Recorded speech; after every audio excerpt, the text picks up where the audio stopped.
just like rinse off the shells and then you throw them in the oven at like 200 because the oven's already there and you're at work for the next 8 hours, and then you just crush up the shells and take them home. You might as well, right?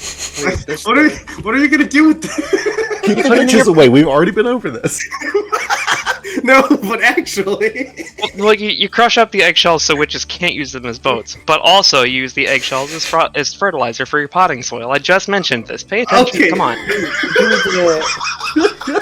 Do the plants not like the egg? Why do you have to wash it off? because there's fucking dirty like chicken embryo in the egg. Yeah, but it's stored in the literally- ground. The plants are gonna Yeah, eat it. They're gonna gobble it up. but it's mostly just like you want to rinse off the eggshells before you put them in the oven, because otherwise you get all that like baked egg white smell and stuff. Hi, Clock. Oh. Hello, Clock. We actually don't hear it super loud today. I think closing the door has helped. The door's actually open right now. Got you, Oh, fuckers. damn, I don't hear the clock at all.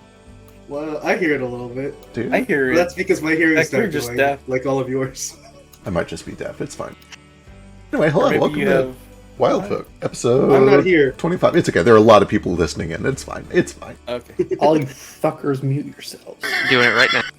I gotta My leave. time. We still luck, need Zeke and everyone. Eli anyway, but later. Yeah, good luck, everyone. Don't die. Have a good time. I'll do my best. I believe in you. When we left off, the 5 of you were heading to Moresco.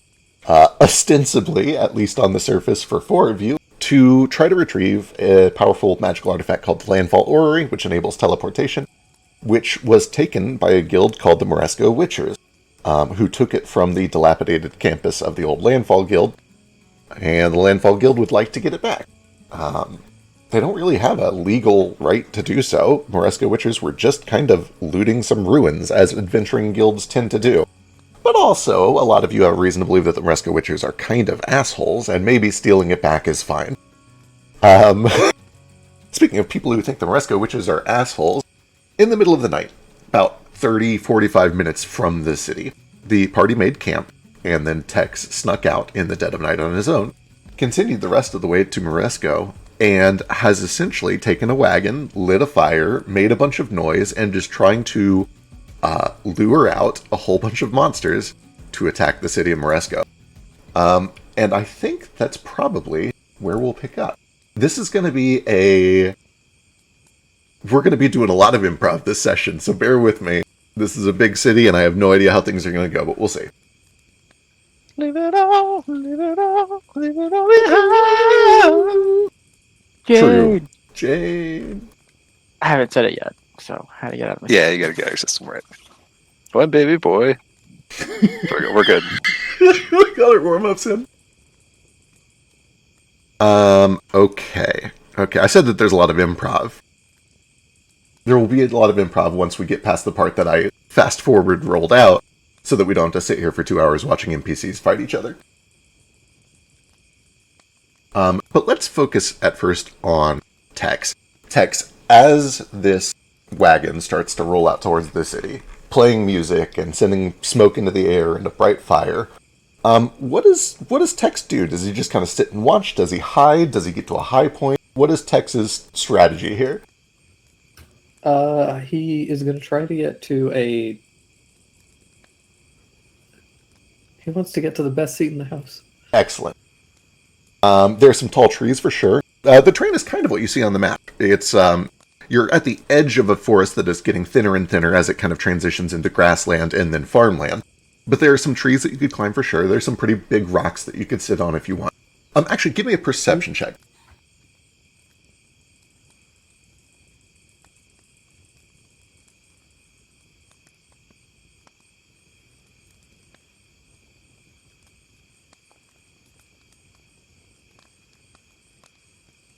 Yeah, everything that I've told you is pretty much what you see. On an 18, you do also notice that it looks like there were more trees that got closer and closer to the wall here. You see lots of stumps. On an 18, it's noteworthy to you that the stumps don't look like they were clean cut by axes. It looks like they were, like, ripped down or torn down. There's a lot of, like, jagged tree stumps, I guess is the best way to put it, as you get closer and closer to the city. Until eventually you reach farmland and tilled land. Interesting. What's the general scale of this? What a great question. I believe that in my tests there were about 1,000 feet between the wall and where you are currently at. So about a little under a quarter mile, a few minutes of running, maybe a minute sprint. Okay. And this city is about like a mile diameter? Yeah, that's about right. Yep. Okay. I think what I will try to do then is probably try and go for this guard tower here. Try and just scramble up. I assume that's probably one of the highest points. Almost certainly. Okay. Wonderful. As you start to sneak over in that direction... Oh, I should probably check how the thing is worded.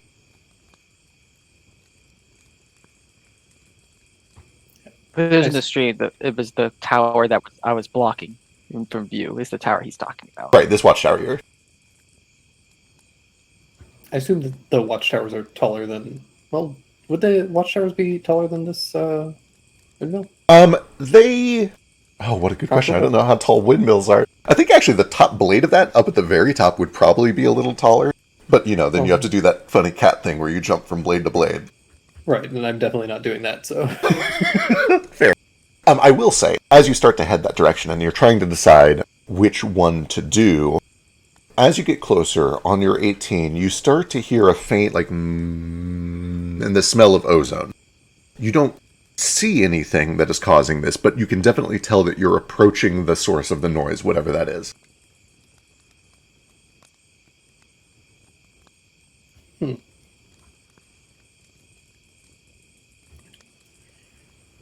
Have I smelled ozone before? What a great question. Lightning smells like? Yeah. You definitely know what lightning smells like. Oh, actually, there's a very good explanation for why this would be fresh in your memory. You guys just left, like 3 or 4 days ago, Landfall, where they had just gotten their bulwark online. And as you passed through, you saw that shimmering field of magic that is like an electric grid, essentially. It's a repellent force field to repel monsters. And it made a very similar noise and smell. And you do remember that one of the original missions that they were sending people out on was to recover a bulwark generator, which they thought might have been stolen by the guild. Cool. Do I remember what that looked like? Invisible until it was triggered, and then it was like a bug zapper, essentially. Okay, but the thing that they went to retrieve. Oh, I see what you're saying. The generator itself. Boy, what a good question. I'm going to say, because it's very cool sounding, that it is kind of a dark blue metal that is sort of in the shape of a shield that is inserted into the generator itself, which is shaped like a golden statue of a knight. So in other words, the power source was kind of a blue metal shield shape.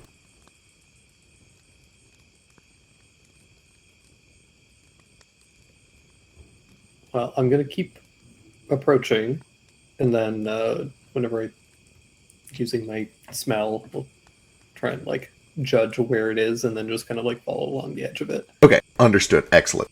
As all of that is happening, you hear bellowing roars in the distance, and you start to hear Jurassic Park-style heavy footsteps, the rustling of trees swaying in the distance as something big starts to approach. And as you're kind of cautiously pacing out the edge of this field, you start to see figures emerge from the tree line, pushing over trees, splintering them, as large monsters begin to gather at the perimeter. The big ones arrive first, and they kind of sit and look cautiously. There is kind of an aura of, like, raptors testing the fence. They know that there is probably something... They bulk. They bulk as if they have had some encounters here. They seem to have some sort of knowledge that there's danger in getting too close. Then you start to see littler ones appear, and they venture closer. They seem less timid. They seem less cautious. You just watch as teams and teams, dozens of little monsters, begin to emerge from the wood. And about this time is when you hear a little twig snap kind of over to your side. And you see a critter. Where did I put this token? You see a little critter that looks like it was also maybe trying to be stealthy, but is fucked up. And you kind of twitch an ear in its direction, and you look over, and you see just a tiny little soft, fuzzy animal of some sort. It kind of looks like a kitten, maybe, but it's got like a weird snout that looks more raccoon-like. It's got a tail that is still stubby. It looks very young. It's striped in the weird pattern that is not typical for cats. And it kind of like hunches down like it realizes it's been caught. And then they look at you. Hi.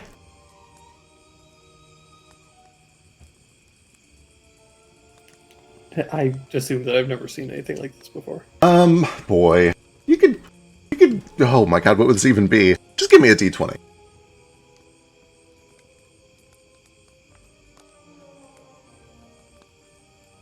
You've never seen anything exactly like this, but you can tell from its beady, kind of faintly glowing red eyes that it's clearly a monster of some sort. It looks to be some sort of very young, weak monster.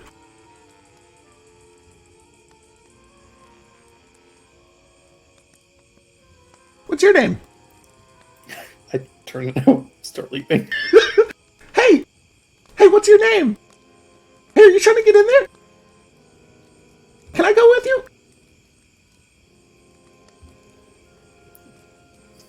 Do you want in there? I want in there. Are you going in there? I'm going in there. Cool. Let's do it. I'll follow your lead. Hey, what's your name? I just leave, start going. I'm gonna go try and find the generator and break it. Okay, excellent. Wonderful. You start scouting up and down, trying to find signs of this generator.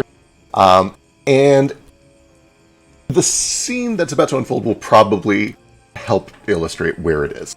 So bear with me for a second. We're going to get into the parts that I pre-calculated.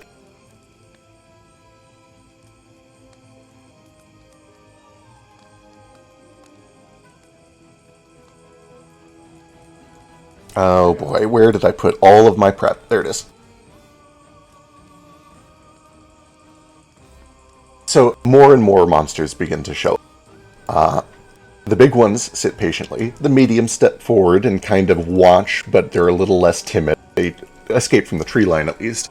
And then you start to see the smaller ones, which seem to kind of rush out recklessly with no regard.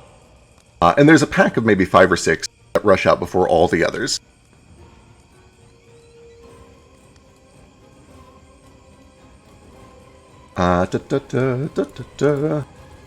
Moving parts. So many moving parts.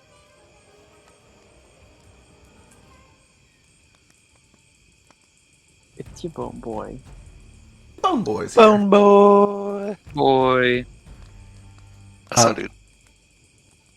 Alright. You watch as this pack of 4 or 5 of the little monsters. They look like kind of impy little demon things, but they run on all fours and they've got like this shaggy fur like dire wolves or something. Sharp teeth. And it seems that they are spurned on, especially by the cart that you have sent off, which is still playing music and sending smoke up into the sky. I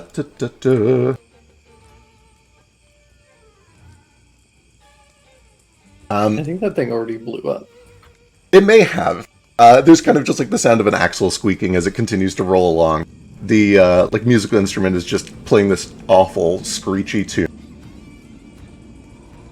And you hear the chittering of these smaller monsters as they scurry through the tall grass towards it. They run and run and run until eventually they descend upon it like a pack of wolves. And by the time that they realize that it is not a threat or a meal, it is just thoroughly dashed to pieces. They have feeding frenzied it, not really knowing what it was or understanding. They stop, a little frustrated, and sniff the air a few times. A few of them snap at each other.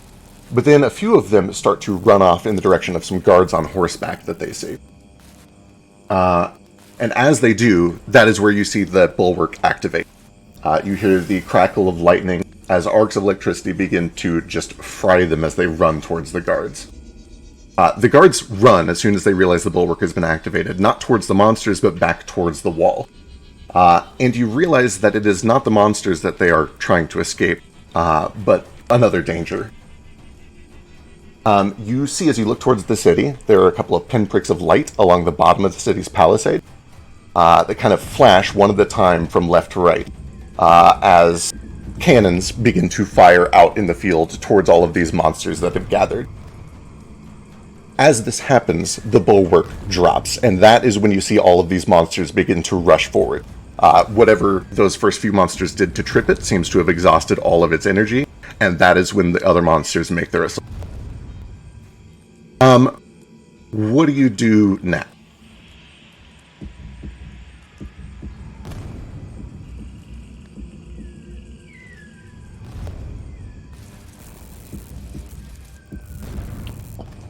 Knowing that the bulwark is down, can I see?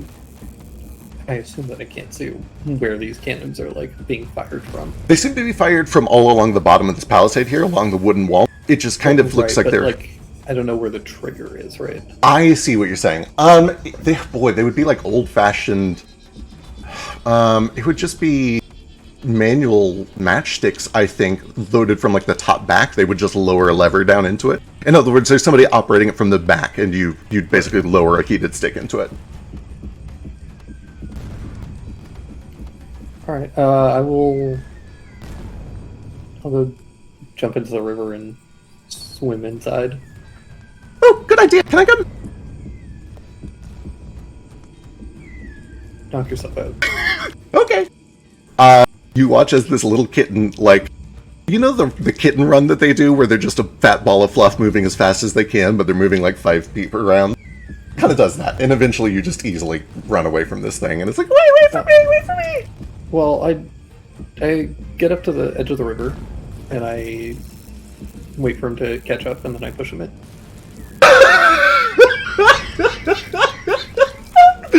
I love it. Love it. Okay, excellent. I am going to jump over to the rest of the party because Zeke brings up a very good question. You guys are like 10 or 15 minutes away. It's a quiet night. So let's jump back over to the camp real quick. Do you guys have a watch order? What was the plan there? I presume we would have. I don't know, should we just roll for it or something? Sure, yeah. You guys each give me a perception check. We'll just kind of use that. If it matters, I only need 4 hours a night. Oh, so true. I can take 2 watches. Wonderful. Would you say what check to make? A perception.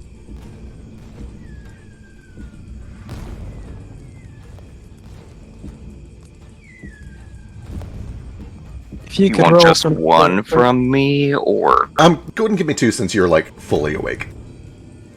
Honestly, you're probably just going to hear it automatically, but we'll get some dice involved. Well, it's me, so let's not play that too quickly. 15 is plenty to hear a cannon fire from 10 or to 15 minutes away. Let's see, here we go. If this helps... Should we roll some for companions, too, if they're if they're extra? Yeah, they can make perception checks. I technically only get proximity alert on initiative, but it feels maybe Oh, relevant. that feels relevant. So it should be 19 for me. Cool. There we go, Mayor. Good to know you'll rolls like shit, too. Got it.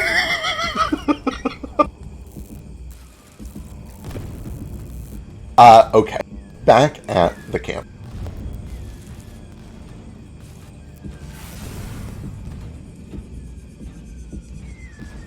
It's much quieter than what you're hearing in the audio right now. You guys just hear the very faint kind of thumping of distant cannon fire, just that low, kind of hearty, almost a heartbeat that resounds in a crack across the horizon. A few of you would... I don't even know if those of you... Like, several of you hear it. Jane hears it for sure, Mary hears it for sure, Foster hears it for sure. I'm not sure if you guys even know the sound of cannon fire. But you certainly hear danger. It sounds like a very big gun from a very long distance. Alright. Like, if I'm the one awake, I'll start shaking people awake. And presumably get to Tex's pile of straw covered in a blanket. Yep. As you go around, you throw back the blanket, and you see that where Tex was allegedly curled up. Did you, leave a pile of straw? Did you do that? Yeah. Hell yeah, you'd find a little pile of straw, a Tex-shaped style, or pile of straw. I think Tex might have moved on without us. Sounds like giants to me.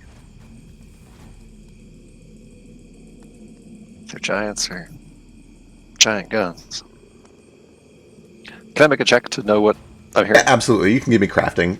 It seems likely that Jane might know what a cannon is. That seems extremely reasonable. You're fucking Wexasassy and a half robot. Nope, never heard of it. Yeah, I was gonna say maybe not. You know they exist, but you just don't know them by sound. You've never heard one fire. Right. Have I ever heard a cannon? It's very unlikely. You traveled through Wexasassy. You can give me a crafting check or a society check. I would normally say not a chance, but you did travel through Wexasassy for like a month. Oh, that's true. You guys have also been on Philo's ship, although I don't know if you fired those either. Yeah, I don't know what they same thing. I think you guys both know what a cannon is. You've just never heard one fire. Do we go catch up with him? Do you think he wanted to do this alone? do what? Well, that's coming from the direction of Moresco. I doubt it's a coincidence that Tex is missing without telling any of us anything, and there's cannon fire from that direction. Or weapon fire. Why Okay, would so we go? do we know Tex is missing yet? Jane I thought does. it's, yeah. Okay, Jane does. Jane Okay. threw back his bedsheet and found a pile of straw like a sitcom. Like Tex has obviously tried to leave behind a fake image that he was sleeping here, but he's not here. Roger.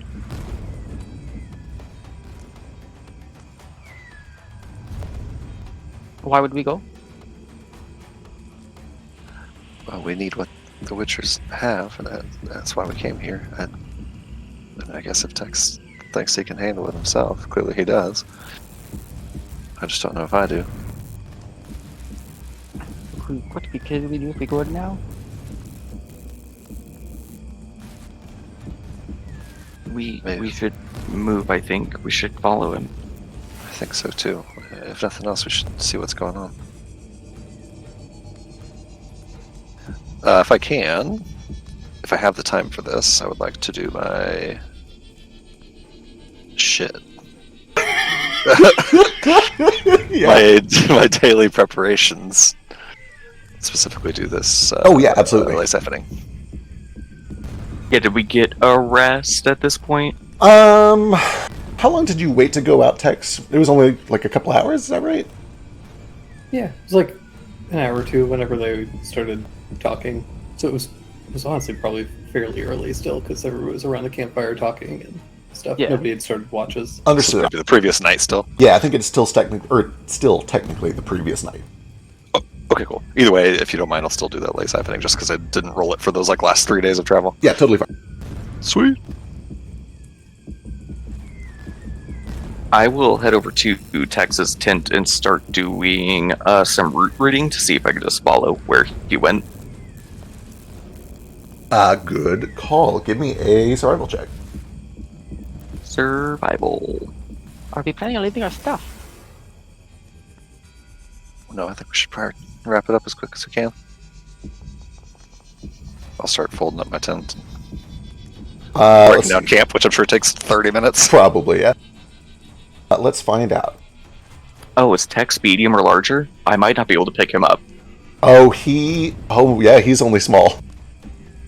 Yep, never mind then. I try to catch him and I can't.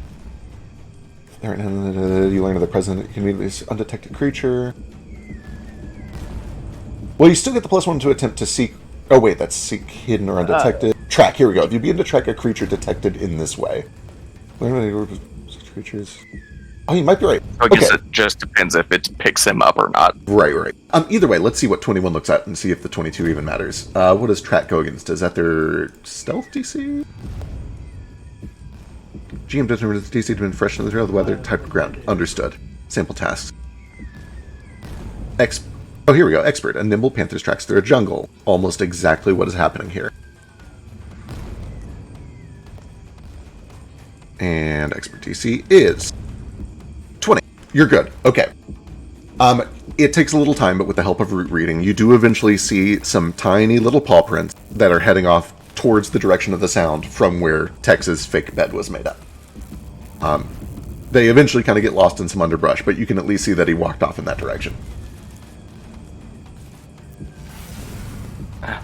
I've got him. At least loose ends. Alright.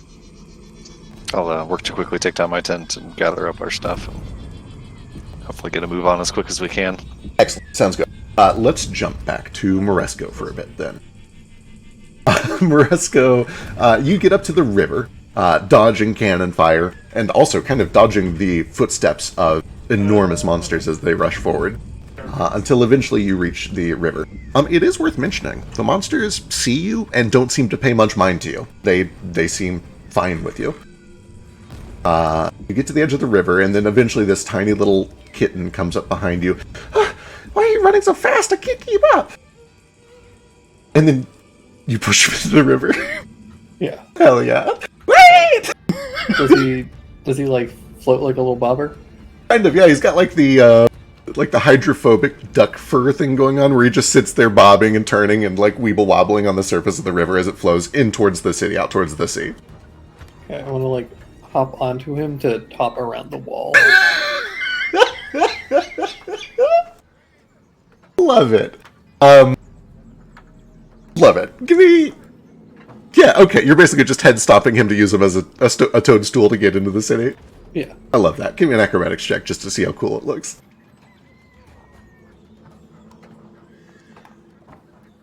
Not very cool. Not super cool. It's a tiny thing for me to step on. Yeah, he is like a third of your size, and so you like toadstool him and he just like plummets down under the river. You have to do a little bit of frantic swimming, but you eventually claw your way back up to the edge of the river.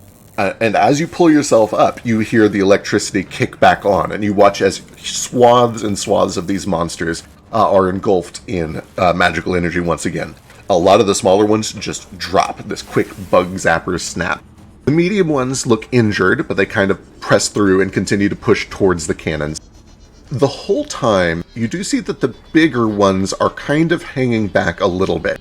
And you actually see that with almost like a practiced coordination, about 10 seconds before the bulwark generator kicks back online, they pull back. They pull back to like a very fixed and known spot. They wait, they watch the zapper fry a bunch of little ones, and then they step forward again and resume fighting. Meanwhile, you're inside the city, and you do notice that although monsters just outside the wall were getting zapped, neither you nor this weird little kitten were zapped. Pull yourself up to the shore, and you essentially have your lay of the land. You see that you have entered into kind of like a market district over here, or if you come out on this side, it's more like a residential district with a little church over here. Give me a perception check to see if you can sense or see where the power source for this bulwark is coming from.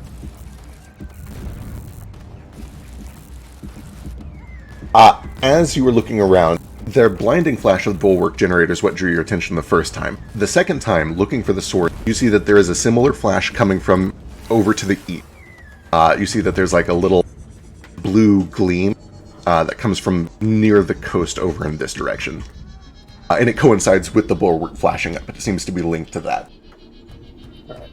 I'll start kind of making my way that direction. What does it look like the townspeople are doing? Oh, what a good question. A lot of the residential buildings over on the left, you see people step outside and they kind of grab the lanterns or torches on their front doors. They pull themselves into the buildings, they close the doors, they lock the doors. And the reason for that quickly comes apparent when you hear the screeching and squawking of a lot of little flying monsters that begin to descend upon the city and attack anyone who is on the streets, except for you. But that's just kind of the villagers, the commoners. A lot of them are militia. You see that they grab rifles. You watch these farmers and women and children grab rifles and take lines behind the palisade, and they essentially begin to form lines. And then you do see that there is some actual trained Adendric guard. You see knights wearing Adendric colors, mages, actual practice soldiers that are manning the cannonry out front. Some are in watchtowers, some are slinging spells. With a 15, you do also see that there are a number of people who just look like mercenaries or adventurers that are coming out of taverns. Some of them look, red in the face. They look to be stumbling a little bit. You've caught them off guard at 2 in the morning. But they are grabbing their weapons and they are gearing up to go out there and fight the bigger monsters that the field does not take care of. And a lot of them have the crest of the Moresco Witchers.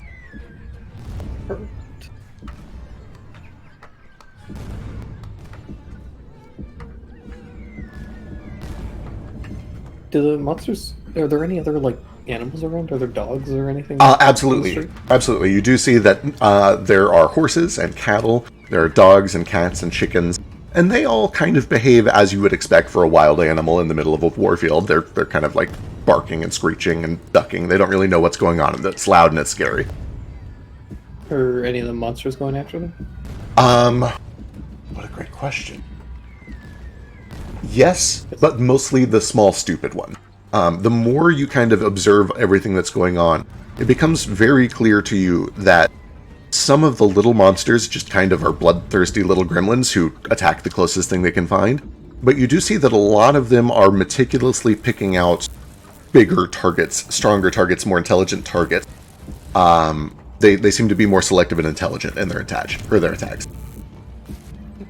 And do I get the sense that they're like actively avoiding me, or just avoiding me because I'm small and not worth it? Ooh, what a good question.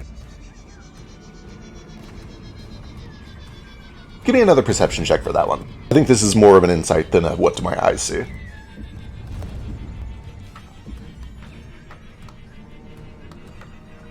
I'll use a hero point on this one. Okay.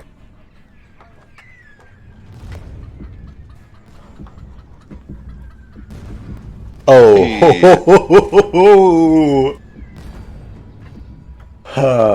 okay. What does my little evil mind think? Your little evil mind thinks that the monsters seem to recognize that each other. They recognize other monsters. They avoid other monsters. They know that you are not the enemy. Game knows game. Game knows game, exactly. But with a natural 20, a critical success, there's a little bit more to it than that. And you know what? On a natural 20, I'm just gonna kind of... Yeah, I'll let you have this. You watch as this dumb little kitten rolls its way up onto the shore behind you. I was like, okay, thank you! And runs over to a scared little old woman who kind of is just not moving fast enough to get indoors and is being harried by these monsters.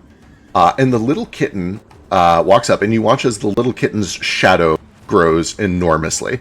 And it makes these shadowy little tendrils lash out and grab this woman, kind of pin her down, and kind of just sits there as she, like, seems to be experiencing terrorizing hallucinations. She begins screaming. And as that happens, as she screams, almost like Monsters, Inc., you watch as this power flows through the shadowy tendrils towards the kitten. You see the red in the kitten's eyes glows, and it almost gets this, like, blood-drunk frenzy state. And as you look around with your natural 20, you see that a lot of the other monsters are doing the same.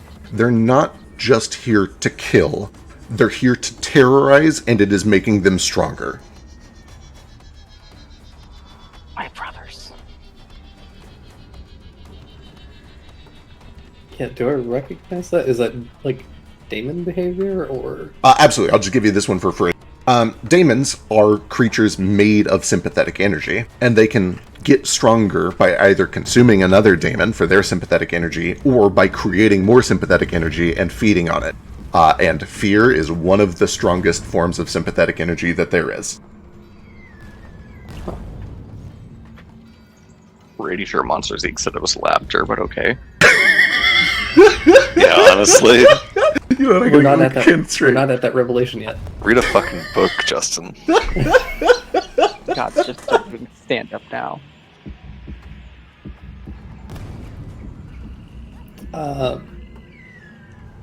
Well, knowing that, I will say, "Oi, over this way."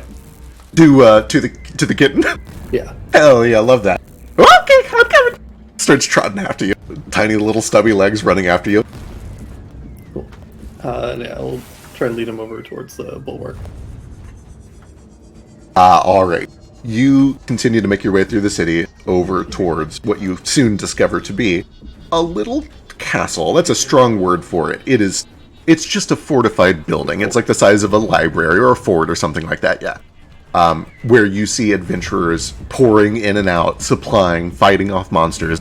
And as the next time the bulwark kicks on and fries a bunch of monsters, you watch as a flare of magical energy pours up from the front right turret of this fort. Like there's something magical in that front right turret that is powering the bulwark.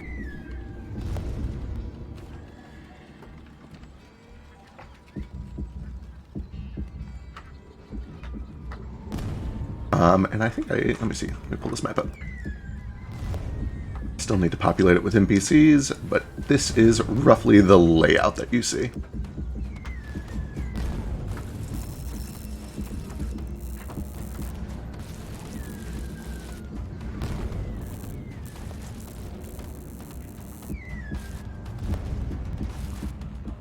Oh, it shouldn't be that dark. Hang on. There we go.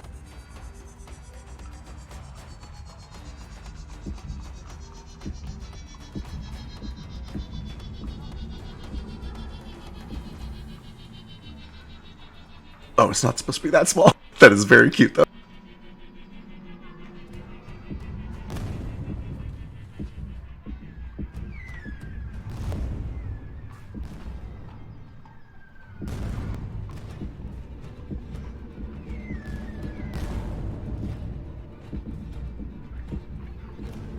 All right, I'm gonna tell him. I assume that this place is guarded. Like, there's a handful of people out here. It does. You see that there are adventurers that are coming and going the whole time. You're a cat. You're able to just tuck yourself in the corner, and they think that you're a cat. But as they run out, you see that there are a couple of people posted out front. This boy. You see that there is a tiefling mage of some sort. He looks to be some sort of a guard with robes and a staff. Very much the caster type. And a little grung archer. With some arrows slung over his shoulder. And a bow in his hand. There's probably also a torch out front. Let's see, do we got some lights? Yeah, we got some lights. I mean, tell the little cat thing. You take the frog, I'll take the page. Got it! And let's cut back to the rest of the party here for a second. You guys have gotten the camp packed up. You've started to run off towards the sound of all of this. As you approach, you begin to hear not only cannon fire, but the snarls and stomps of large monsters, and lots of them. You are still covered very easily by the forest. You've not been discovered. But how do you approach as you start to hear the full scale of this battle and all of the monsters that are clearly part of it? I linger behind the group, trying to hide behind trees. Understood. I was going to say, at least until we get a chance to scout the situation out, stay well away from the danger, like tree line at best, I guess. Perfect. I don't suppose we see Tex. I might be willing to be a little more visible because I know I don't know if monsters will know that I'm a skeleton, but I know I'm a skeleton, so True. I think I might be able to pass. I don't know if they know I'm a skeleton, but I know I'm a skeleton, so maybe You know what I mean. That was not the right way to say Yeah, it. no, I don't get know what if you're you know saying. I'm monstrous. Right. Totally understood. Okay. Let me get fairly easy stealth checks from Jane and from Baby Boy, and let me get a perception check from Foster.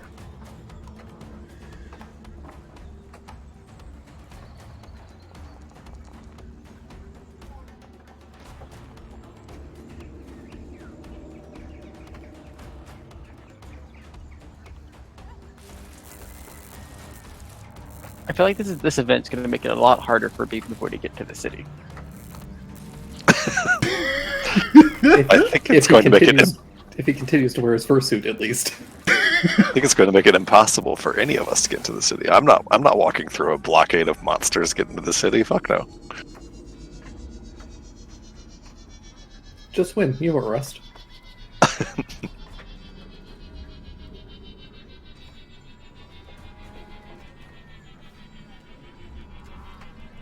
Okay, double checking notes to see what Foster sees here real quick.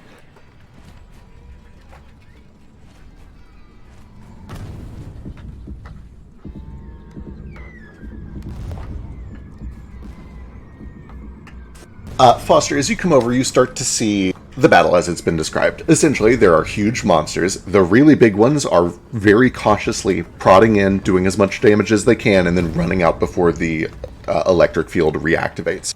The medium ones tend to be a little bit more reckless, and you see that a lot of them have kind of just been zapped for their trouble. You watch as The fields are just littered with the tiny little bodies of the smallest and dumbest monsters. As each new wave kind of comes forward, the field reactivates and they just fry. They drop. You can tell with a 19 that very few are actually making it into the city through the walls, but there is meaningful damage being done to the cannon line, and especially to the adventurers that have come out from the wall to kind of deal with the big ones that are being more cautious about this. Among those adventuring parties, there are two figures that you see, or sorry, double checking. There's one figure that you see that I don't think is important to Foster, but it is a named person who somebody else might care about, so I'm going to mention it anyway. One of the adventurers is a dark-skinned Strix woman, this kind of like harpy woman, who seems to be a healer of some sort, and she's flying around kind of overseeing a lot of these adventurer fights and bringing people up when they need it.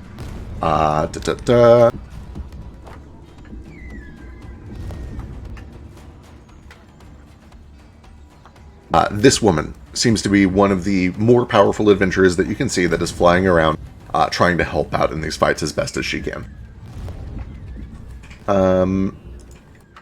Baby boy, you're able to hide just fine. Jane, there is a part where a couple of little monsters run past you, and one of them kind of looks in your direction and breaks off to come towards you. It's this tiny little... it looks kind of like a baby tiger, but it has two heads and this like manticore-like tail, almost like a baby chimera or something like that. And it seems more interested in stopping for you than running towards the city. It kind of lowers down and bares its teeth. What do you do? What a wonderful question. Hold on, let me read a spell. Yep, totally fine.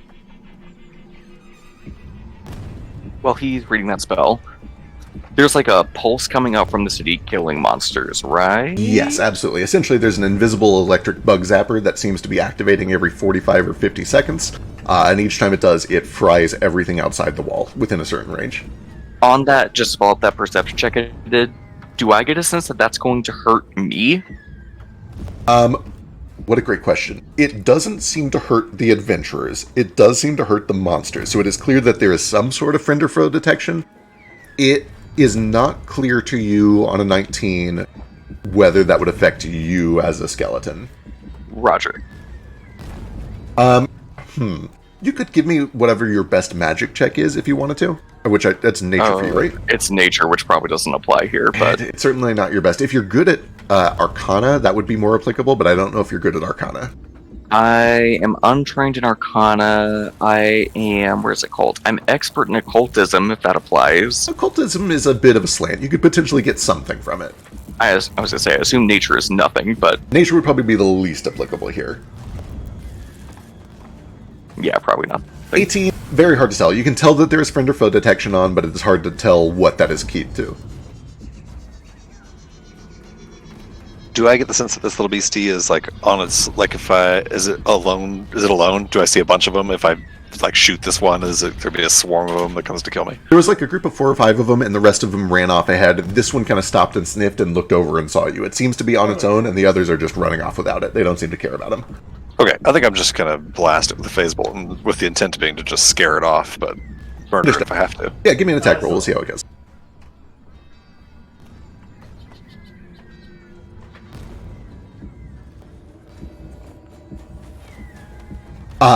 Yeah, give me some damage.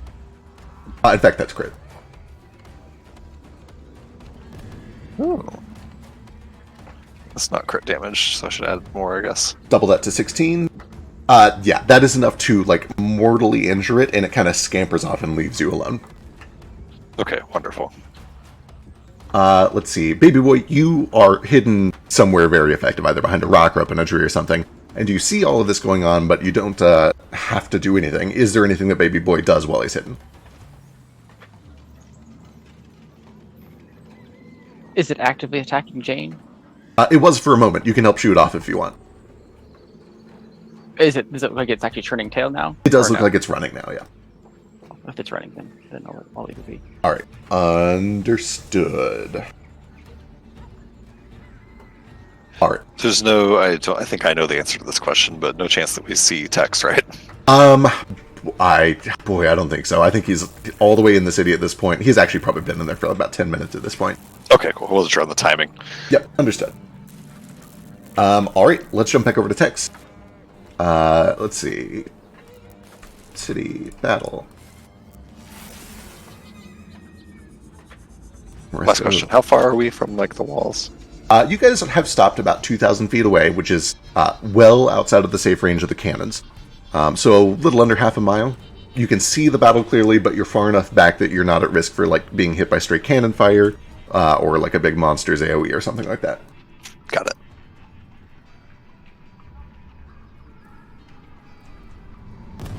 All right. So you tell Mott to take the grung, and you're going to take the other one.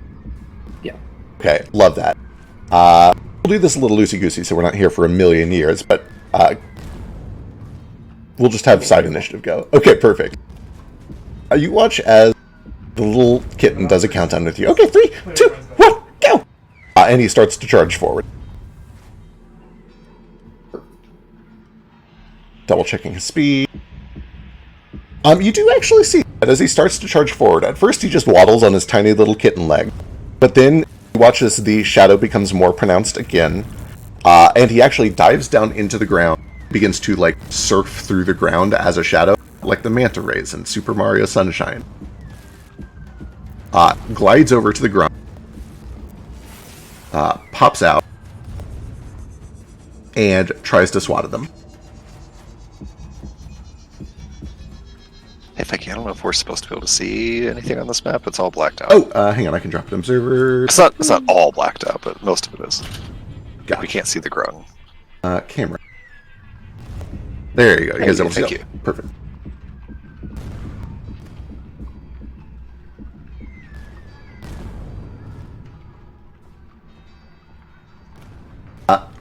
Comes out, swats, does a little slashing damage. What does Tex do?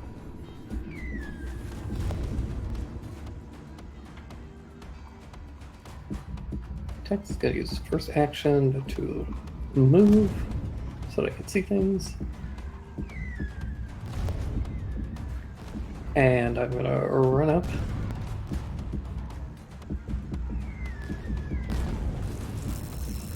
And I'm gonna tackle the little cat and try to kill him. I love this. Yeah, hit me. Come on, let's do it. Do it. Do it. Damn. This tiny little ball of fluff is just tangled with this tiny grung, and you're not quite able to land on him. Shouldn't have wasted that hero point. Damn shame. That's me. All right. Mr. Mevitz.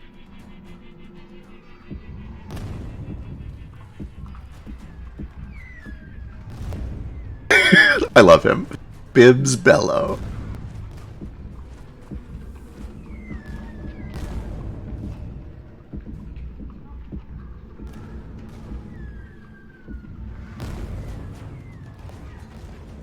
Oh, that's fun. Okay, he is going to raise his staff, and there is a flaming sphere of fire that appears. Ma, little kitty cat, needs to make a reflex save.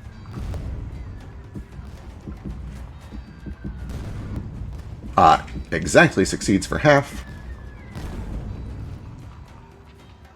Takes 7 points of fire damage. Ow, ow, ow, ow, wait! Mevitz will use his third action to the shield spell? He sure does. Third action, throws up a shield. And then Bibs Bellow. Friend, what are you good at?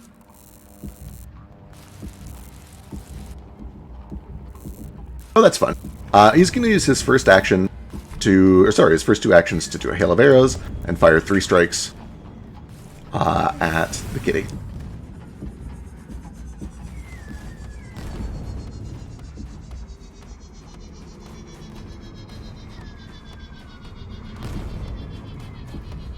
Hit, crit, miss. Damage twice. For 9 damage.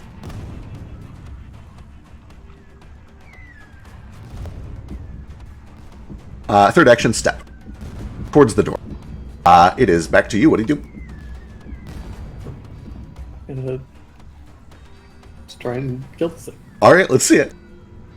Wait, you're making a mistake. You're mistake. Same team. 20's a hit. 19's a hit.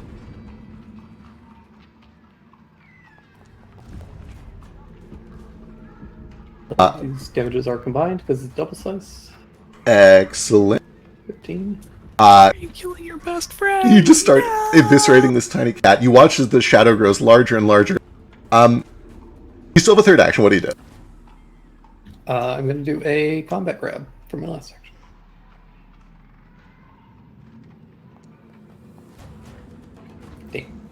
Damn shame. As you just begin betraying this tiny little sweet adorable kitten, who is just a tiny sweet adorable little kitten for sure, it looks back up to you, and time kind of slows in your head. The world around you goes dark. You feel the cold of shadows that begin to wrap around you. You! Who are you to defile this place with your betrayal? My name is Mad Russelak, born of anguish, eater of shields. I've seen the face of our divine progenitor. I have gazed upon the beauty of their holy flame as it scorched the western reaches. I have eaten the hearts of 200 men, the souls of 200 lesser angels, and I have licked the tyrannic blood of Adra off the floor of her defiled golden throne, and I will consume you! And I need a will save, please. Oh, he's such a precious little guy. I hope he's telling the truth. I want him to love I me. hope he is too. Oh, shut up and die I want already. people so much. You just look at him and you're like, shut the fuck up. That's his whole turn. Okay. Bibbs and Mont. Well, Mevs already has a sphere out, so let's first action sustain that. Mont needs another reflex save.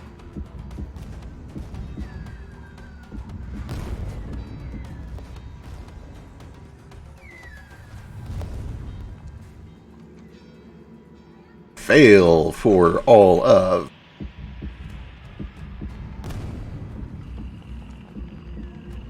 10 points of fire damage, which I think... Oh, he's still up. Okay. That was one action from Mevitz. With number 2, I think he's just going to fire a chill touch at Mott. As a side note, that thing that he did wasn't a manipulate action, was it? Ooh, what a good question. Oh, you're talking about Mott's thing? Yeah. What a great question. Let me read.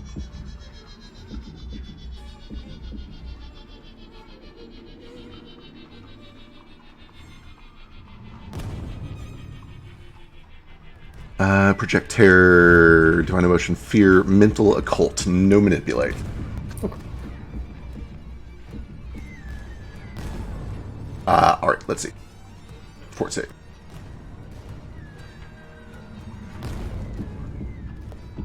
Another fail. For 8. You watch as the kitten drops and its shadow recedes into its body. That is Mevit.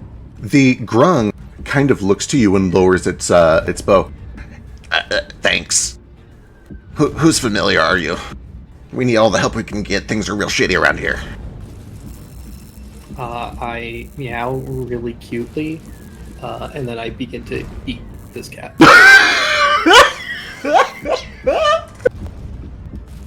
Lovely.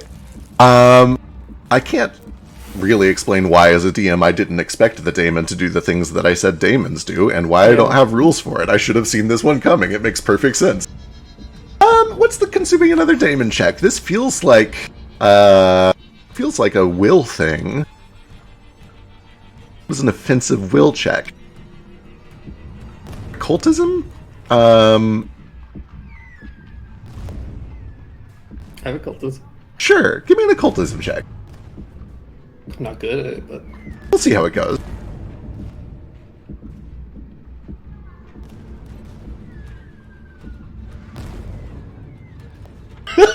That is tricky.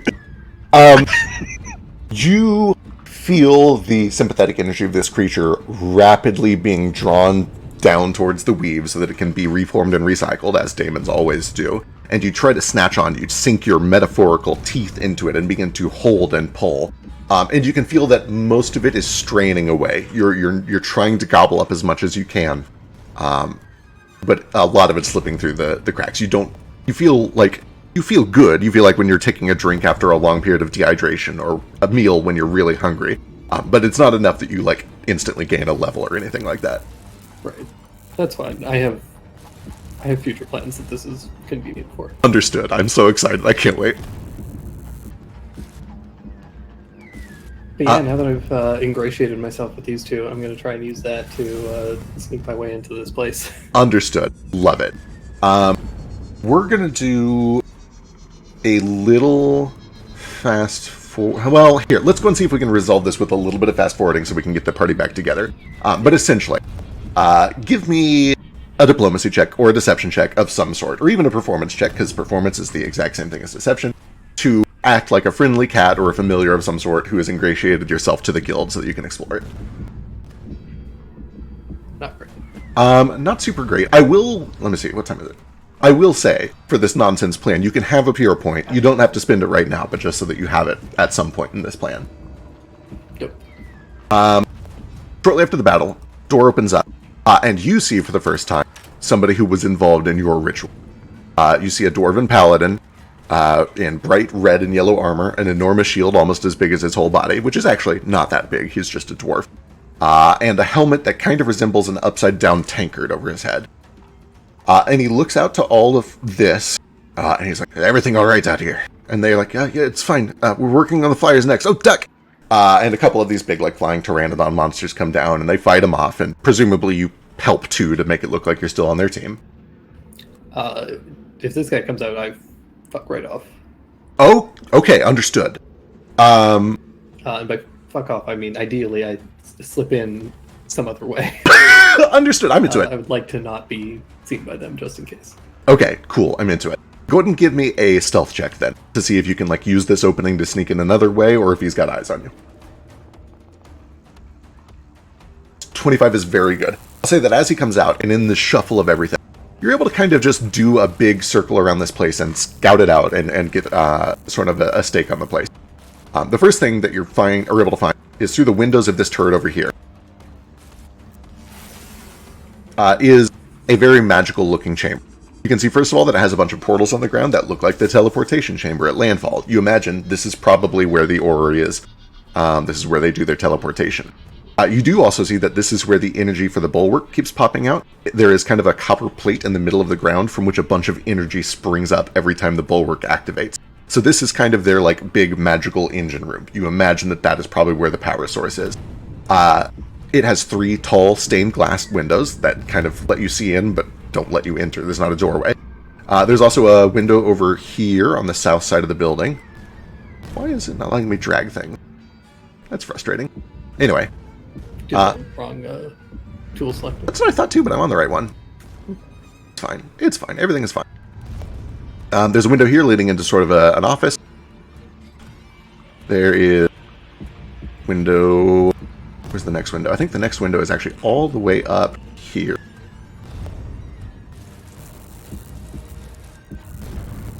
In some sort of a meeting room, or like boardroom of some sort.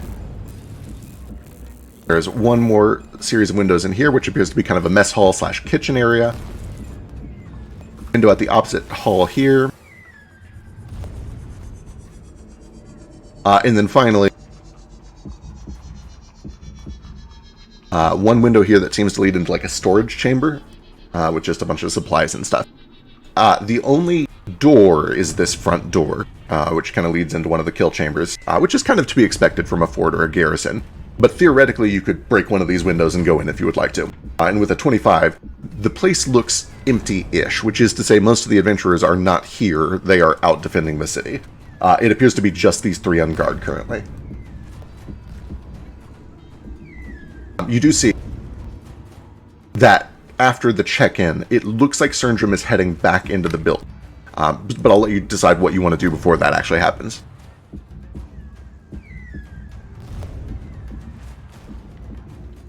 I unfortunately don't have a ton of options. None of these windows look like they open, I assume. It's a fort. It is a fort. They appear to be like steel bar reinforced stained glass for the most part. So breakable, but not openable.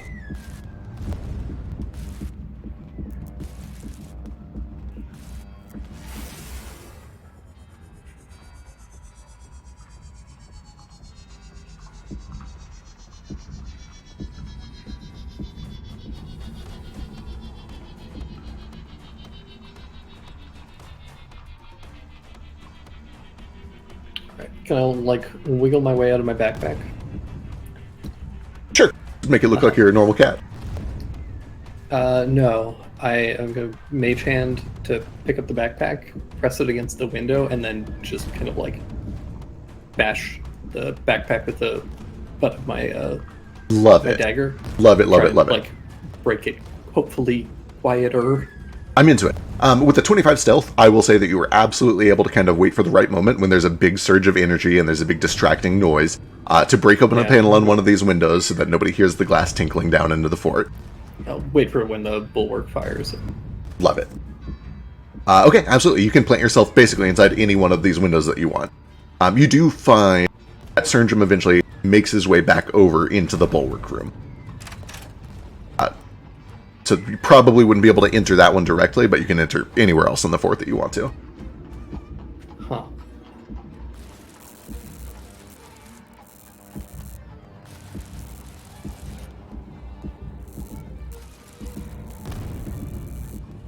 I will say, you had time. If you want to break in there, you can. You have the meta-knowledge that he's headed that way, but it's fine if that is where Tex would have gone. That makes a lot of sense. That's been his objective the whole time. Yeah.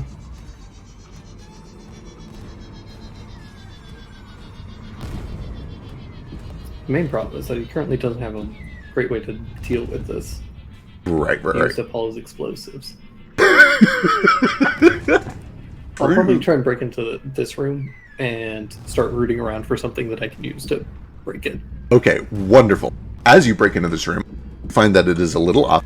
It is currently unoccupied, except there are a couple of metal cages that hum with some obviously magical energy. They are magical cages of some sort. And inside one of those magical cages, you see a critter.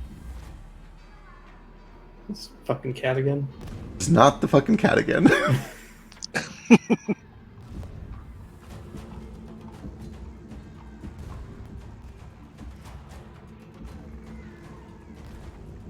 It appears to be a human skull that is connected by these crimson red rope-like twisting tendrils to human ribs that are acting like spiders' legs. It is a skeleton spider with a skull for its face and body and ribs for its legs. And it kind of seems you, and it lets out this horrible little noise as it skitters around agitated, but it is not able to get out of the cage as best as you can see.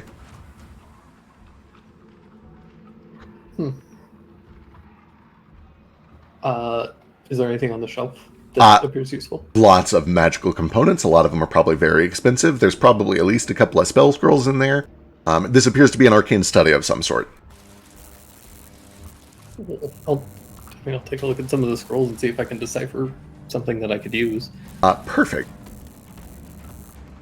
And are scrolls like...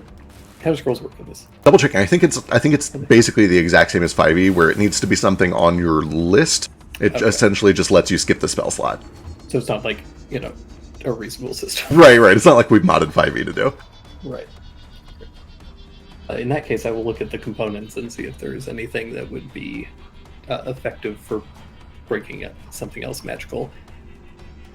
I see. Okay, you're looking for something that could be used like an anti-magic or just an explosive, I assume. Yeah, like an anti-magic dust or explosive or, some kind of a rusting powder. Right. Love it. Give me a luck check. We'll just call this a luck check.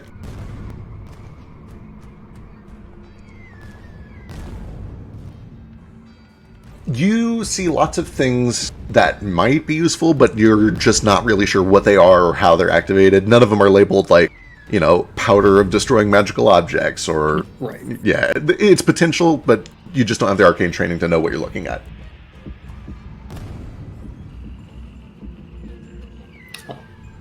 Other cage is empty? Other cage is empty. Alright. I'm going to get onto the desk and have myself a think, if you want to... Understood. Everybody else. Just have a think for a bit. Yeah. Just pray on it for a little while. All right. Rest of the Can party. I- Yes. What you got? I'm fishing here a little bit. Do I see any evidence of why this has all gone down? Do I see a wagon carrying a bunch of burning? That's a great question. I like that. Give me a perception That check. thing was covered in oil and gunpowder. It's gotta be. There's gotta be nothing left. It's gonna be a really hard DC, but we'll see what you roll. Well, Hey, is it harder than that? I almost said I was gonna fish for a crit, but Jane's on it. Jane follows the wagon tracks all the way to a smoking crater. It's Jane knows a crime when she sees one. true. I think what Jane probably notices first is just the sad, pathetic screeching of the instrument, and then looks over and sees that for some reason there's just this little burning pile of wreckage. And at first you're like, what the hell is that? That might be like debris or something, but it just sticks out. It's like, no, that's something's not right. That's not normal. That's not just a part of the battle. There's something weird about that burning heap. And eventually there's a point where a flash of the bulwark lights it up just right, so the light glints off of a couple of the wagon wheels, and you realize, oh shit, that's Tex's little wagon. Got it. I think a lot of puzzle pieces click in Jane's mind real fast. Right. Oh. Man, train lore just really comes in clutch. Yeah, Just right. Following tracks. Following tracks. Monsters don't just swarm a city like this for no reason. They were attracted here. She kind of points over at the And then they wagon killed wreckage. Tex. And then they all killed Tex. He took his wagon. I will, I never got the prototype back. if it's not like in the heat of battle, I will go over to where the wagon is and see if we can find tracks of where Tex went from there. It is close enough that you would be at a risk for cannon fire, but it is not a suicide mission. In other words, there will be a roll involved if you want to try it, but it is it's not suicidal. I just don't know if I care. Right. For the I record, will, go ahead. No, I was just saying, I'll defer to the party here. I'll kind of look to everybody else and say we could try to follow him in. I don't know if it's worth trying to push through all this. He obviously had some kind of plan. Like, do you put yourself in unnecessary danger? I'm kind of inclined to agree. I'm just worried if he's safe or not. I would have been worried about that a couple days ago, but he's proven able to take care of himself. I don't know. This also might be our best shot to get the orrery if we want to try to get in past all this noise. And I wish one of us could contact him. But I can only do that from 240 feet. I can't do that at all.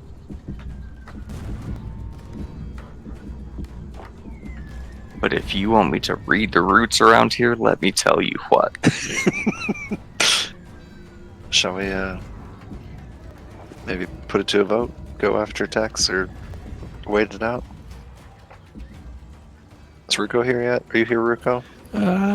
Yeah. He's here. Oh boy. The boy. Even the cat's a better terrorist. Wild. Wow. Ruko, third best terrorist Ruko's ever known. God.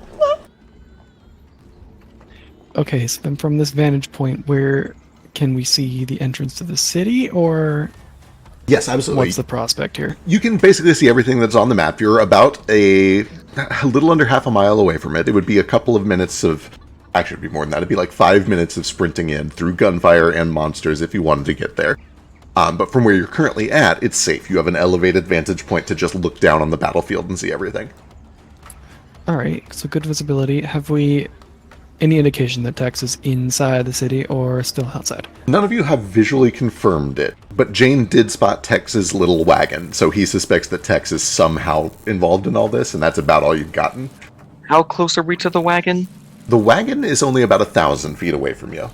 Okay, shit, never mind. So we could try to get to the wagon and see if we can see where Tex went, but that means maybe getting in with these monsters, so we could try to avoid them. Alright. Okay, in my mind I'm thinking it's... Okay, hold on. There's a lot of danger out here, and I'm not certain if he's even gotten inside. There's a destroyed wagon, and I'm looking at all this chaos, so I think Ruko's focus is, like, trying to find Tex amidst the monsters. He thinks he's probably still out here. I think I feel comfortable getting closer with the city being besieged. Because it's in danger. And I'm not exactly dressed for walking into besieged city. Well, if we walk in, maybe change your clothes. I didn't tell you to change your clothes. I But I understand. It's just... take your point. Whether we look like monsters or not, it's really easy to get caught in the crossfire. Bunch of trigger-happy peasants, it looks like. Can I see that there's the walls are like armed by townsfolk? With your natural 20, you can see that it is a mix. There is some extremely professional government indigent knights. There are trained militia who are, farmers, but they've been trained to use a rifle. The whole point of a rifle is that anybody can pick up and learn how to use it. And so there are essentially a lot of Minutemen along the walls, people who were tending a bar 20 minutes ago and are now firing muskets.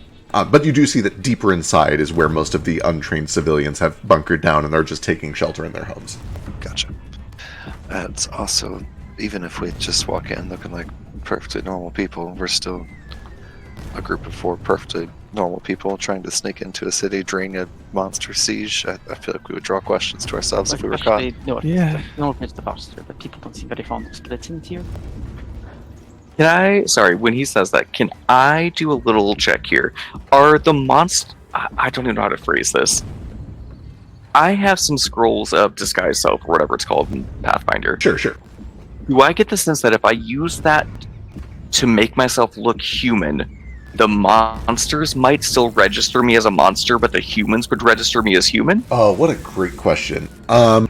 So before I answer, I'll admit that this is a level of technical understanding that I don't have for PF2 yet. I might discover rules later that are like, oh no, this spell works differently. But Totally fair. I do know how some of them work, so give me an occultism check.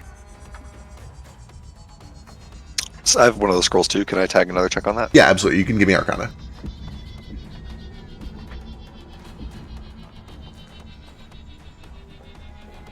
Okay, wonderful. Both of you know this, because it is about on par with my own knowledge.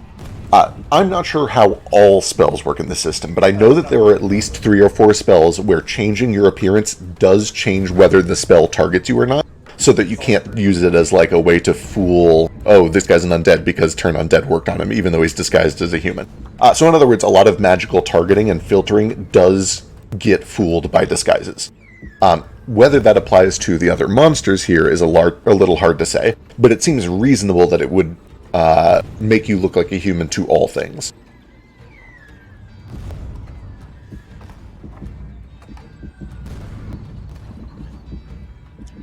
I thought about trying to sneak in, but I think the monsters would see through it, or rather, they, wouldn't see through it. Right. My only point is I think if we're going to go into the city, it does need to be a stealth mission. I think 4 people coming out of the woodwork, or coming out of the woods with a bunch of monsters and trying to go into the city begs a lot of questions that we don't need asked of us right now. So I assume this means we're going to steal it then. The Ori, you mean? Aye. Or do we just wait for Tex? We don't know what he's doing here. Yeah, that's the thing. I think before we make any more decisions, it's we go after Tex or just wait here and trust that he's got it under control.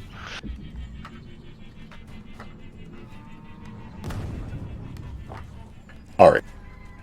That being the case, let's jump back over to Tex and see if we can figure out how this mission goes. Does Tex have a plan? What is Tex concocted? No, he doesn't. All right. For what it's worth, you do see that over the next 5, 10, 15 minutes, there are more attacks out front, especially from flying monsters that go over the bulwark. And they are fought off by the Cripply and the Tiefling out front. And then Dern goes out, or Sundrum goes out there to double check and make sure they're still okay. You do also see... Actually, give me a perception check. Let's get some dice involved.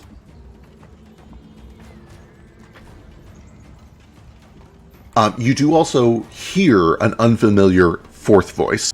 And actually, it would be very easy to hear because she comes out. You hear talking of a woman's voice out there, and then you hear beautiful singing.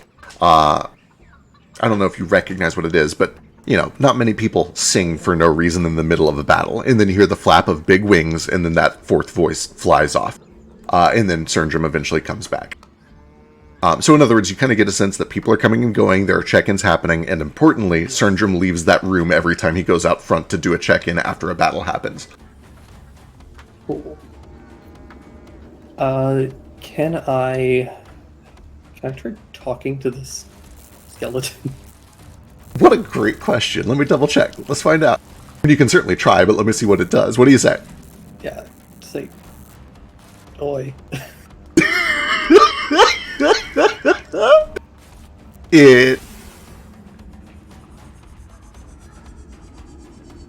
doing in there? It doesn't say anything, but you know when you put on a pair of headphones and you turn it on and there's no noise playing, but you can hear the click and the faint fuzzy noise of like, oh, I'm on a live line. Like you can tell that audio could be playing, but none's coming through. You feel a connection in your head. Like there is a channel of communication open, but nothing is coming through. And when you say, what are you doing in there? This thing stops frantically freaking out.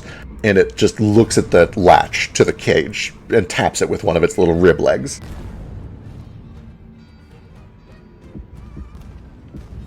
Huh.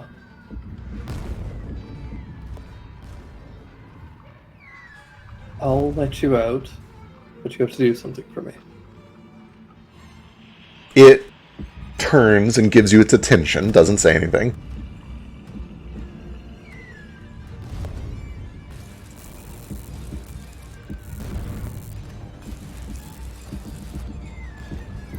Who put you in there? It kind of points towards the empty desk. Oh, that's unhelpful.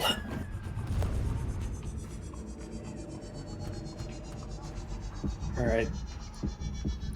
Okay, knock yourself out. I'll go open the store and then I will unlatch his latch. Okay. I will stand on top of this cage when I do. Just so that it is not...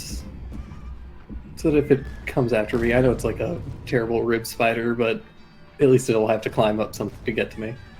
Love it, love it, love it, love it. Okay. Alright. Give me a perception check to describe, or to figure out how much I describe in the upcoming scene.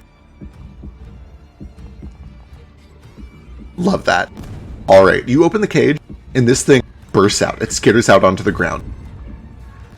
As soon as it emerges from the cage, you can feel a magic like it has exited some sort of a magical containment. And as soon as it does, you hear a twisting and a cracking, bone-crunching noises as this thing begins to sprout more and more tendrils and more bones, and eventually becomes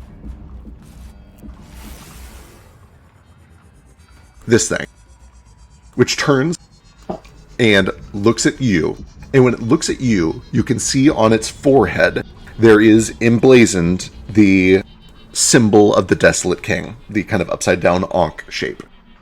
It looks at you, and it towers down over you, and then it turns to the door, slams it open, rushes out, screeching and screaming. And then just hear the sound of battle. You hear the sound of sword and shield as this thing bursts into this room and begins battling Surnjum. Cool. I will go outside and watch the show. Hell yeah. Okay, let's see. Boy. Okay, we're gonna fast forward through this a little bit. And I might do some rolls on the side to see how it ended once you guys are reunited and can talk. But I will kind of describe the game plan and we'll go from there. As the battle emerges, you see that Surnjum's reaction is not, oh, I need to attack, but, oh, I need to find allies. He seems to be very tanky, very teamwork oriented, and not very good at killing things on his own. When he realizes that the door is blocked, he actually turns to you and you have to kind of like duck your head behind a window because he runs over to the stained glass and just barrels through it. He just like brings the shield up and crashes through this window as this monster chases after.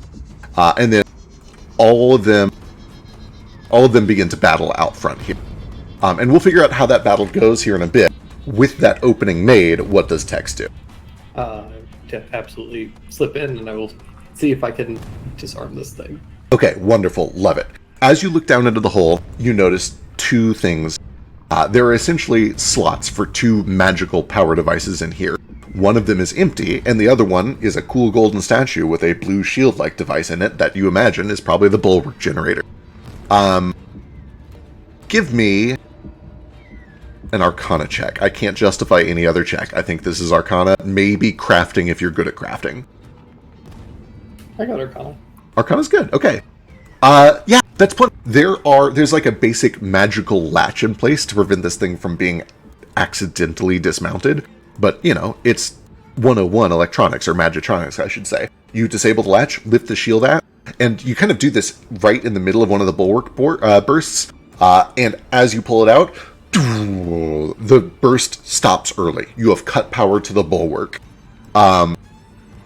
When that happens, you hear shouting from around the corner as Serndrum calls out, "The bulwark!" And they are stuck. They're stuck fighting this thing instead of coming over, but you can tell that they know something has just gone wrong. What do you do? I will go out the door and try to slip back out kind of through the office and then out the window. Okay. Just start scampering my way away. Understood. We'll fast forward a little bit. Go and give me a stealth check.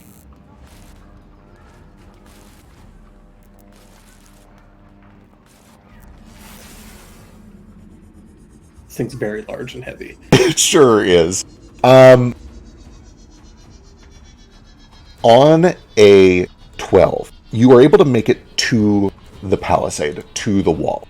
Let me pull up this map so we have a sense of direction.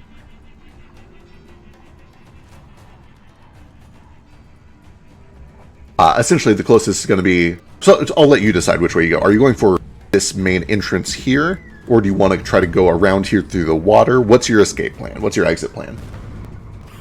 Well, there's monsters out there.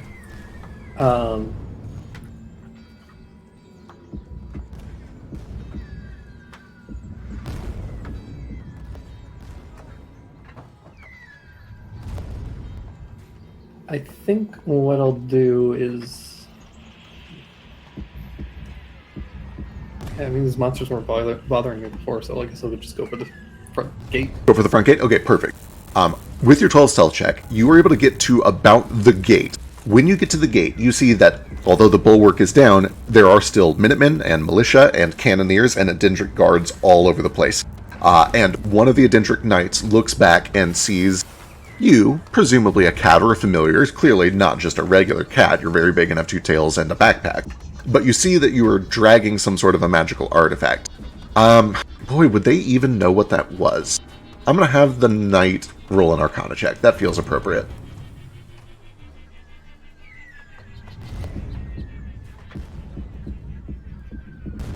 Oh, they are not great at this. I'm going to call the DC to know what the bulwark generator looks like a 20. That feels like an expert level skill.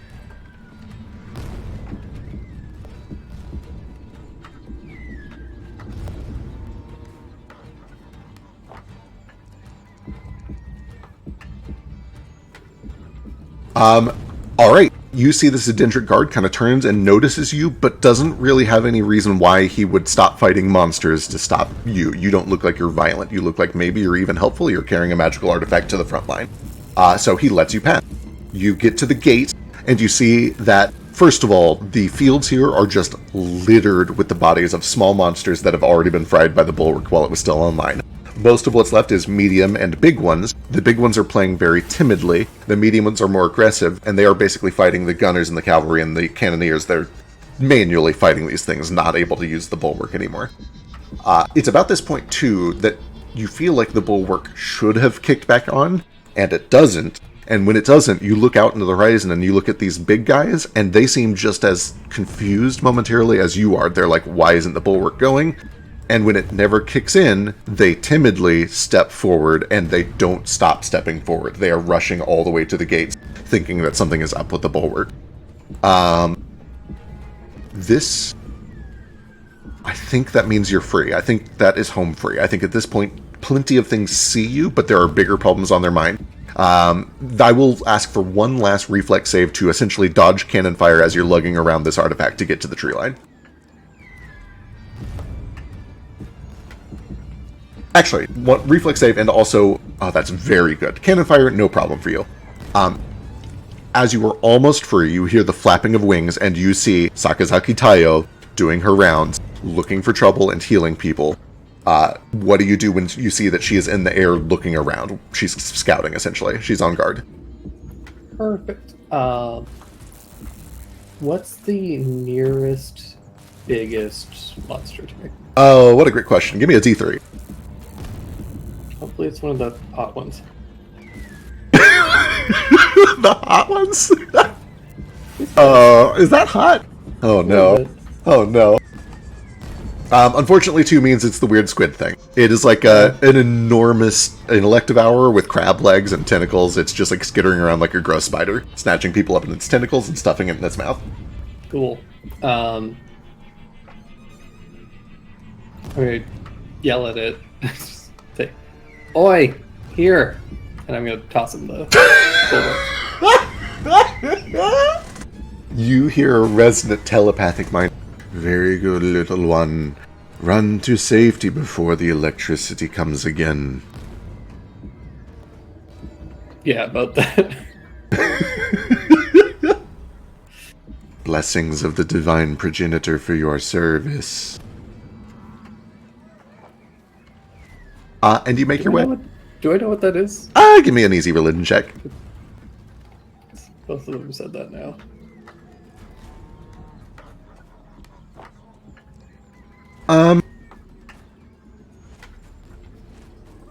Your guess is as good as mine. I don't think an 8 means you know for sure what it means. You're very welcome to take stabs at it if you want, but I don't think Tex has heard that phrase before. Okay. Alright. You make a break for the trees? Oh boy.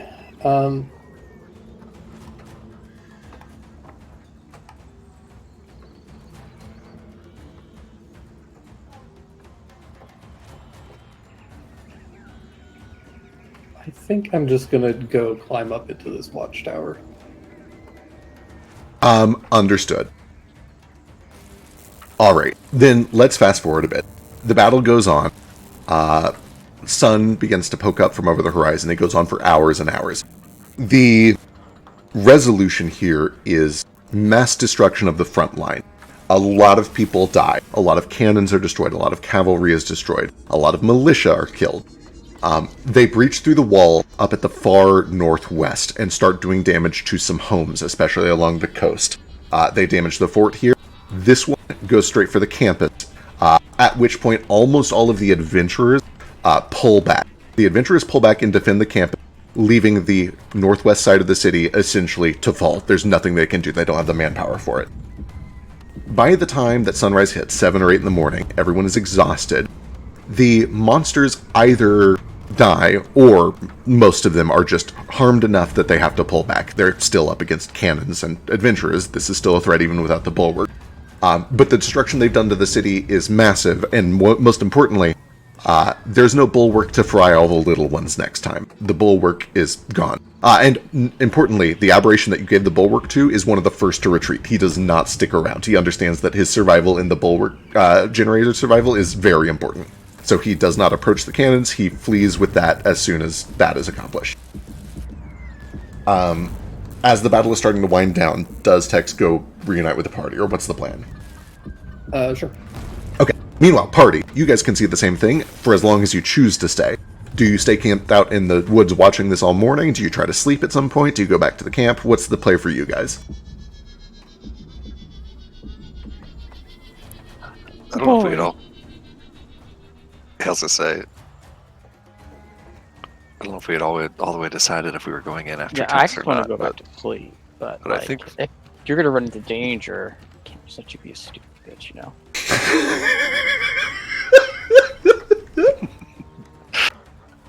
yeah, Jane's vote is just like, wait, Tex clearly did this and did it for a reason, presumably.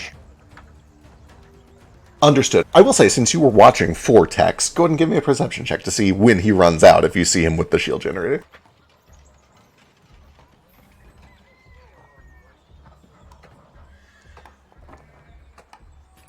I was watching too. True. You can also give me a perception check.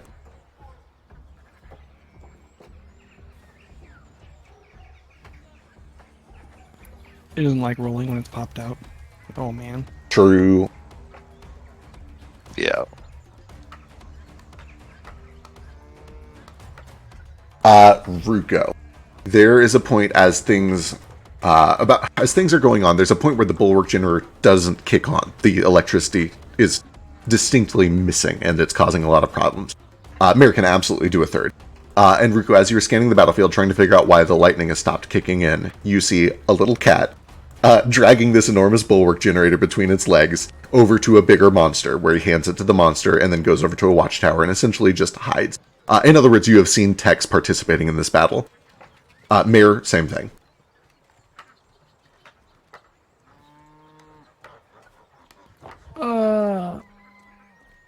Does anything happen to Sakazaki?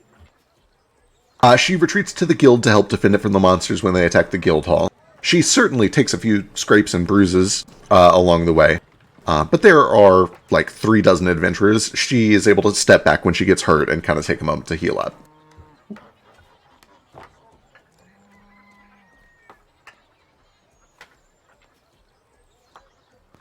Well, there's Tex. Going to the tower. Ruko's very confused about the bulwark. Thought we were here Right. for the other thing. Same. Mhm.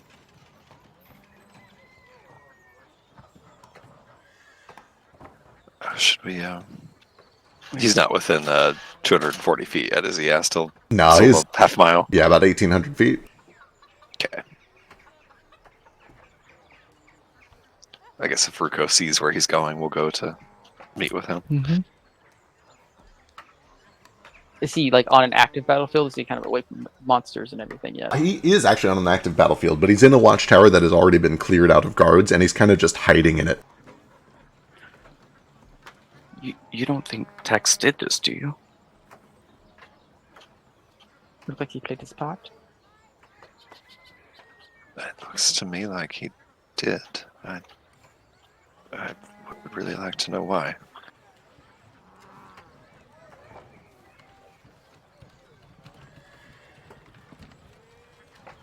I'm going to change into a fox as we approach. I don't want to go up in my giant costume. I say, if we're approaching to go meet with Tex, I will also do... She turns into a robot to blend in. No.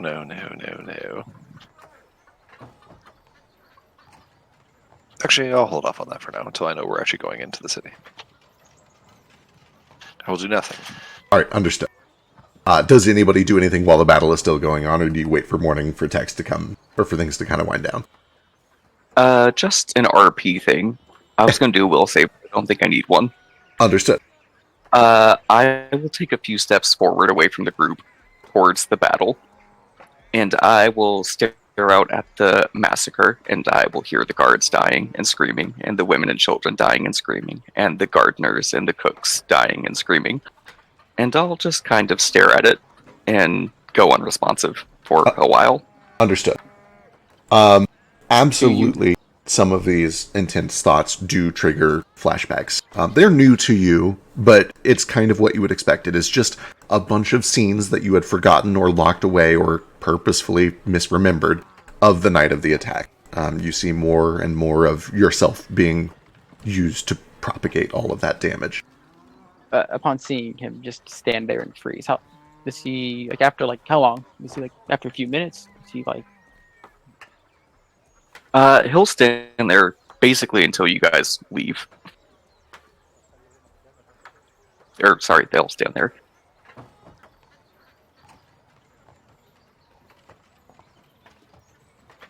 Like, kind of willing to be a little more visible. Not like putting themselves in danger, but Oh boy. I feel like Yes. Ruko's in a fairly similar state, I but was gonna also say, like I- searching for text until then. Perhaps we Didn't want- should retreat for now. Didn't want to step on Foster's moment there, but Jane's very much in the same sort of attitude. Foster seems to be like looking, and Jane almost like can't look. She just kind of sits with her back to it all. Let's get back into the woods. Get away from here for now. Tex will find his way back. Yeah, it's a good idea. All right. To expedite things a little bit, 7:30, 8 a.m., the last of the cannon fire resounds. The last of the giant monsters retreats. The city is in bad shape, but it is still standing. The western side of the palisade has fallen. You can see that 9 or 10 homes have been completely destroyed. There are thousands of dead little monsters and hundreds of dead people, mostly in militia garb or a Dendric Night Guard. There are even a few dead adventurers, although there are maybe 7 or 8 that come out and start to heal those that they can, including Sakazaki. Tex eventually starts to make his back to where he presumes that the camp still is. And one way or another, you guys reunite. I assume that the party... Do you guys set up a new camp, or do you just kind of fall asleep with the trees or stay on watch near the trees? Probably set my tent back up. All right, you guys set a camp back up, and eventually, Tex, you make your way back to the camp.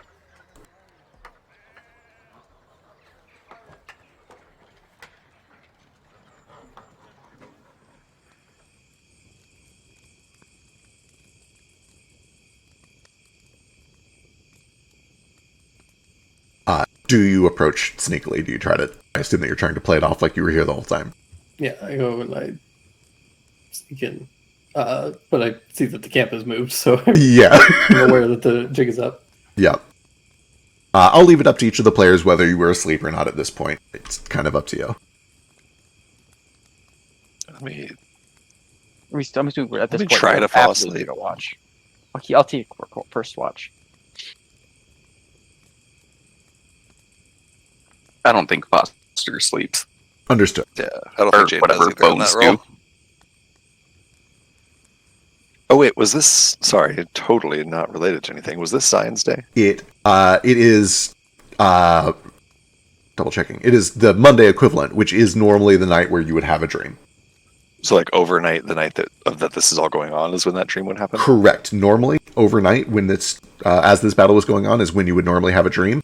You have not had a dream because you've been awake the whole time. Ugh. Alright, Jane had resolved herself to... Because at first she was going to stay up intentionally to see what happened to Drifter when this was all happening. But then she thought better of it and realized that she kind of needed Kaz around to do that anyway. So then she was going to do a different experiment where she kept Drifter in the bag and slept outside to see if that did anything. So in the interest of trying to do that, she tries to go to sleep, but can't get the sounds of that battle out of her head. So Understood. doesn't end up falling asleep. All right. Then eventually, those of you who are still awake, which I think is a lot of you, hear the soft pitter-pat of Tex, who approaches stealthily at first, but then realizes that the jig is up. Okay, pull a string and turn on the campfire. Where were you last night? Your father and I have been worried sick.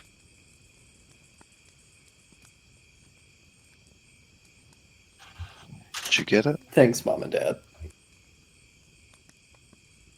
Get what? The orrery? No. Why would I get that?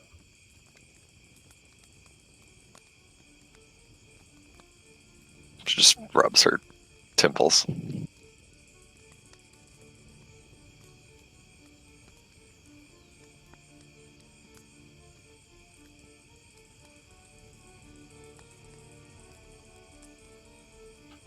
So you just got a bunch of innocent people killed for fun, or did you do that for any reason? I didn't do anything. Just went for a walk. Then those other daemons came. You're a fucking liar.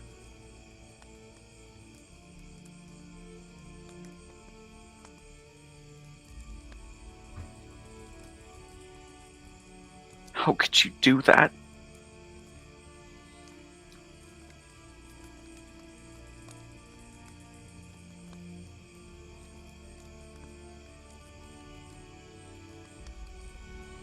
Is it strange that I could?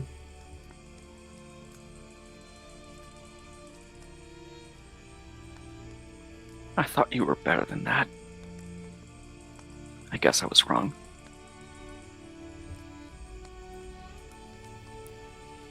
Guess you were.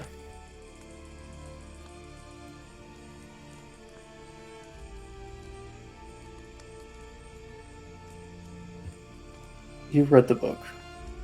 You know what I'm made of. I know what you're made of, but I know what you could be instead. If you would just...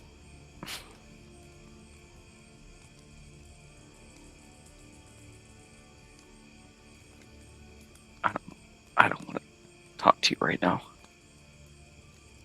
And I'll walk away. If not the orrery, then why?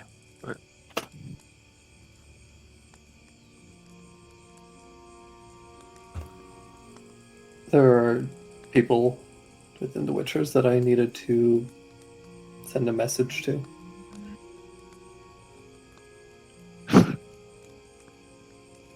A message.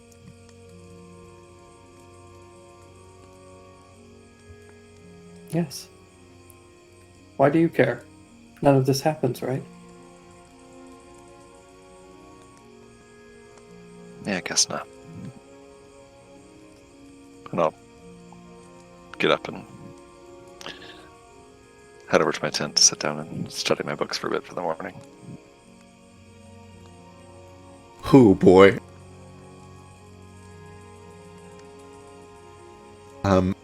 Ruko, are you awake and what do you do? Ruko's sitting there, he's just staring into the fire.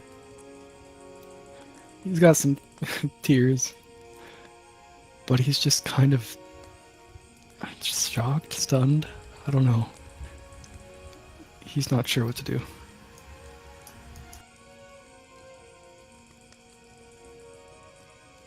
And how about baby But boy? he won't look. He's sorry. not looking at text. Understood. Big boy just kind of just watching everyone say their thing and just genuinely how like upset everyone is.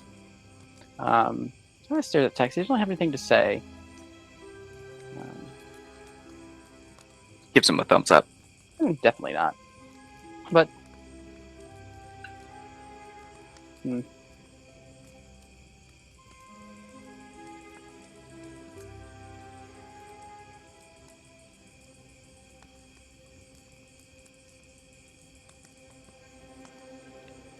so you're going back? Are you going back now that you're done? Well, they're still alive, so I guess I have to go back. I meant back to camp.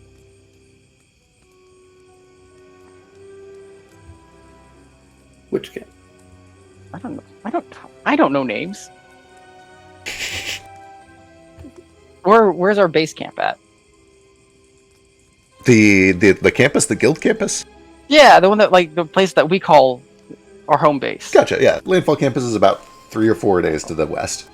Landfall.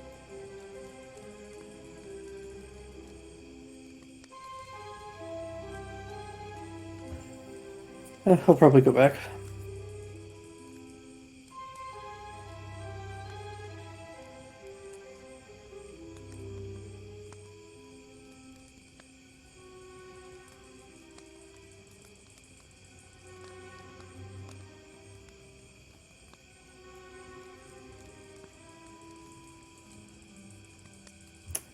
So I'm gonna nap first. Yeah, I suppose we should all sleep. A little. All right. Does everybody try to sit down and sleep and rest, or does anybody do anything else? I'll probably go find Foster. Hey, Foster. Hi.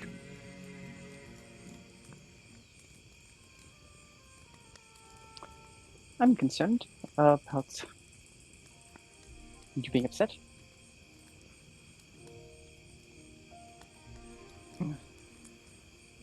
No, I'm concerned about a lot of things, I guess.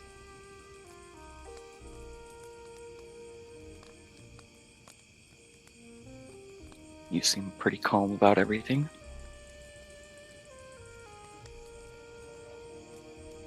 I'll try to remain calm. Sorry.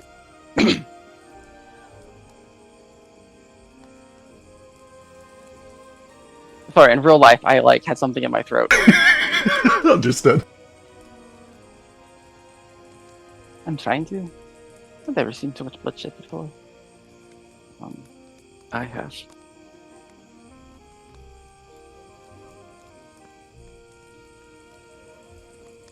Whoa.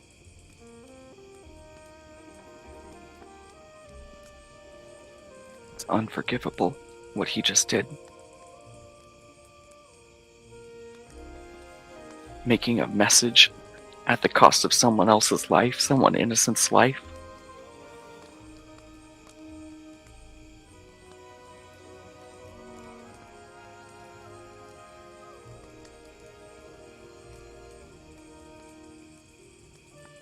I don't care what Tex says or what Jane says or what any of them say, whether none of this happens or any of it.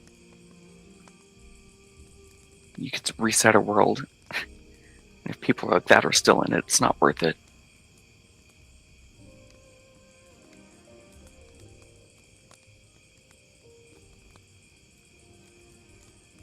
Oh. The droid's always been a dark place, I guess, at least from my perspective. Maybe not dark.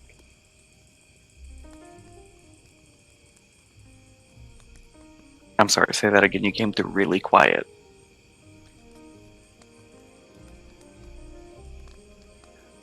I said, the world has always been a little bit dark from my perspective. Maybe it's just, I don't know, but everything is dark though. No, not everything, I suppose.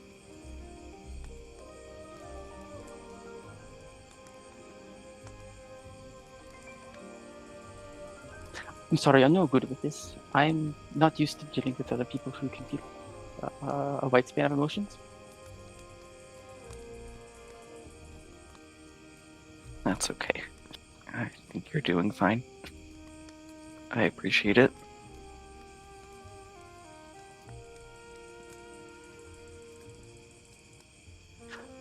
I just don't... I don't get it. I know what Tex is. What he was, I guess. I don't know what the right words are anymore. I don't... He's as much a part of this world as everyone else is. I don't know why he can't see that. Why he can't act like it. Treat other people like it.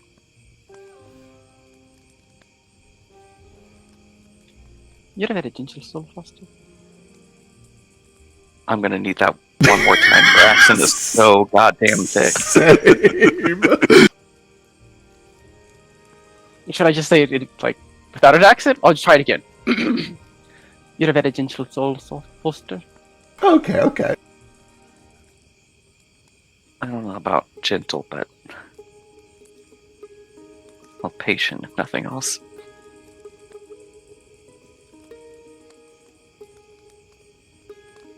But thank you for saying so.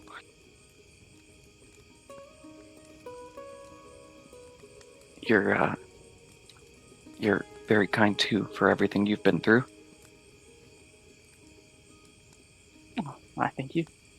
try to be kind if I can.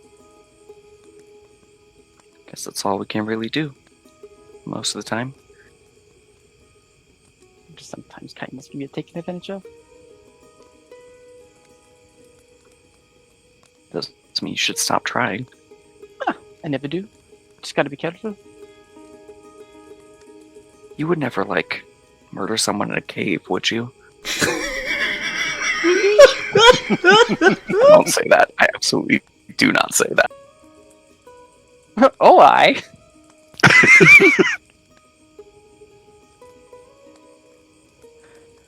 I don't know, baby boy. What do you make of all this?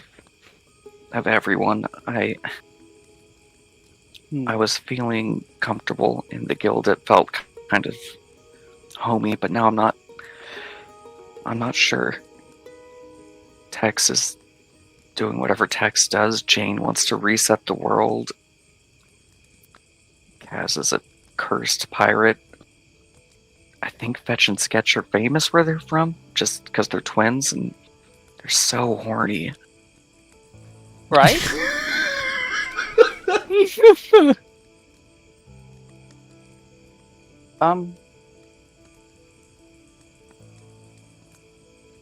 I think I'm in over my head.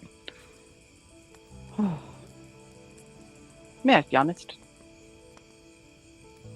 I wouldn't ask you if I didn't want it. I'm scared most of the time. It's very scary here.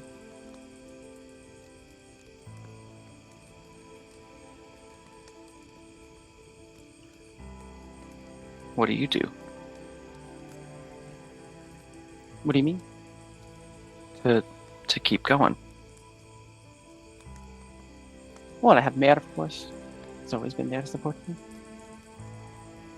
Dream of home. To know that there's love for me. If you're gonna dream of home, why not just be at home? Oh, I'm trying. But it's not so simple as just going home. I guess it isn't.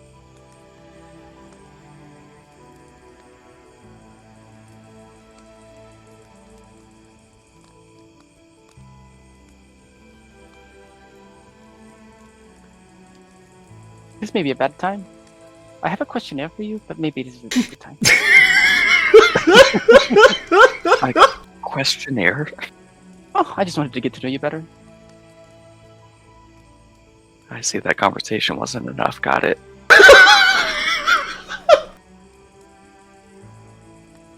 Oh, the conversation was very insightful.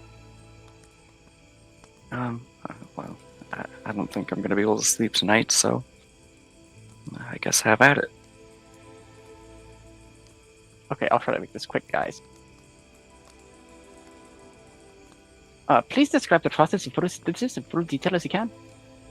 The process of what? You have got to slow down when you're speaking. Please describe the process of photosynthesis in as full detail as possible. Boy, you've asked the character who knows the exact answer to this and the player who does not know the exact answer to this. It's when plants eat the sun. And they turn it into chlorophyll or something like that. Foster knows the answer. I'm an idiot. Importantly, does Foster actually know like the scientific method of which how photosynthesis works? I don't think the DM is here, but I assume so. I'm educated. Good. Well, Foster is educated. Yeah. Describe how you would resolve the following scenario. You need a bucket. A man with one is reluctant to give it to you. That's the scenario? Aye? Is that the only bucket in the world? No. I'll find a different bucket. Oh. If you could know anything, what would it be?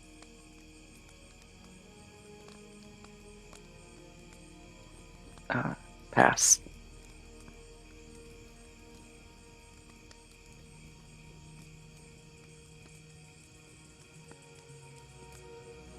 He like looks at the last one and kind of like looks at you. The last one. Oh, that's it.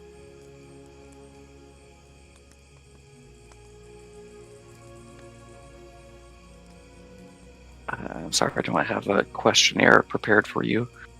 Does it get hot in there? Oh, sometimes I can't put you used to it. It's made of some very breathable material.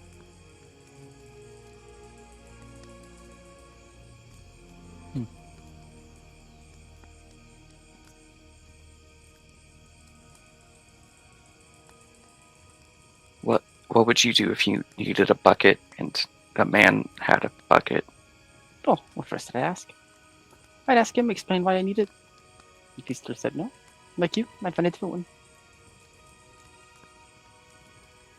Do you know the man in this scenario, or are you just walking up to strangers asking for their buckets? Oh, he's a stranger. I guess it doesn't matter.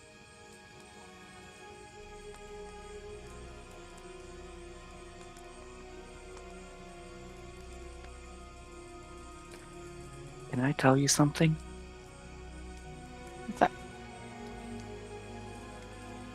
I don't know what's going on most of the time. I'm kind of just winging it and trying to keep up.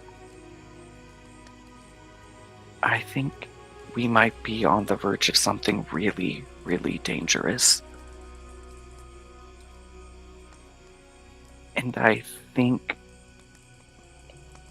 that the old growth wants me to watch over the sites to stop it. And I don't really know how to feel about that. I don't know if I'm the right person for it.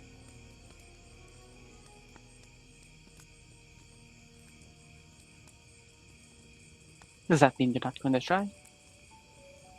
Well, no, of course I'm gonna try. Well, then it seems like you're the right person for it, then no. You find a way.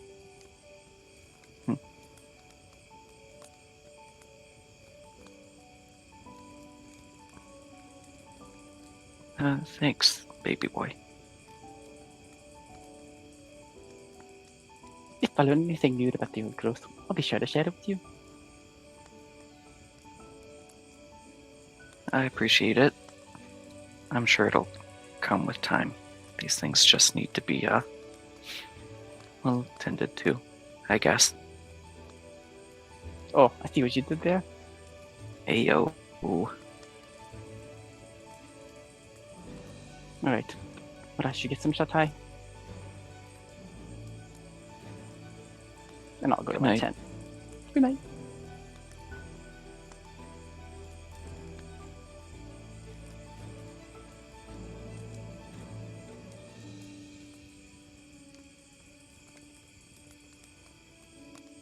The end. Rip in peace.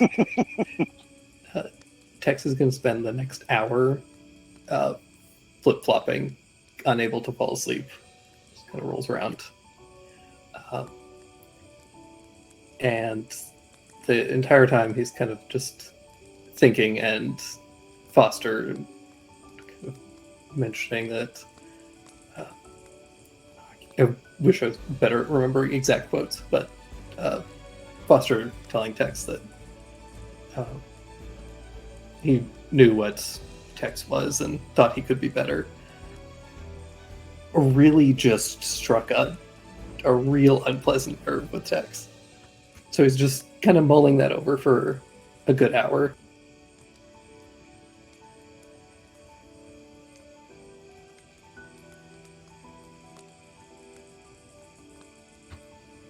And then finally he just gets up and shouts, "Fuck!" and goes and like smashes something, breaks some twigs off of a bush or whatever.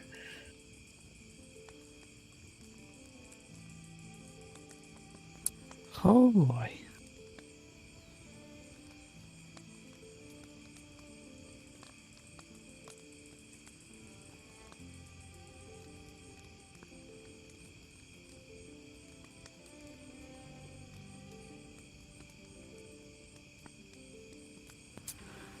Still without God.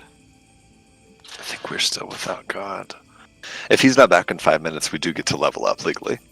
Yeah. Correct. Frankly, I should have gotten to level up already. I ate a daemon. True.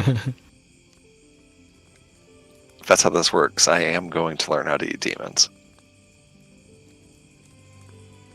Where's the goddamn calendar? How do I pull the calendar? Refresh your page. Yeah, but that's going to take 45 minutes. Have you tried wanting it?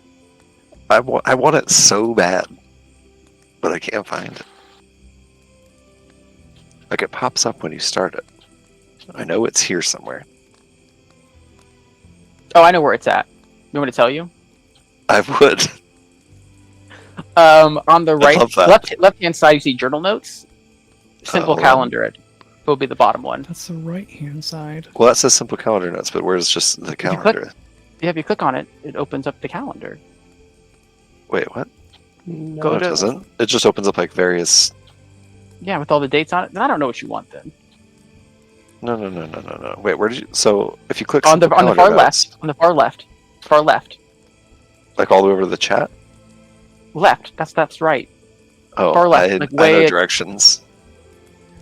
Click on journal notes, and then that will pop up. Bottom will see simple calendar. My God. Thanks, Lush. Thanks for being the grown-up. I'm not doing. I'm done. That's my one time this year. Never be an adult again. I was also looking at the right side journal tab, which is not the same. Yeah, that's where I was. Guys, it's a waxing giblet. Yeah, give it. I'm dying.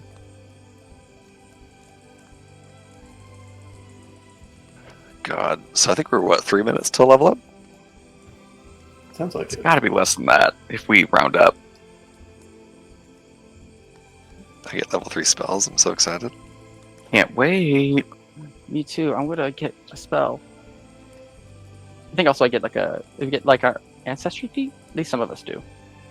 I think I do. Oh, hell yeah. More robot feats.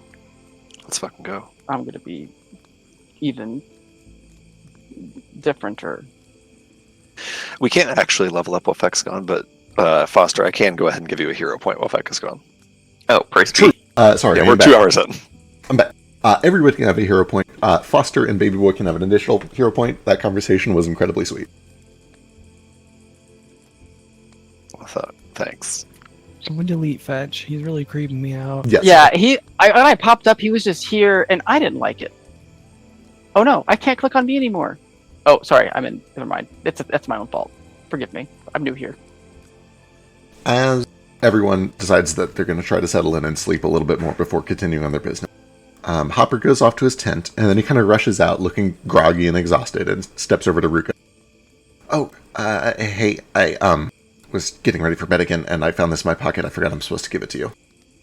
And he hands over a little, just letter, like an envelope. Oh. Huh? Yeah, I'm supposed to give it to you. Who gave it to you? I don't know if I'm supposed to tell you that. I don't know. Should I tell you that? I'll read it first, and then we'll see. Okay, alright, cool. Yeah.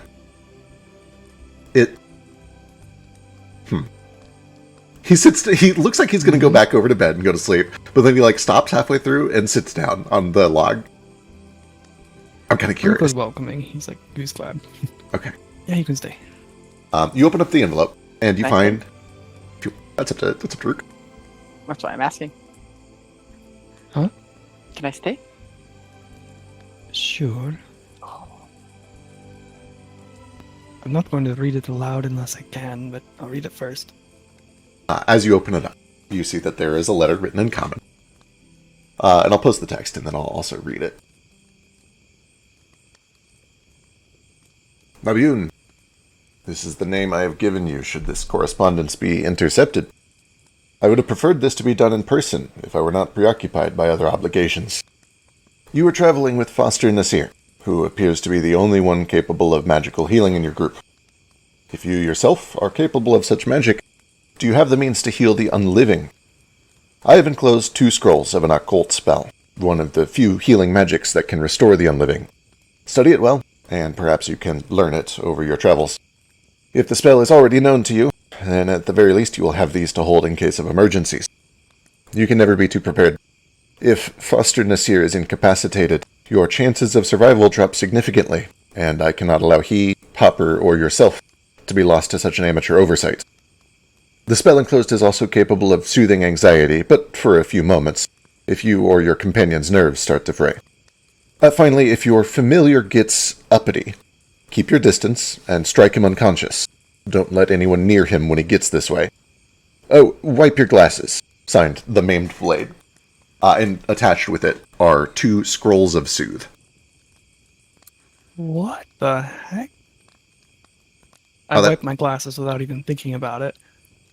And then I read this out to them, too, the baby boy and Hopper, and I look at Foster's tent. I'm gonna run in there shortly, but yeah, I read it aloud. Who? What? Who? Hopper leans over. It was Narafi.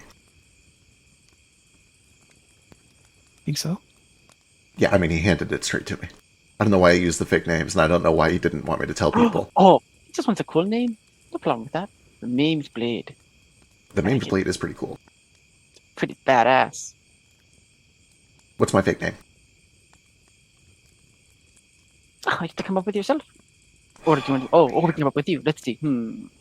What's your... Maximus. Maximus... No, I don't like it. Fortunus. No, I don't like it. Yeah, that's more of a... Well, I mean, cricket's a good luck. No, I like cricket. Little on the nose, but I like it.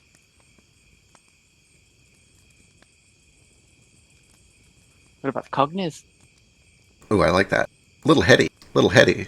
Ah, yeah. I bet you're smart. I guess so. Anyway, I want to go sleep. I just didn't want to forget, delivering letters is very important. I'm sure you understand. Are you okay, Ruko? You still got like a stunned vibe going on. Yeah, I think little, I don't know. I should know what to do. And I don't.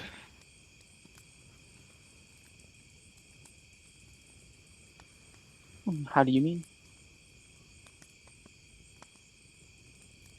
It's a long story, but this is the kind of chaos that Spirit Weavers were meant to mitigate, I guess, or negotiate.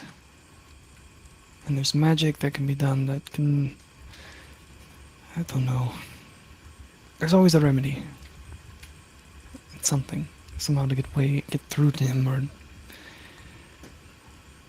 I don't know. Do you blame yourself for not being able to stop him? He looks down and doesn't answer, but it looks like yeah.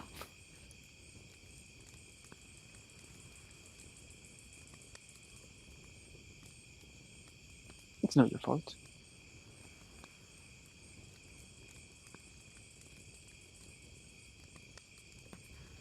Well...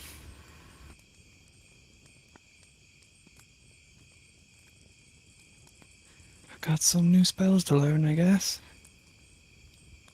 Oh, jeez.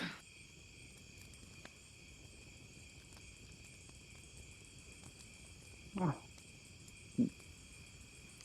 Ruko's so frustrated. To like pat you on the head.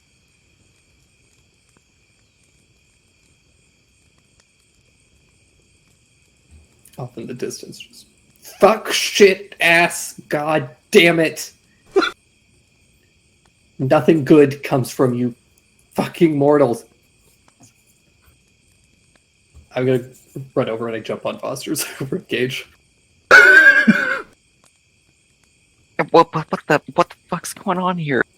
Pack your things, let's go. I don't have things. Perfect. Where are we going? Prepare some of my mess. I'm just gonna Let shout to them everybody know. else. Go pack your things before I change my mind. Can we wait like 2 hours so that I can get some sleep? No. I'm sorry, baby boy. He pats you back on the head. goes and grabs some things. We'll go get Jane. Jane looks like Yeah, a photo. Okay, you're ahead of it. Yeah, she comes out when she hears all the yelling and nonsense. Jane look distraught too. Boy, give me an insight check. She comes out with Even like a baby, none of this happens.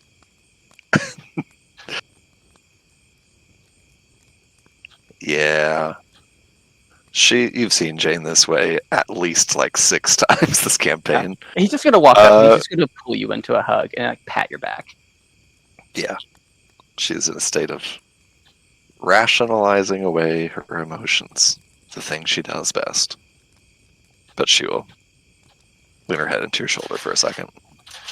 He's really tall. You're not touching your shoulder. Yeah, not shoulder, chest. For sort of sniffling and composing herself. It's okay, Jane. I'm gonna go try to repair some of this mess. Yeah. A few things. Came here with a job to do. Let's get it done.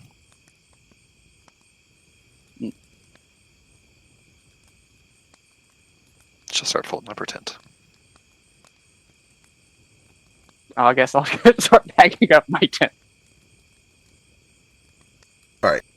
You guys groggily start to pack up your thing. This is the first time it's happened in this system. Without a full night's sleep. You each take the fatigued condition. The exception there is Foster, who does not need to sleep very much and got 4 hours in before all of this happened. Amazing. It also means if you normally recover spell slots, you don't. And most other things that come back daily do not if you do not get your rest. So, exhausted. All of you trudge off for about 45 minutes, until eventually you see in the morning light, about 10:30, the city of Maresca. It is still standing. You can see that the wall is damaged. You can see that there is smoke billowing up from burned buildings. You can see that there are broken cannons and dead horses and lots of dead monsters. By this point, most of the injured people have been recovered. Most of the bodies have been taken at least into the city walls so that they can be handled. But the monsters lay fallow. This city looks like it has just underwent a deadly and traumatic battle. But by the numbers, monsters died in the thousands, and humans died in the couple hundreds. It's hard to say whether that is a victory or not, but most of you, especially Ruko and Tex, would be aware that the monsters will come back, the people will not. So I don't want to lead everybody all the way to Moresco. Okay. I want to, from my vantage point, I want to follow the direction that the octopus went. Interesting. So to be clear here, are you just kind of opting for that path instead of the normal one, or are you trying to trick them into following you to this octopus's lair instead of going to Moresco? What's the goal here? No, I'm not trying to trick them into it. Yeah. This is just the path that I'm going. Okay, understood. Do we know about this? Like, obviously, like a few of us saw the shield. Like, oh, right, absolutely. that's what he grabbed. Oh, so, yeah. like, I guess, do we know what the shield is? That's a good question. You can give me an Arcana check. I would also allow perception as insight. You guys were watching and noticed that when Tex appeared with it, the bulwark stopped firing. Jane can tell for sure that was the power source for the bulwark. Unless I can tell you occultism. With a pretty hefty disadvantage. It's an arcane device, but occultism is close. Occultism also uses the magic of objects I'll to power burn a itself. hero point to reroll with occultism. Alright, let's see it. 14. You're not magically sure, but it seems reasonable. Importantly, is if it's a fail, then I get to. It's a. Cretins. Yeah, throw Cretins on there. There you go. Yeah, it seems like I probably actually start laughing a little bit as I get a little crazy. Especially since that is effectively a 28, since it is about arcane security devices. Yeah, that was the power source for the bulwark. Oh, I forgot I could have just rolled that to begin with. Where exactly are you taking us, Tex? This doesn't seem like the right way. After the shield. He's got it. Any reason we shouldn't tell you to just go do that yourself? I can. It's probably safer for you guys to not. Oh, they need our help.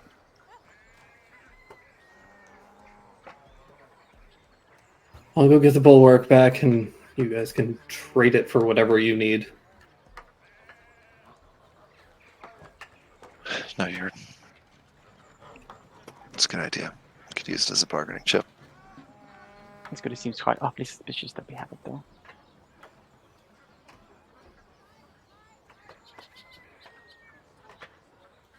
All right.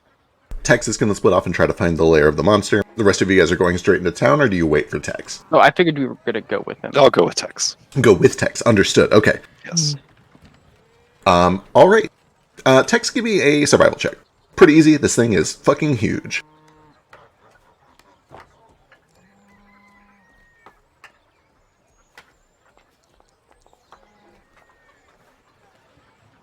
Not quite that easy. I'll use one of my hero points.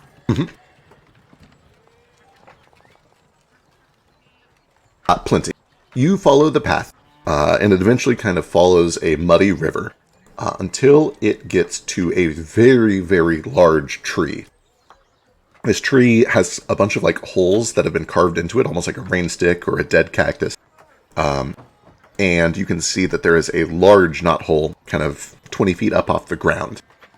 And you can see that its weird tentacle tracks and crab claw marks lead up into that. Like it crawls up and lives inside the tree. Do I know anything about, like, daemons approaching other daemons? Is there, like, an etiquette or something?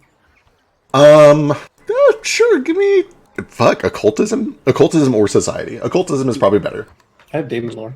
Oh, yeah, best. Yeah, for sure. Yeah, hit that. Oh, my lord. So what I was going to give you, that it's kind of just like a little fish approaching a big fish. There's a point where if you're little enough to not be worth snacking on, then you just walk up to it and say, hey, can I help you? And you help me. Almost like a shark and a remoraid or whatever. Remoraid is the Pokemon. Whatever the Remora. Yeah.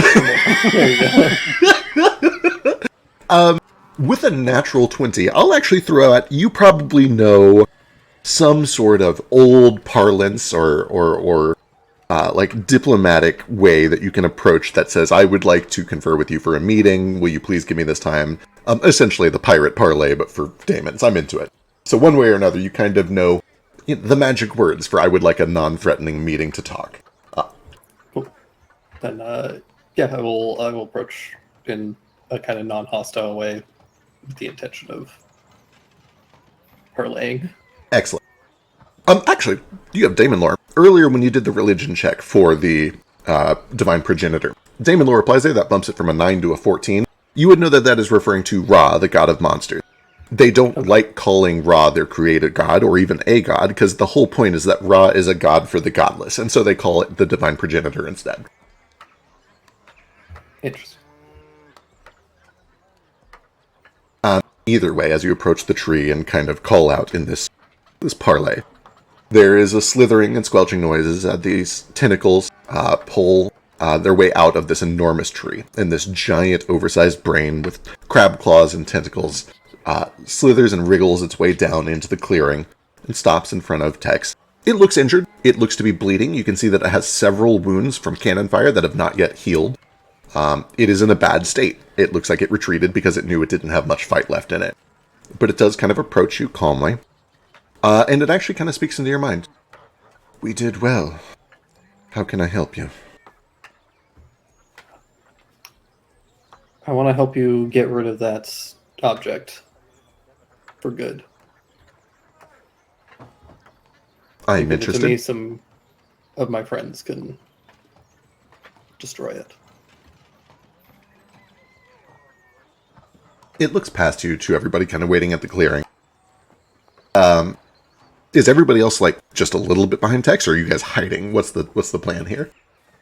Well, I guess it depends on what I know about this thing. Because if it sees me as another aberration, then I might Understood. not hide. It's definitely a monstrosity. There's a little overlap there, but I would say that your occultism absolutely applies here. This thing looks like it is probably smart. It is probably not a great fighter. It probably has telepathic abilities. There's probably a little bit of a kinship between you and it. It appears to be a psionic being. It doesn't speak out loud, but you hear it telepathically in your mind. I don't have a name for this particular monster. Every monster is kind of unique and interesting. As you can tell by the fact that I haven't named it and given it a token. But there is at least enough of a polite camaraderie that you don't think it's going to attack and eat you, especially given that you are kind of eldritch yourself. Okay, I'll hang about. Obviously, I want to be polite. For sure. I'm interested. It is dangerous for us to continue trying to hide it. They will send the adventurers out to recover it, and I don't wish to fight them. What is your plan? We have to take it somewhere, somewhat far away. It'll keep the adventurers away from you, and we'll make sure that they don't get it back. Give me a diplomacy check. Not too terribly hard. You've only been friendly and extremely helpful to this thing. It doesn't have a lot of reason to distrust you. Since I'm flat out lying. Oh, yeah, deception. Yeah, sorry. Yeah, this is definitely deception. What was my last hero point on that? Good luck. Hey. You're very brave. What is your name?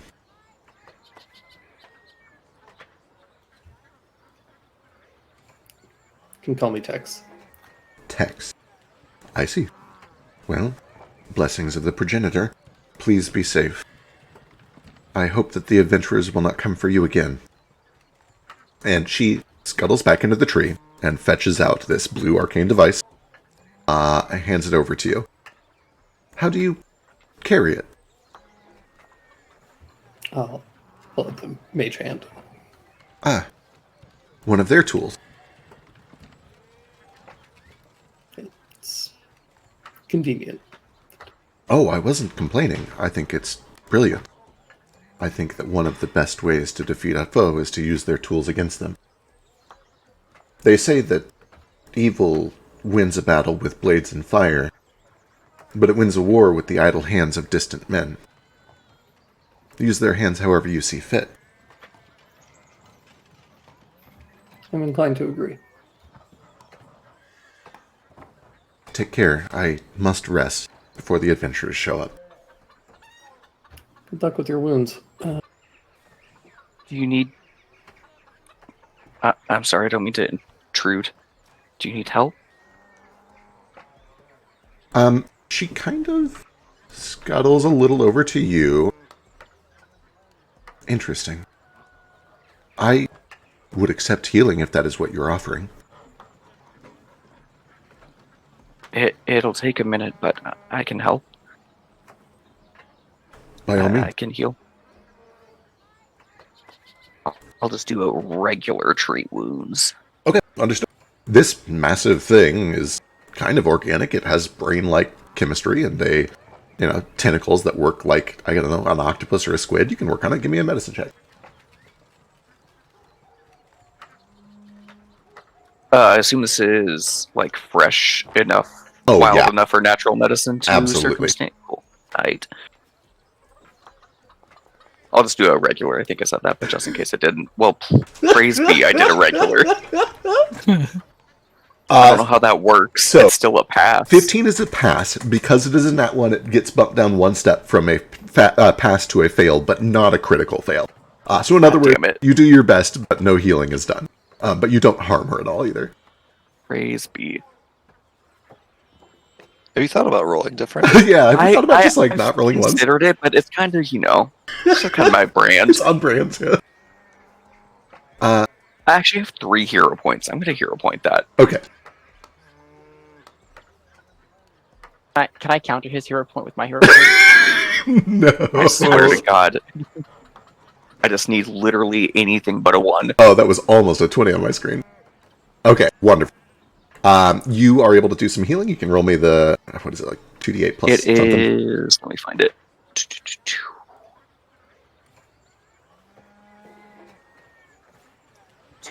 Just 2d8, and loses the wounded condition if they have it. Wonderful.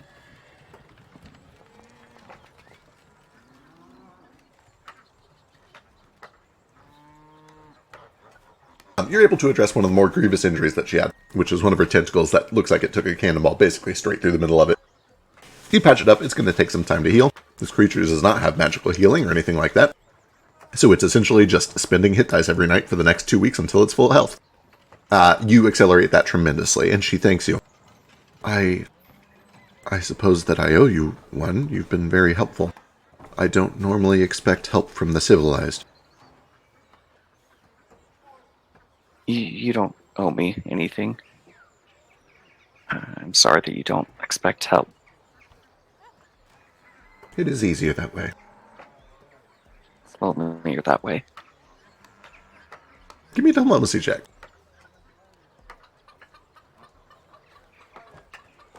Oh boy, I'm bad at this. Yep. Maybe, but it is my experience that loneliness is a small price to pay for the avoidance of betrayal. The civilized see us as lesser. They have done nothing but harm and hunt us for generation upon generation. They have chosen this battle. We simply play our part. I understand. I won't try to change your mind on anything. Has this not been your experience as an Awoken? Do they not look upon you as a lesser? Does the city just beyond this hill not send you out as an outcast? Do they shoo you away with their pitchforks? We're about to find out. Take care, they'll be on edge, especially after last night. They suffered a grievous wound. Hopefully it can help. There is one there who may be sympathetic to your cause. There are, among our enemies, some who I believe understand the truth of this petty feud. You didn't hear it from me, but the man in charge of the Witchers is sympathetic to a skeleton himself. Push that angle if you need shelter. Thank you. That's very kind. And she kind of retreats back to her tree and leaves you with your energy source. What do you guys do? I guess I'm gonna change my clothes after we walk away. Just to be safe. Understood. All right. I was gonna walk in all normal, but we just had to attack the city. Likewise, assuming that we're going into the city, I'm sure we'll still talk about our plan and such, but I will do this thing. Where'd it go? Pew pew. It's not called Disguise Self, it's called something else. Something else, yeah. Yeah, I'll do the same thing. Scroll of illusory disguise or whatever.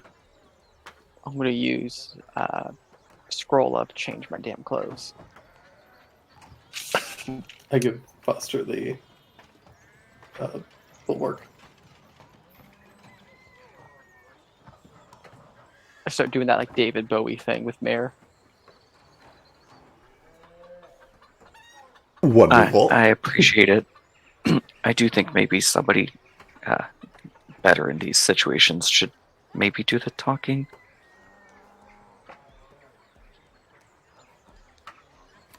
I can speak, I think. I'm pretty good at speaking to you. I think people can understand what I'm saying, you know? Sorry, what was that? Yeah, maybe we'll let the kid do it. I do have a Jane, plus read. 10 in diplomacy. I'm pretty convincing. Yeah, once they understand you, you're very friendly. I'll just soften the accent, you know? Jane will read the scroll and turn into A busty Woman. lady. a woman that doesn't look all that much unlike her, just like about a few inches shorter, kind of portly, similar clothing. Even Kind of, shorter. Jane's not that short, but yes, even shorter, and like in her 50s or 60s, probably 60s. Like kind of mostly gray brown hair with up in a bun. You look like you make oatmeal for a living. It's like, I'll turn into a skeleton, but like a young skeleton. Still got flash. It's funny you say that. Her oatmeal is one of her favorite dishes to make. Is she being Rita? No, it doesn't look like Rita. I don't know if you've Oh, seen okay. Rita, but it's not Rita. I mean, I met her. Remember? Oh yeah, but no, it's not. But then I forgot her. So actually, I unmet her. So take that back. All right, unmeeting. You've met her left hand twice in a box. You Don't say that out loud. Don't say it out loud. Oh god, don't say it out loud. Jane doesn't know what was in the box. I think Mary's the one who left who knows what's in the box. Then maybe we know. He saw it and then he fell over laughing. Remember? Oh, okay. And then I think you turned into a squid lady. I turned into a tentacly monster and forgot everything I saw. It's really, really, really inconvenient for me. Seems like a good omen. For sure. You think they have any coffee? They'll probably have to open. Yeah, let's get coffee. As you guys make your way in disguise towards the city, you're met with apprehension. But everybody is tired, everybody's exhausted, everybody is frankly relieved to see faces of people and not monsters. You can hear the sounds of construction and repair. You can hear the sound of spells being cast. There are 6 or 7 people wearing adventurer garb and the colors and the badges of the Moresco Witchers that are using construction spells to fix the palisade over the west. You can see that they are cleaning and clearing out cannons. You can see that they are starting to rearrange things. You can tell that they are restructuring frantically because they understand that they have today's daylight, and then when the night falls again, they have to potentially do this all over again, except without the barricade this time. It's... I just wanted to say, before we go in the city, I wanted to say something. Gotcha. But they welcome you in. Nobody even questions your disguises. They have no reason to... Oh, what does Tex look like? Are you staying just Tex? I have no way to disguise myself, so... Understood. Do you try to remain unseen, or do you just kind of walk around in the open? I'll stay, not actively hiding or anything, like I'm staying with the group, but I'll do the little cat thing where I'm kind of, running between people's legs and... Understood. Okay. Trying to use them as a little bit of cover. For sure. You smell the smell of bonfires and also lunch. It is almost lunchtime. You can smell that there is bacon being cooked on cast iron pans over campfires. There's bread. There's beer. You do even kind of off in the distance smell from somewhere there's coffee brewing. Lucia, as you pass through the gates, what do you do? Well, so before we patch the gates, I wanted to see maybe if we wanted to keep the shield out. Because if we just be like, oh, we found it, and we're just carrying it around in the open, someone will say, oh, we recognize it. But if we're like, oh, we found the shield that you guys specifically need and we know what it is, it's a lot more suspicious. Yeah, I think we should probably keep it hidden for now. I've got a bag of holding, or a spacious pouch. Okay. I guess Just we can until wait we know someone brings it up. Yeah, just until we know what our angle is here, which is the other thing we need to discuss is what's the plan.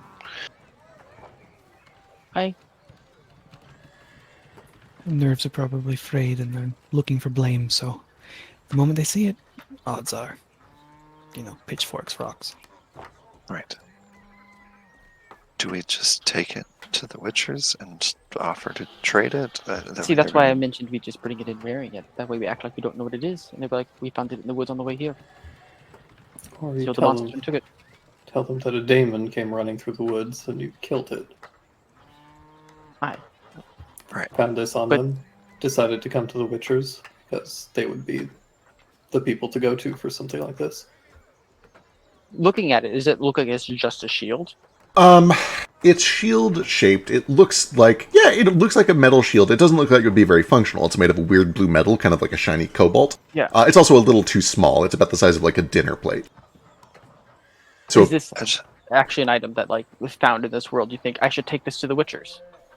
it looks to be a weird magical device for sure. It seems reasonable that you would want to take it to somebody to have it identified. Gotcha. That's all well and good. I just don't know how that ends with us getting the orrery. That feels Like at best, if we were just some random people who stumbled upon it, we would come looking for a reward. But I don't know if that puts the orrery in our hands. Okay. We could try it. We could ask it. I just feel like they might be suspicious. I just feel like it's more suspicious first later on to pull up like, oh yeah, we had it the whole time. Knew what it was. Yeah, fair enough.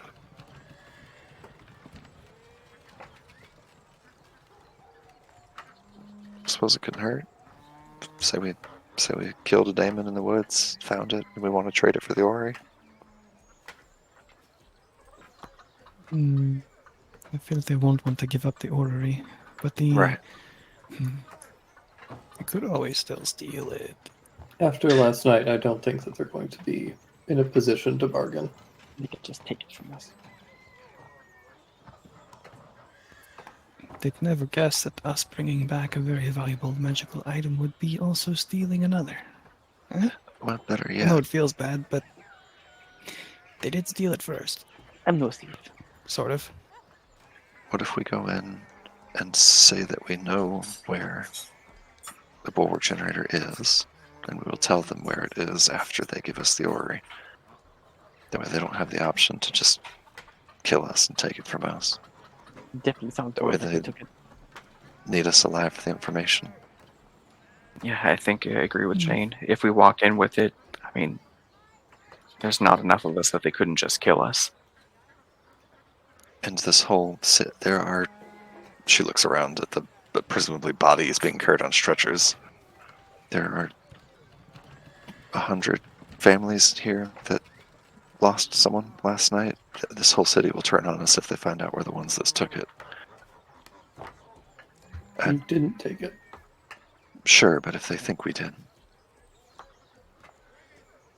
I'm saying we can't win a fight against a city that is going to want revenge for what happened last night. But if we have information that they need, then they need us alive. Did everyone pick their cover name? Ida. I bit. Ido. Ho! We're all thinking it.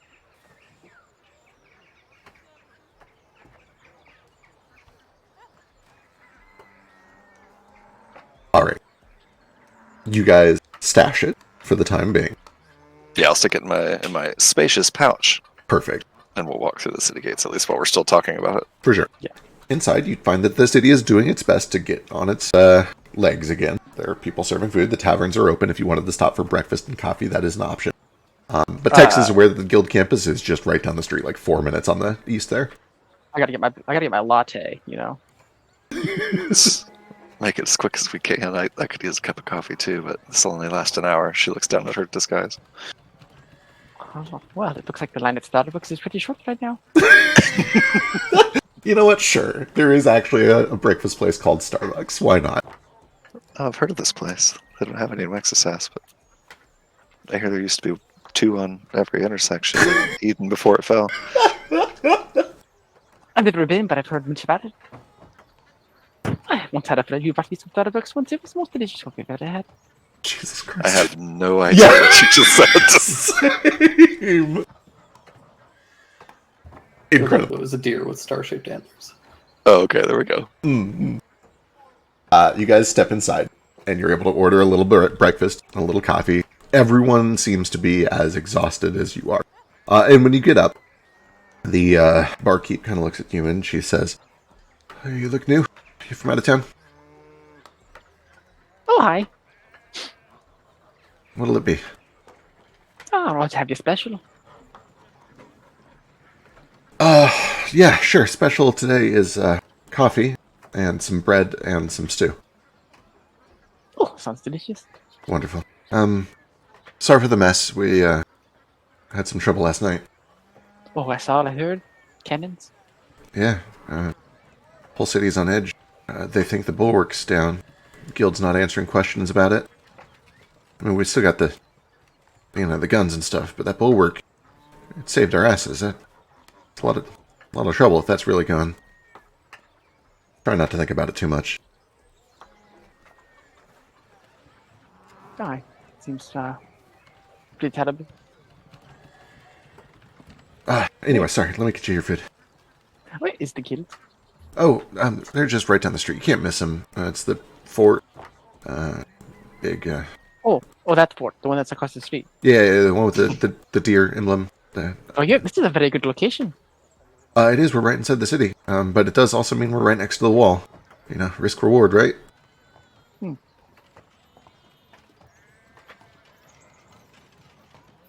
What's a coffee with a little cream and sugar on me? Minimal, trivial. Like a copper each for you is fine. Okay. I'll give him a silver. Oh, that's very sweet. Thank you. I appreciate it very much. No problem. This is really good coffee. I'm glad you think so. It's the best we can get. Imported from Applebend. I've heard they got the real good stuff up there. 4 creams, shot of coffee, and a bowl.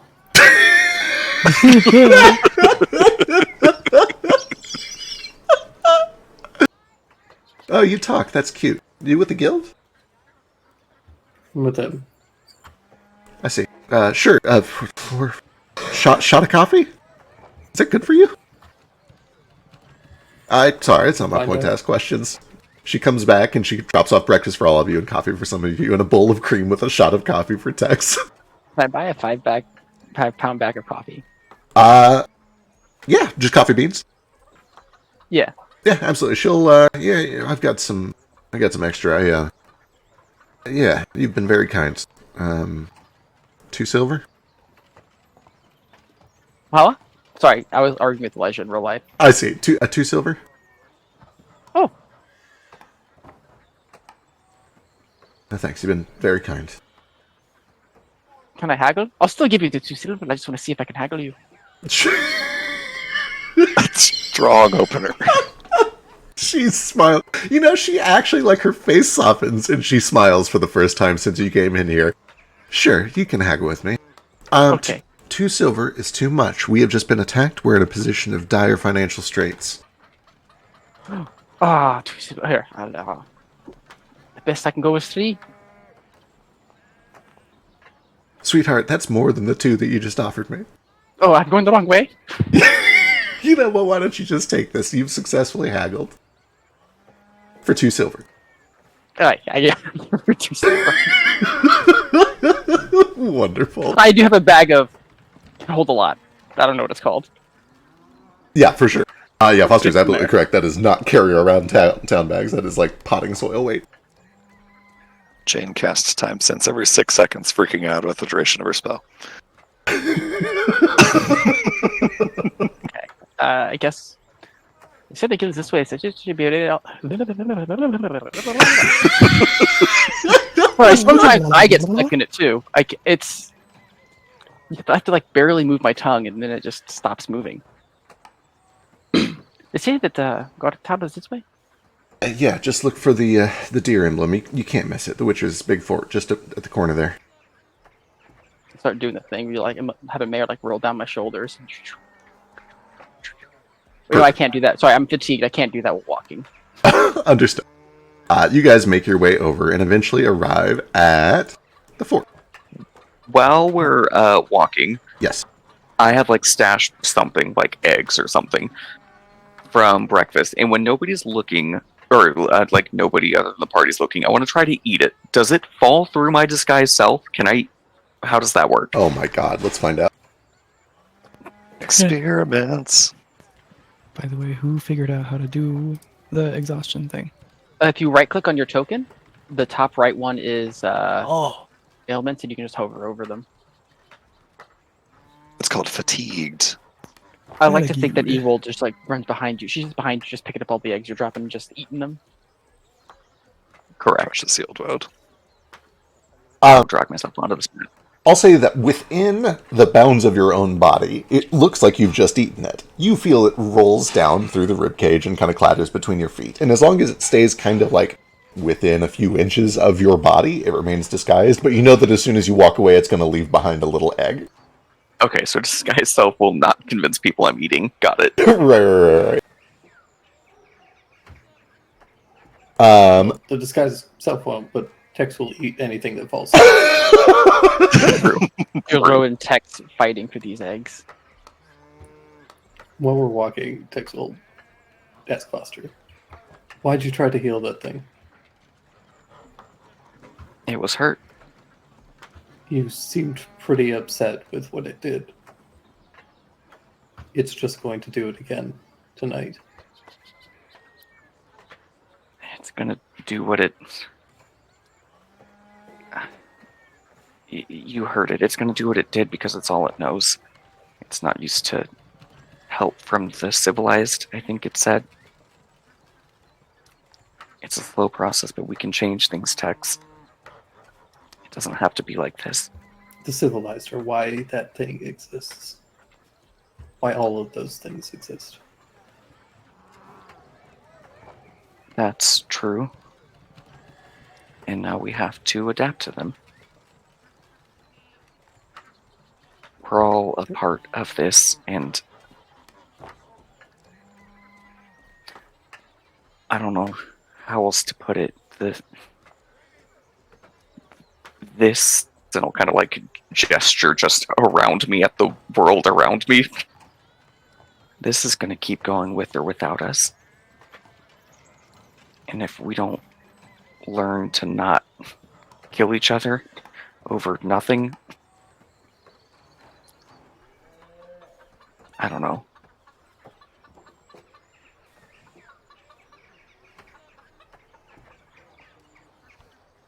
Maybe I'm wrong. Maybe I healed it and it'll come back tonight and it'll never learn, it'll never change, but maybe the next generation might be a little softer, a little kinder, more understanding.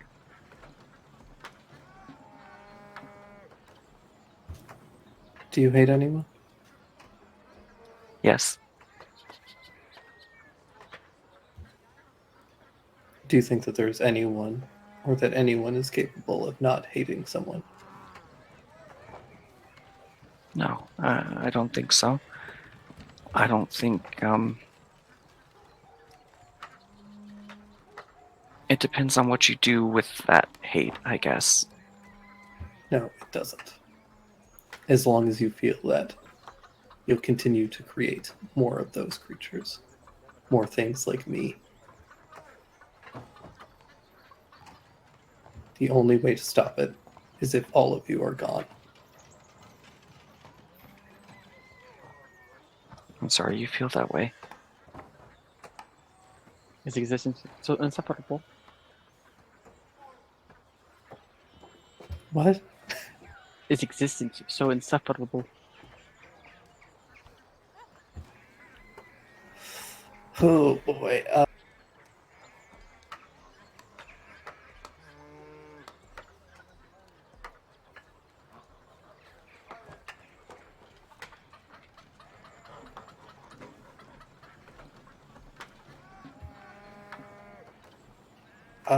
Tex hesitates in a way that I think you and everybody would pick up that, yeah, he's...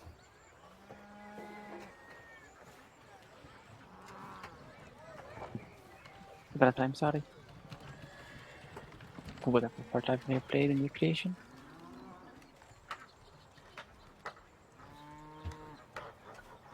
He kind of scoffs and just rushes a little bit ahead towards the Witchers.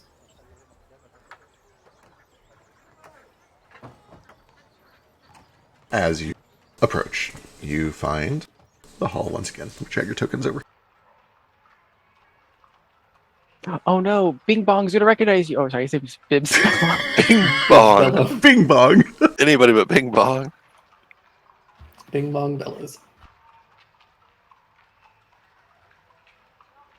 Oh, wait. Hurry, I gotta take my clothes off. As you Oh, I'm just a normal boy. as you make your way up the The steps. longest, most mangled kitsune ever. True. As you make your way up the steps, you can see that, first of all, the window has been repaired or repaired itself, hard to say which. People are going about their business here. Again, the crowd is kind of light because a lot of the guild is out helping repair the palisades, heal the sick and injured, put the dead to rest, fix the town back up. But there is a bit of a commotion here. There's more people here than there were last night. And you do see that standing in front of the entryway, there is, first of all, a Royal Edendric Knight down from the walled garden who is watching over the guild, and a little grung archer who hones his beady little black eyes on you guys as you come up the steps and gives you a nod. Hello, welcome to the Witchers. What's your business? Before we get too close, I'm gonna bite onto Ruko's pant leg.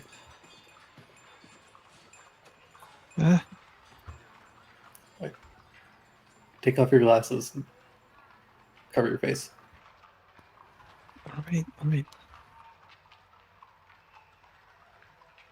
He takes them off. He's got the black fur dye, so he just got blue eyes, black fur, no glasses. Looking kind of hot. But also Oh my blind God, as a bat. It's like that trope in movies. Oh my God, you're so hot without your glasses. I can't see. Yep. I can't see. As you guys all step, almost all disguised, basically. Well, disguised, air quotes. Ruko takes his glasses off.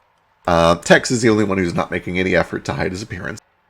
Tex is hanging way far back, and he does mention to Ruko just there are a couple of people in there that have worked with the wolf, so keep your head down. Ooh. Okay. Thanks.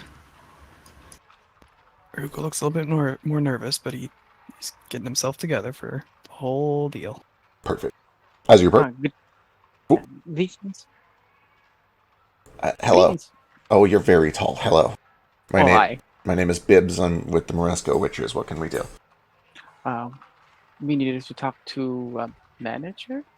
Yeah, sure. Closest thing we have is I think somebody's here. The leader's out on business right now, but I can get you in touch with somebody. Just a moment. What's the occasion? What is this about?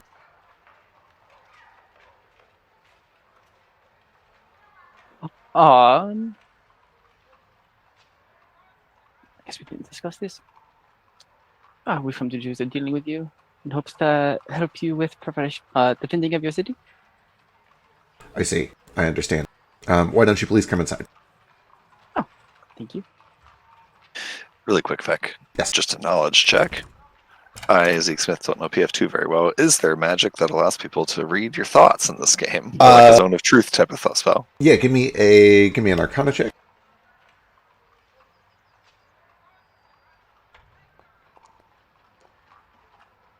Wonderful. There definitely are, and I just had to look it all up for a particular NPC, so let me pull him out to refresh my memory. Oh, there! Look, he's right in front of us. Wow, how?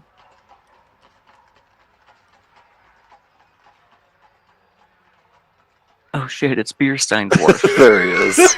I assume that his god is like Dionysus, where he's just drunk all the time, right? You can give me a religion check. Sex Jefferson Attorney Law is not actually here. I'm just checking his spell list. My religion's a +0 because I don't care about the gods, but we'll see how this goes. There is Ring of Truth. Ring of Truth is basically like Zone of Truth. The difference is that what it does is it rings a bell when you speak something that is entirely true and doesn't if you speak something that is not entirely true. It does have a save. You know whether things save. It's very similar to Zone of Truth in that way. Better than Zone of Truth because if you say something... Okay. Yeah.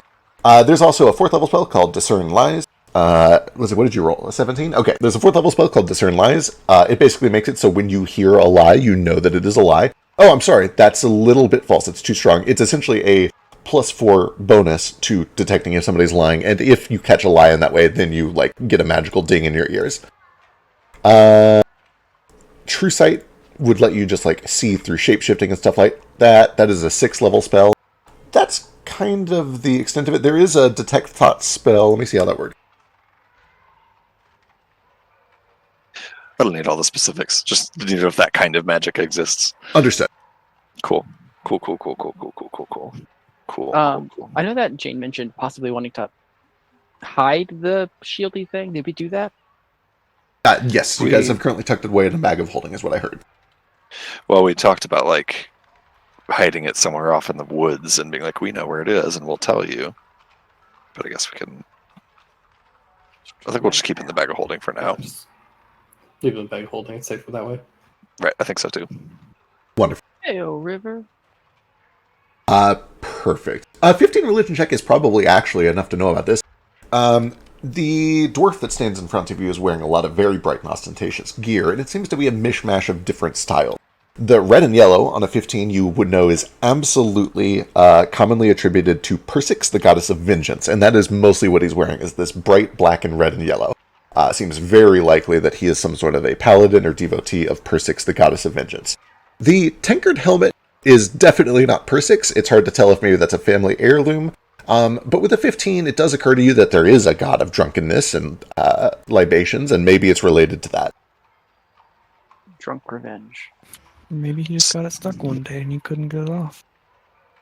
The door Sorry, seems... real quick, wildly unrelated. Before we walk in, as we approach this building from the distance, I will take a second and cast a spell on the boy Foster. Say here, put a little magic on you in case things go south. Start to get really intense anxiety. Thanks, I don't have that already. Just brief glimpses of the few seconds that are about to happen to you in the future and the various ways they might go. Perfect. You watch as Bibbs kind of makes his way up and patiently waits and taps on the shoulder of the dwarf, who is talking to this dark-skinned Strix woman, cleric or mage or healer of some sort by her dress and by the staff that she carries. I can't remember if anybody else is aware of who Sakazaki is besides Tex and Branch. I don't think anybody here knows that she is important. So it just Was looks... she in the vision in the fire? Ooh... With Tex being in the darkness, we couldn't see him. No, she was... Oh, wait. Yeah. Yes, she was. You would actually recognize that both of these, the dwarf and the Strix, were both in that vision of Tex, the monster in the cave. The dwarf was the last one to leave. Correct. Yep, Sakazaki left early. The dwarf left late. Neither of them, according to that vision, have ever seen Tex in his cat form. You guys would all be aware of that from the vision around the fire. Either way, Bibbs eventually gets the attention of the dwarf, who turns. Oh, sorry. I think I'm acting manager right now.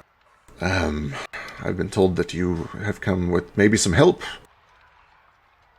What brings you here? Yeah. Before that, I wanted to explain one thing. Sure. Character. So people have seen Big Boy a lot skulking around in his fursuit or whatever. He has a completely different mannerism when he's dressed like this. He walks, he's upright, very proper. His tail swish back and forth. He kind of glides across the floor. He's very graceful, I guess. Elegant, yeah. He's acts very kind of proper whenever he's dressed up like this. Yeah.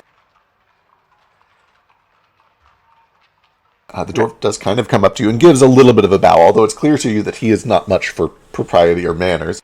Yeah, I'll give a little bow of my head. Oh, we came to see if we can make a deal in order to help fortify your defenses. We do want something in return, though. Well, I'm all ears. I can't make any big decisions until Jude gets back, but I can try. Now, it's called the Orrery. Is that what we're looking for? Yeah. Ah. The Landfall Orrery. Is that what the object we're trying to get from That is the object. It's called the Landfall Orrery, right, Vic? Yes, correct. Well, that's payment if we would like the Landfall Orrery. That Orrery is, That's quite a hefty ask. The Orrery is very powerful and very important. What are you offering? As it so happens, we came across something in the woods. A demon. There were many last night. You're lucky to have made it alive. Why? This one had an object, though. He tilts his head. What kind of I object? forget. What is it called again? The Bulwark Generator. Oh, the Bulwark Generator?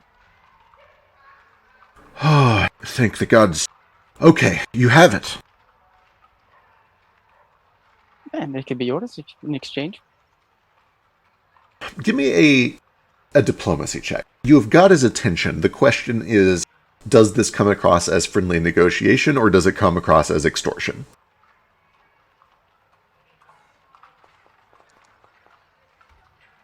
Oh, yeah. That's very good. Oh, the gods have blessed us. Surely this is a sign. Okay. I cannot simply sign away the orrery without consulting with the guild leader. But perhaps, where's Jude? And he looks over his shoulder to Sakazaki, and she kind of responds, he went to go speak to his mother. Apparently there was a lot of damage at the house. The dwarf looks back to you. Okay, are you going to be in town for a day or two, or even just for a few hours? I can go and get him. I think we wait for a few hours. Can we? Guys, Can I do a insight check? Are his intentions pure? Sure, give me perception. Pure is obviously not what I meant, but I think you know what I mean. Yeah. You guys seem to be in a good position here. You get the sense from him with the 23 that, like, he sees this as a stroke of luck. He sees this as extremely fortunate, and you can almost see a weight fall off of his shoulders. The entire town is like, how the fuck are we going to survive the next couple of nights without the bulwark? And the thought that there is hope and that you guys are offering it is huge for them. He is being very complicit. He is eager to work with you. He does not seem to be, like, playing coy or holding back at all. He wants to play ball. Do I think that he's eager enough and that we have enough of an upper hand that we could say, like, no, we're not waiting, let's make the trade now? You think you could probably push it as long as you are tactful, and so far you guys have been pretty tactful. If you come up with a good enough excuse for why you can't stick around, that seems reasonable. I guess Shane can't say any of this, but I think when he asks if we can wait, I'll like glance back at the others. yeah, I don't know how much I can say with just body language, but Shane gives off the body language as like, she truly, fuck body language, she pulls her pocket watch out of her front pocket and looks at it and kind of shrugs. Tapping her foot. Wouldn't quite hurt yourselves. Aside, the quicker you get it installed, the quicker you can put your villages at ease. No, you're right. I'll tell you what. If you're in a hurry, do you want to come with me? You can just meet him. Who's this that we're meeting? The guild leader, Judica, sorry. Do I get the feeling that I could convince this guy to give it to us without seeing Jude? Give me a perception check. You've not done one of these yet. Same question with my 23, if I could. With your 23, maybe. This is a very, very big ask, but right now the bulwark is probably the most important thing. I'm going to burn a hero point to reroll. Understood.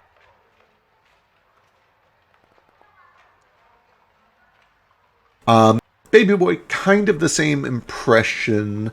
You do kind of get a vibe like this guy likes to follow the rules, which makes sense. He has kind of a paladin vibe to him. You get the sense that he would do so under duress, but would be very uncomfortable doing it. But, you know, he's theoretically saving his people. You could probably pressure him.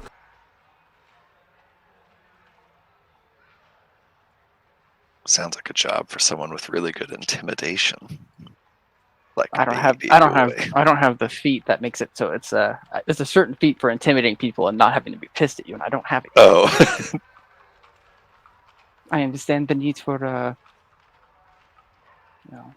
crossing your T's and dotting your I's. Oh, no, to be clear, it's not just that. The orrery isn't here. It was malfunctioning, or rather, we think it was sabotage, so we've sent it off for investigation and repairs.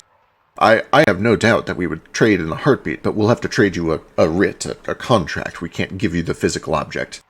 But we can give you the ownership and tell you where to find it. I'm sorry, I hate to keep asking this is everything he said, but do I believe that? It seems like he's being forthright. Okay. All right, well, then I guess we shall follow you to Jude. All right. Let me grab my things and we'll be on our way. He goes back. He comes back with this stuff. He does kind of mention to Sakazaki, all right, you're in charge for a bit. I'll be back. And follow me.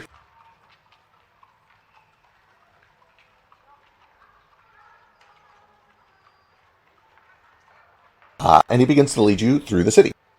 You guys walk and walk and walk up to the northwestern side of town.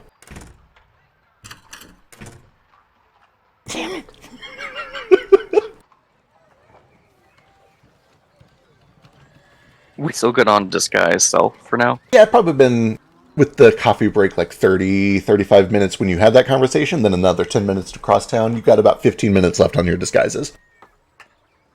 As you make your way towards the side of town, you start to see the signs of rampant destruction. This zone is mostly residential. Lots and lots of property destruction. From what you can see, not a ton of bodies. There...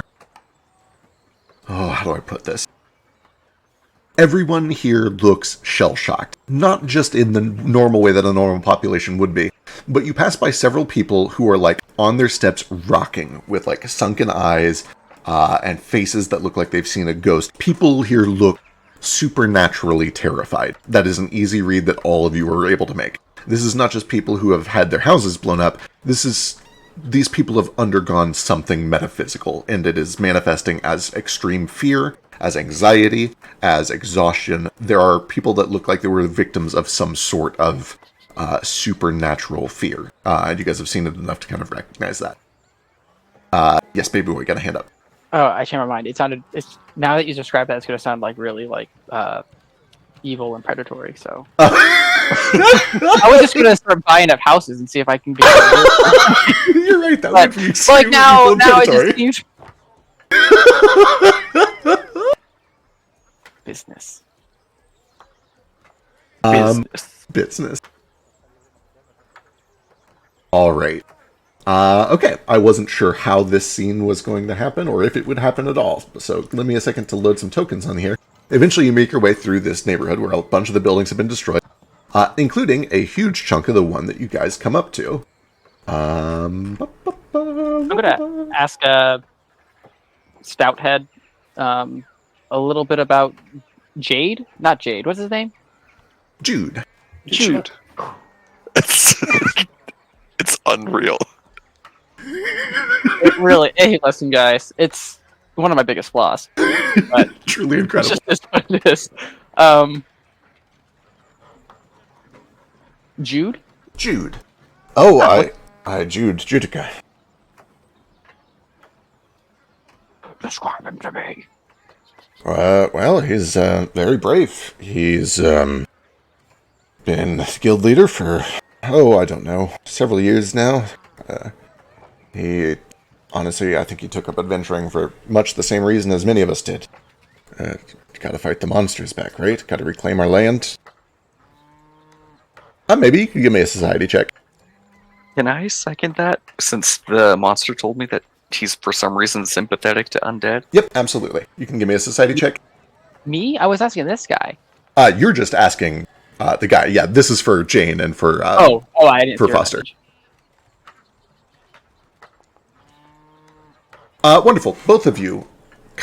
When he announces, okay. I need to double check a thing real quick. Let me make sure I don't give you free information. I want to roll society too. I know it's gonna be bad. I just want to see what I roll. Sure.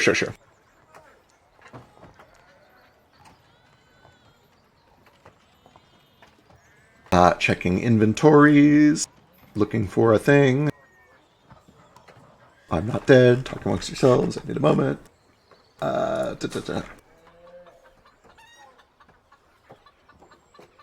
Hey, Foster, you should put on your straw hat token for this. Yeah. Oh, yeah, you're right. Let me put on my straw hat really quick. You can't attack someone in a straw hat. That's just illegal. Baby boy, I'm going to give you a +5 for your academia lore because that is how you know this. The other two of you also know this from the same source. Jane would probably know the most, and we'll get to Jane last. So a 5 on top of it? Yeah, 5 on top of that. So Baby boy and Foster recognizes the name Jude, or at least it sounds familiar to you. And you think, maybe it could be a coincidence, but the fact that there's a dude named Jude living in the city of Moresco jogs your memory and makes you suspicious. There is a foreword at the front of Prospera's Guide to the Wildlands and Beyond, which you just bought in Unma a few months ago. And the foreword reads, "This book is dedicated to my beloved son. Hey, Jude, I'll be home soon, just like I promised. It'll take more than a little death to make a liar out of me." Oh, they're the skeleton. Hey! His baby son. No, his dad. Well, I'm talking about Jude right now. Oh, sorry. Better, better, better. Holy shit. It's like I'm there. If there's one thing that I know for sure, it's that no bad ever comes from singing the Beatles on stream. I'm not There's a actually worried reference about here that I don't know.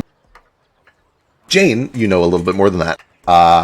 Judica von Moresco Wittershins is a adventurer in the city of Moresco who started the guild after his father was killed by a monster. On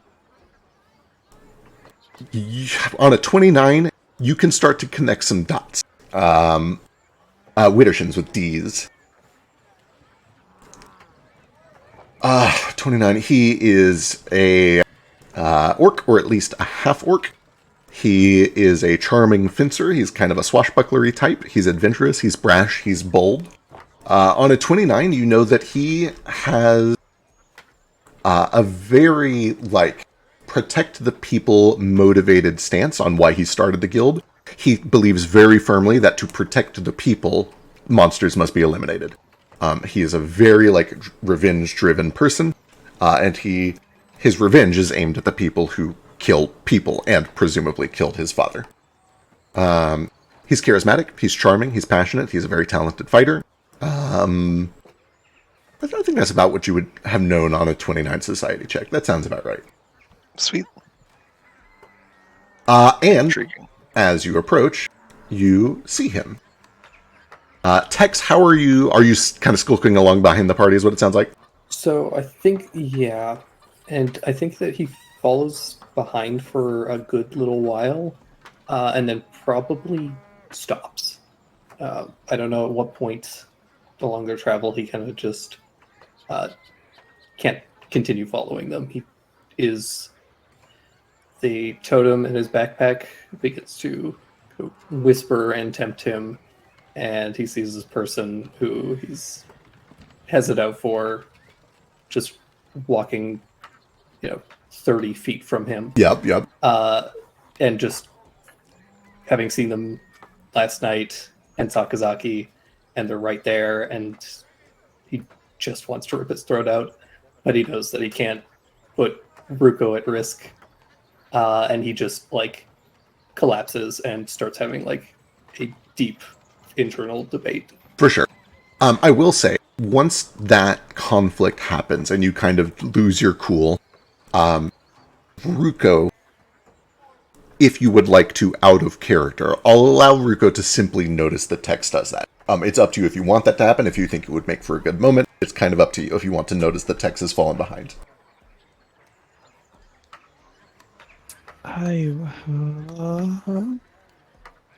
Out of character, do you want Ruko to interfere? Because It's up to you. like, Do you want the to rest of the go party keeps see walking.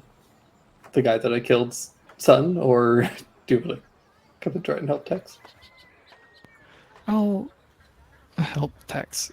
I think they're good. Baby boy knows how to blah, blah, blah, blah to the guys pretty well.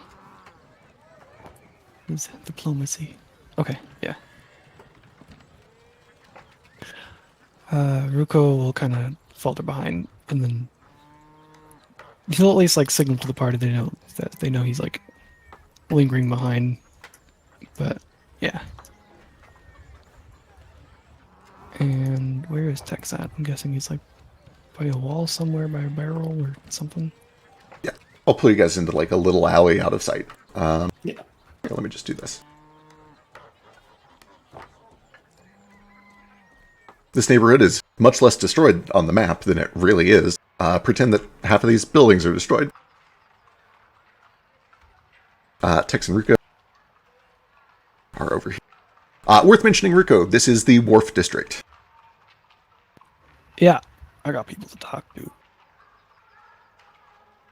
I think Tex is doing that thing when dogs smell something that they really hate, where they're pawing at their own face, kind of. And he's just kind of muttering to himself, psychotically, just shut up, shut up, shut up. Ruko will go and he'll sit down in front of you. It gives you a moment to be crazy, I guess. And then you'll reach out a hand. Tex.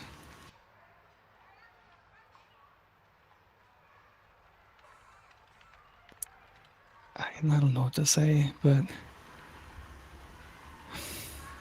they didn't take the city. Not all of it.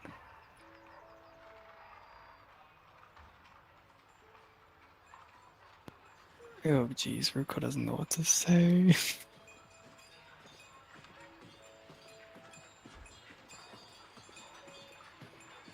And he'll place a hand, like, top of your head, down to your shoulder. Hey, thanks. Yeah, he kind of like flinches a little bit and goes still.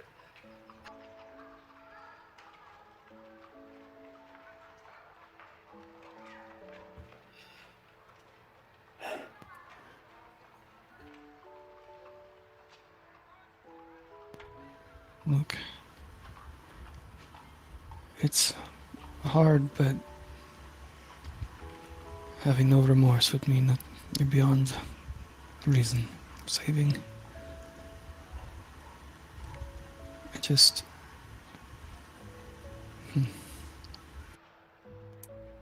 Maybe there's someone here you might know? Perhaps? Several.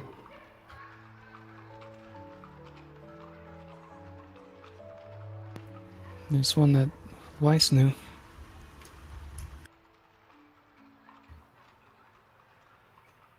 Weiss was here? Yeah. He asked that I speak to them. You spoke to Weiss?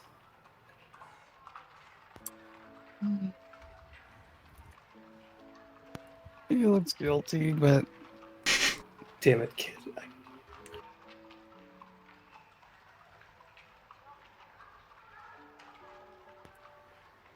He didn't say anything bad. If anything, he gave me hope. Of course More. he did.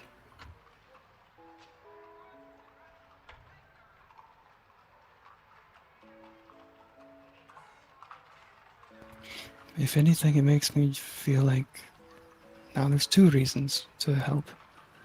Find something to help you. Something to help him.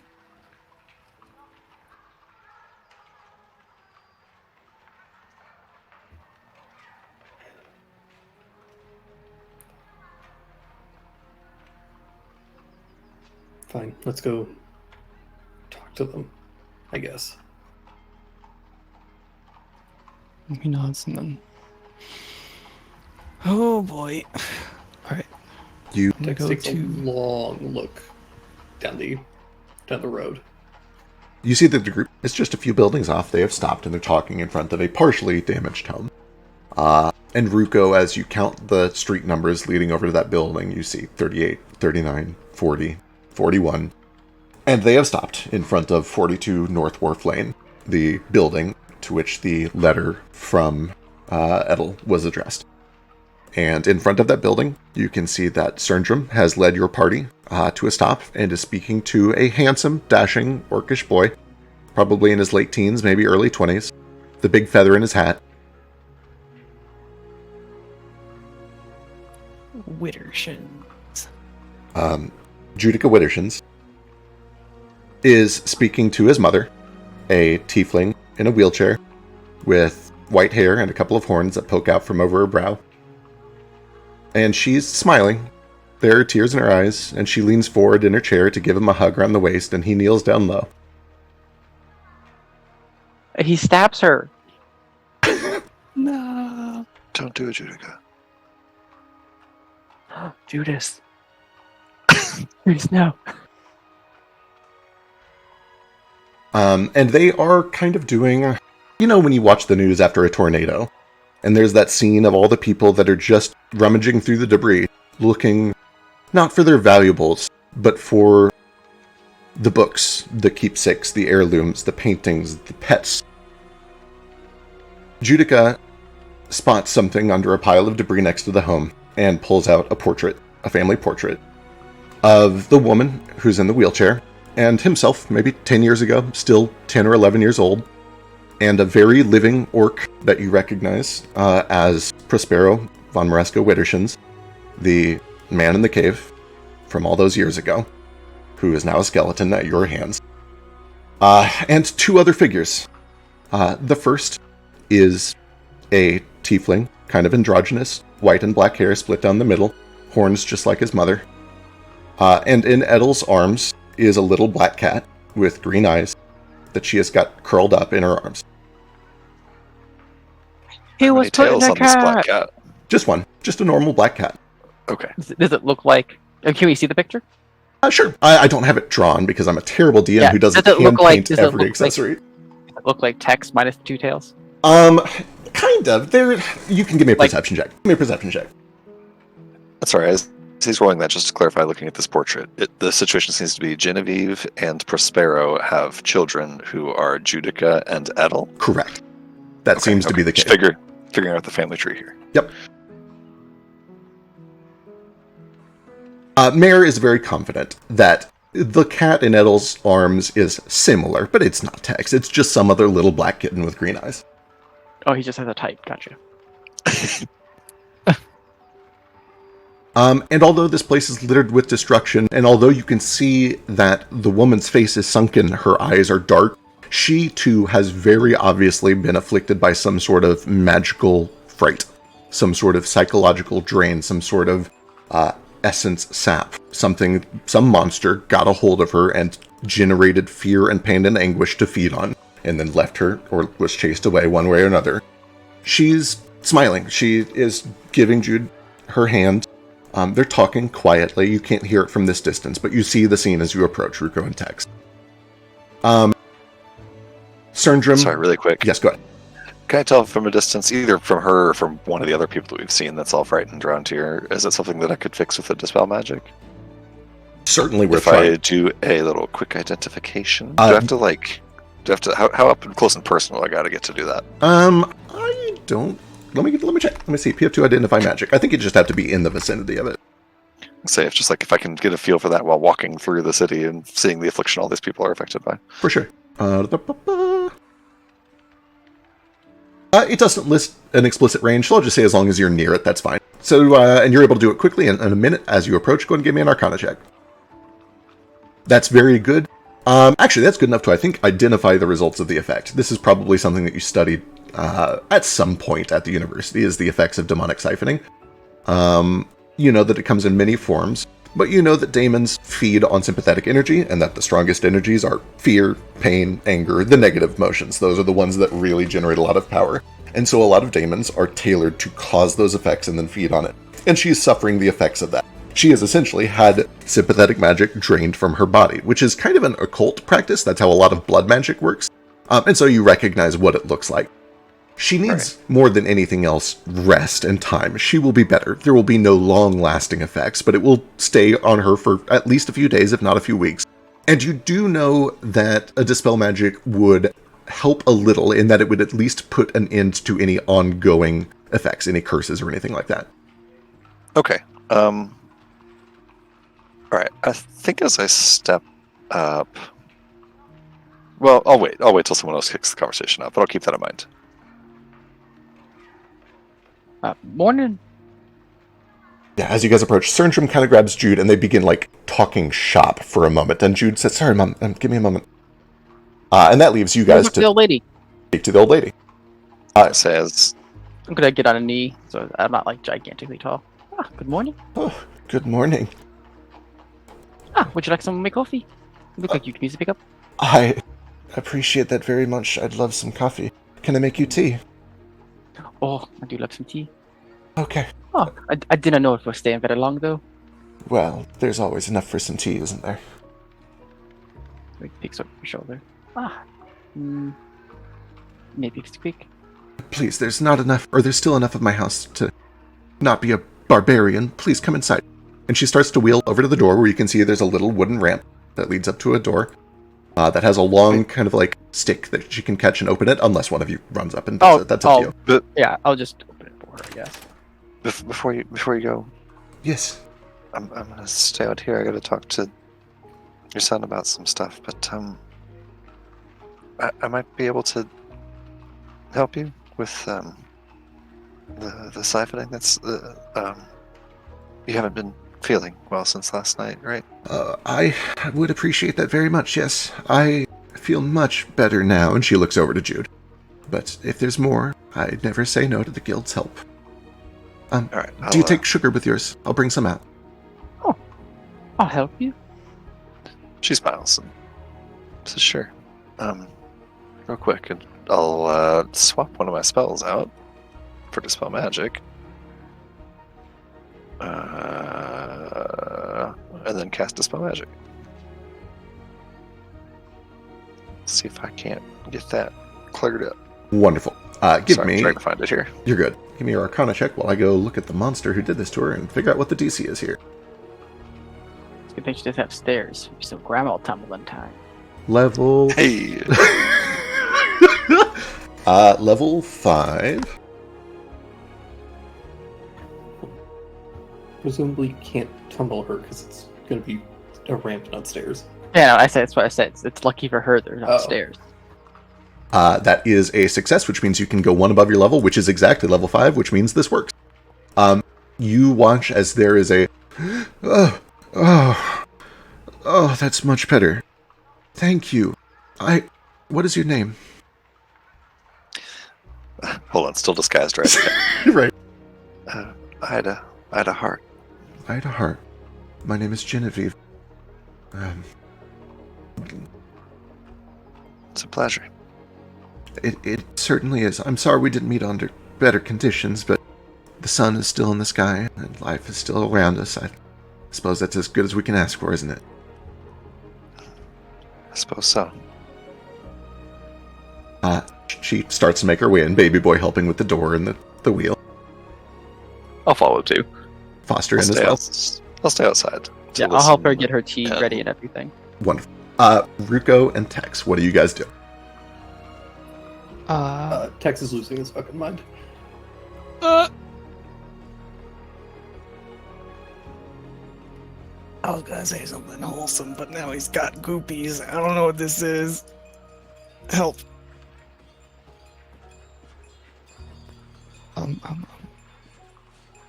He's just kind of muttering to himself. Kind of sounds like he's maybe hearing voices or having some kind of internal debate. And yeah, he's just like muttering, like, shut up, shut up, shut up. I don't want to think about it anymore. Can I tell if I see that happening? Is that still back in the alleyway, or have you started to make your way over here? Are you in your actual position there? Yeah, we would have been close enough that once he saw the picture. Okay, I will keep a little bit of a distance so I don't get murdered. Understood. I'm going to attempt to do another quick identify. Understood. See if I can figure out what's going on with him. I know I've seen this once before, but in the heat of battle, didn't have time to study it. I like to study things. Noted. I'll burn... 21's good enough. For what it's worth, you know that a 21 is a regular success here. Yeah, I'll keep the regular success. Drake, do you want to do this, or should I do this? Either or. I'd like to hear what you think is going on before I give Jane anything. Sure. So Tex is a daemon. Daemons are built out of primarily negative emotions. And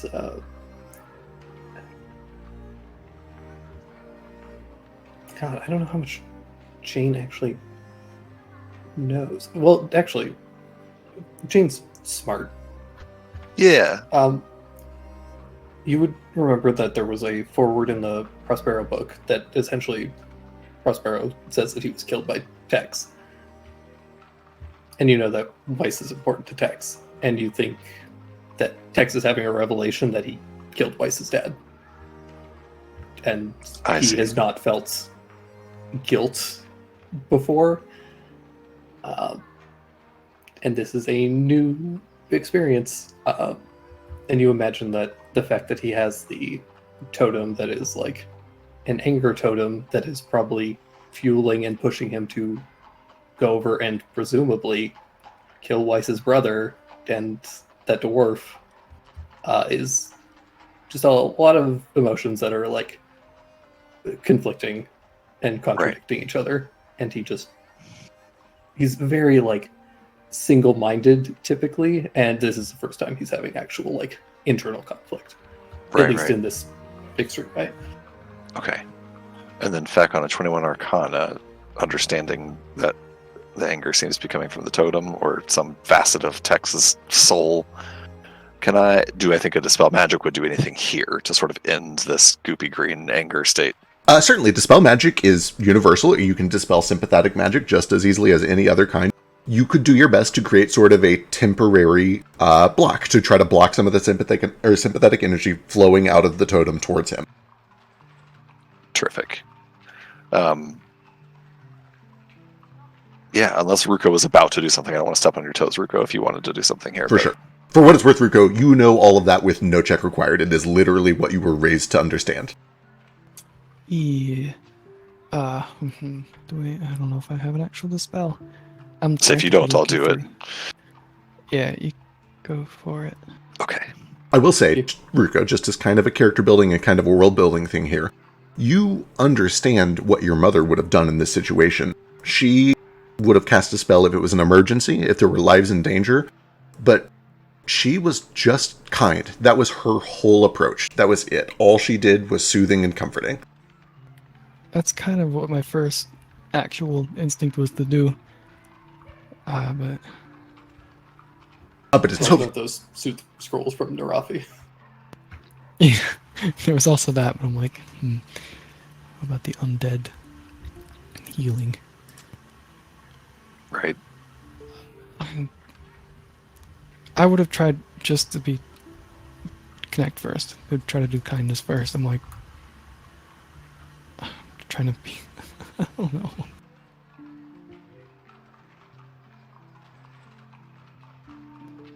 Heck, I think. Sorry, go ahead.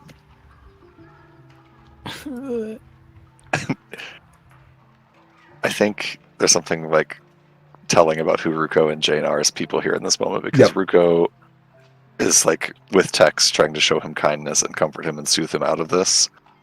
Jane looks over, calculates what she's seeing, calculates a liability, and is going to cast Dispel Magic on Tex. Understood.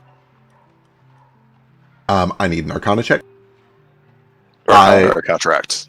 So a counteract check is an Arcana check. I think if you click counteract, it'll just roll Arcana for you. Yeah. Just didn't know if, really quick, if I can, before I do that, I will also throw on a Diviner's Sight to give myself a free D20. Wonderful. And I need to go check Edelweiss's number. Okay, do I get to know if a 26 is going to succeed? DC... Or do I have to make a judgment call? Totally understand if I do. Let me double check how counteract works.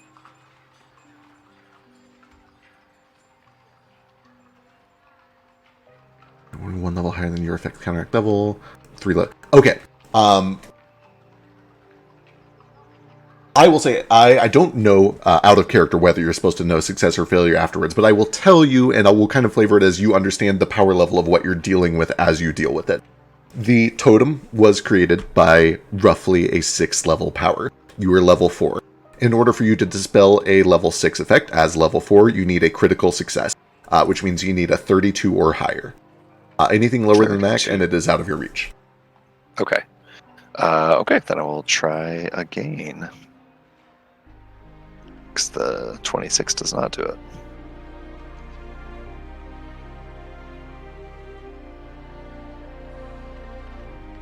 I will say, I know that Ruko is doing his best to help here. I will give you a +2 circumstance bonus from Ruko's help. Still only going to give me to a 27. 27. You feel the bond coming out of this totem. You feel the magic that is seeping from it. It is just a little bit too strong for you to counteract. Tex, you're still welcome to act as you would like. There has been an attempt to shut down the totem. There has been an attempt by Ruko to just soothe you and calm you. You guys can play this out. This is effectively PvP, and so you can choose to interpret this all however you wish. I just want to have tea with a nice old lady. I don't know, what's Ruko doing to soothe Tex? Yeah. I'm just gonna say shit because okay. Do it. Go for it. Ruko sees you just kind of losing it. Like you're probably going a bit, like you said, you're wiping your face. You're like talking to things, hectic, sporadic. Ruko just goes in with more firmness than normal. You're used to at least. He'll just grab the little scruff of your neck, pull you in, and just like hold you, like Tex. And he'll just like hush, like just trying to be close, trying to be like, trying to settle things, trying to quiet things. Like, Tex, please. Listen. When you turned around at the camp, before that I thought I'd lost you. I thought I'd lost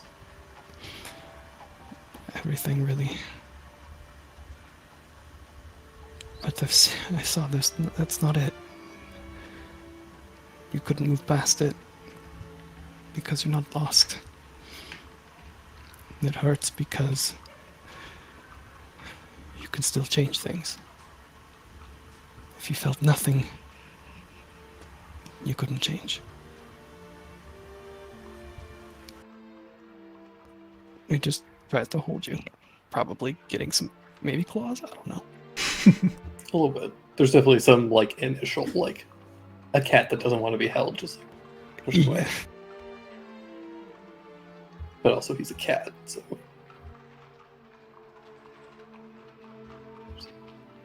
yeah, it probably takes him quite a while. But I think that as you just like smother him for a little bit, like a thunder jacket for a dog, he eventually kind of like starts to simmer down a little bit. His heart rate is like rapid. You probably feel his pulse just going from like severe panic attack. Ruko is like very quietly humming this tune. He doesn't know where it really came from, but it just felt right. Just to have that voice, just that tone, something steady, lulling, quiet, no real discernible words, just trying to mellow things out.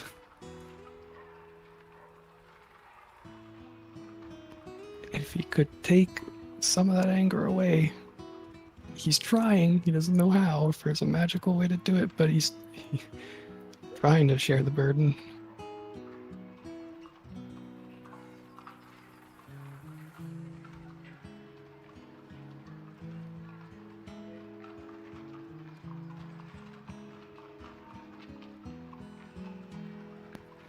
Yeah.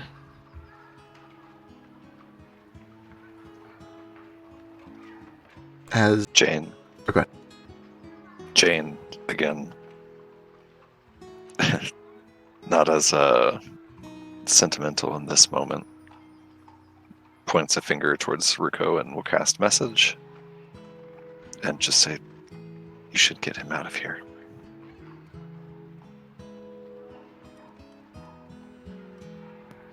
He'll tilt his head a little bit. His ear swivels towards you, and you see him nod like a little bit. And he looks at the house like he's got something to say in there, but he'll manage this for now. He can still speak to them later. As all of that is It's happening. alright, Tex. Okay. He's just muttering like, it's alright.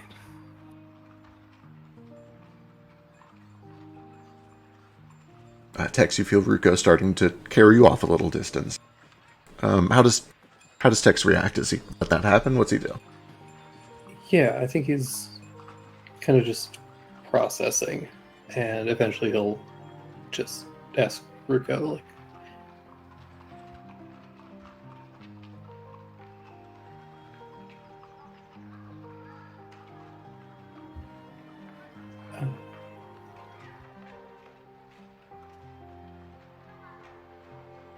No, actually, he doesn't ask anything. I think he comes to a conclusion. Correct or not.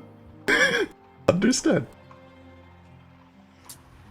He probably saw that you were gonna say something, but he's right. He's alright. We'll probably go over to this tree, because it's nice. Amidst the chaos, there's still a big, nice tree. And it's shady. What's in the letter?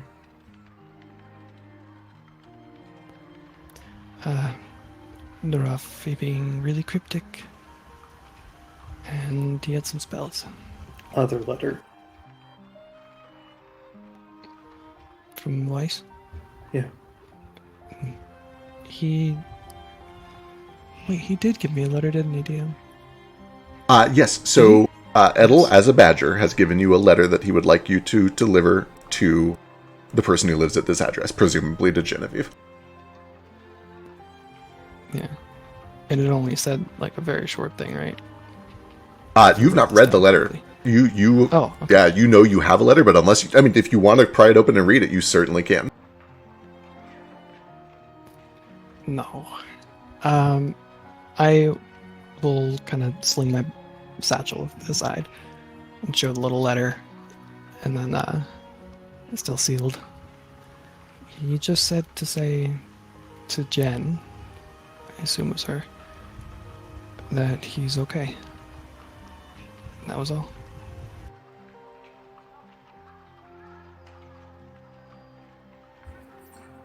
That liar.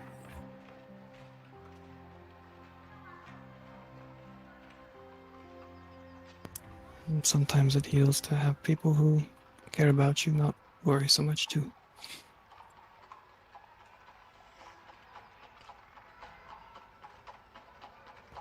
I think it'll bring maybe them both a little peace.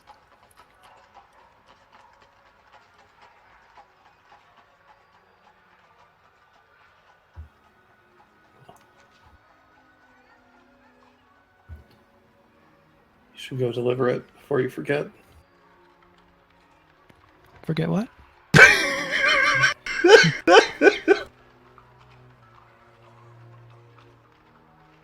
Back inside.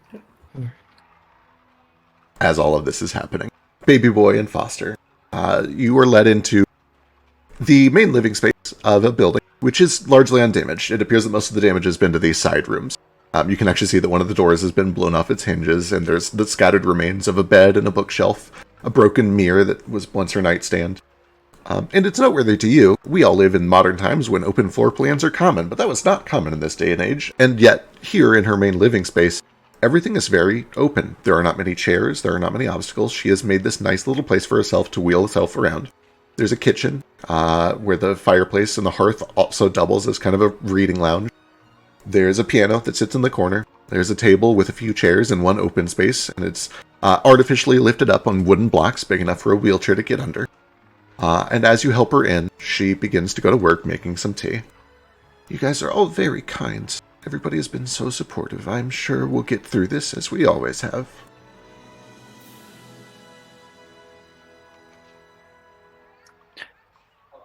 Sorry, Lucia's mic just died. He's trying to figure it out. Oh, understood. Well, Hello? Hello.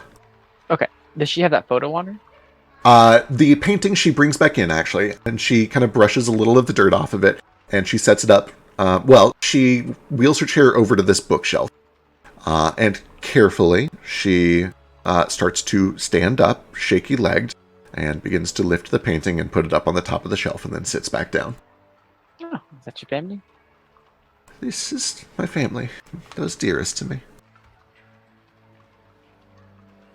Do you have family? Hi. There's no greater gift, you know.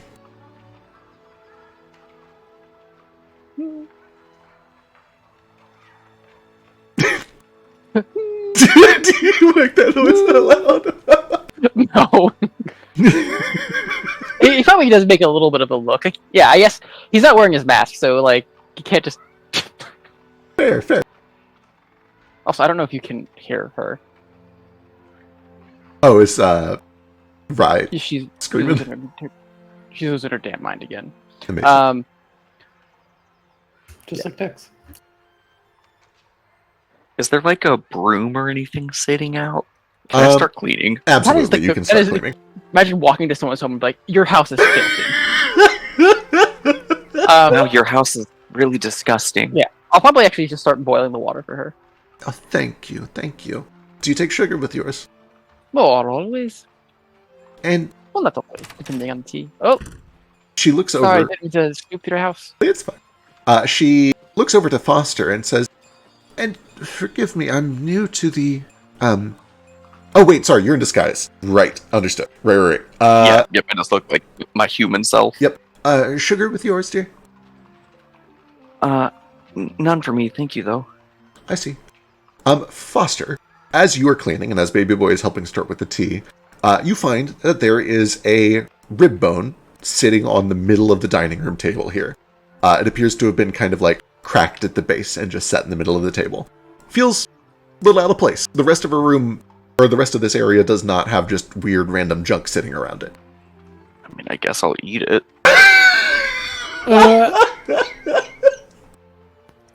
Very loud crunching. Should I dust the rib bone? Oh, I'm, oh, sorry, No. No, I'm just joking. I was making a stew. Here, why don't you, I'll take that. Is this a human rib bone? It appears to be a human rib bone, or something like it, yeah. It's nothing to be ashamed of. I just... Are you... I know the... awoken, I think is what I'm supposed to call them. They're not taken kindly to here. People don't like things they don't understand. It's hard enough just being a tiefling, but... It's not a problem. I promise he's not hostile. He's gone already. He won't be an issue. We have no problem with the awakened. Really? Yeah, no problems here. Okay. That's, well... Besides, I think I might have your husband's book. Oh, you know. That's what it's rumors. She smiles, and she kind of looks up to the painting and then to you. Yeah, we made it to I thought he was gone for a very long City of the time. Dead. I can't say it the way. I don't even remember. Yeah, I got it at Telemetro. Telemetro? I can't say it in an accent at all. Totally fine. So it is real. I could never tell which of his tails were tall or not when he was living, and it isn't any easier now. It's a shame we dismissed him. It would have been nice to... Oh, he's so sweet. His signature. You'd love him. He came by a couple days ago. He couldn't stay long. The city, again, they don't take kindly to awaken, but I hadn't seen him since, well, the incident, and he laughed and said that we made a vow till death do us part. And he said he wanted to give me his heart again, but he couldn't, and that was as close as he got. Oh, you getting a second marriage? I guess. Whatever breaking off a rib and leaving with it is. Oh, that's so romantic. I thought so, too. He's very sweet. He's not far if you're looking for him. Oh, do you know where he went? Oh, let me finish this tea and I'll go check my notes. And she comes back with a couple of cups of tea and sets them in front of you. Starts to wheel one out for Jane. Oh, I'll take it to Jane.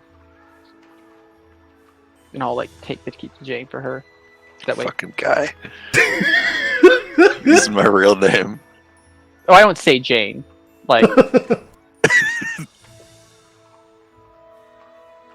all good. I have about 90 seconds left on this disguise anyway, I think, so. Yeah. Sorry, I didn't expect tea to be a whole thing. It's alright. During this time, I'm trying to listen in on this conversation over here. Yeah. Have I overheard anything? Absolutely. Give me a... Are you trying to do it nonchalantly, or are you just kind of standing there, obviously? I'm doing a little bit of Karening. I'm standing 10 feet away looking impatient. Understood. Then what you hear is a very, relieved discussion of, oh my god, these people actually found the generator. We're fine. We're going to have the bulwark back online. And Surnjum kind of says they want to make a deal for it. They are asking about the orrery. To which Judica essentially says, yes, of course, fuck it. The orrery is sabotaged anyway. Amelia ruined that thing. They can have whatever they want. Make sure they know it's damaged. I don't want them to come back to us with complaints. Right, of course, I'll let them know. And then Surnjum essentially turns to you, Jane, and says, you've got yourself a deal. We'll give you the paperwork. I do have to tell you, the reason the orrery is not active is because we had a sabotage, we think. We had a new recruit, Miss Patterson, who was tampering with it, and I think she may have caused a lot of damage. We were getting it repaired. It's on the road up to Akdima. They're not far, maybe a day or two out. If you move quickly, you'll probably catch the stepping stones before they rotate. Repaired or damaged how? How much are these repairs going to cost? We don't really know. We're getting it identified first. We had a portal that led out to the desert, and it was sabotaged in such a way that it led instead to some sort of crypt, and was bidirectional. We had a bunch of skeletons pop out in the middle of the night, nearly killed several of us. We shut it down as soon as we knew, and we're getting it looked at, but I don't want to trade defective merchandise to you. That's alright. You could just put in the paperwork that you'll pay for the repairs, yeah? Give me a diplomacy check. I'm assuming the bulwark generator is valuable to you. Hell yeah. Surnjum kind of looks over his shoulder to Judica, and Judica's like, yes, of course. I was like, you got yourself a deal, and he extends a hand to shake it. She'll shake his hand. Alright. Now the real con is to get Jane to fix it and then charge them for her to fix it. True. Accurate. Okay. We're gonna go kill another courier. Surnjum pulls out some papers right here and says, give me a moment, I'll sit down and draft something up. I'll bring her. Oh, I guess come back inside then. I'll take my tea as this is going on. Morning, Miss Wittershins. Actually, what probably happens is Surnjum comes in and says, morning, Miss Weiss. And she says, oh no, I don't know if you heard, it's Wittershin still. And Surnjum kind of gives a quizzical look and says, alright, I guess it's true then, huh? And she holds up the rib bone and kind of like waddles it in her fingers. He shakes his head and sits down and starts to write. Start stroking it. I'm actually gonna wait out front. I don't want to let Judica out of sight. Understood. Judica seems to just be kind of going around here and digging through the debris for anything useful or valuable or sentimental. Ruko and Tex, it's about this time that you guys finish your conversation and can walk in or up if you would like to. Okie dokie.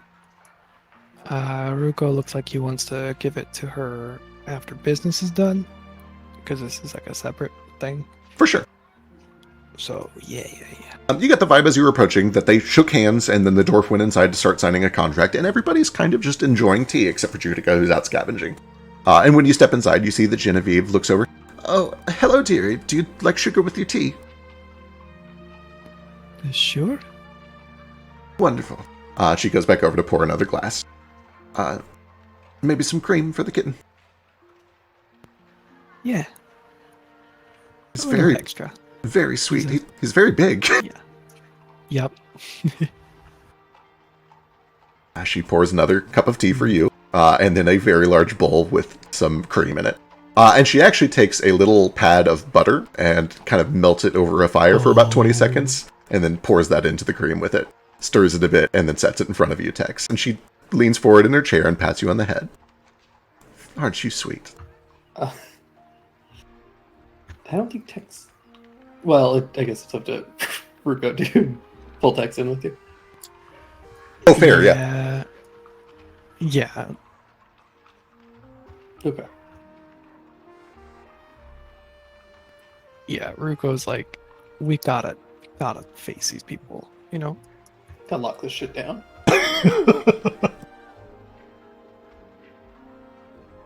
She finishes serving everybody else, and then grabs a tea for herself and sits down at the table in the empty spot where there's no chair.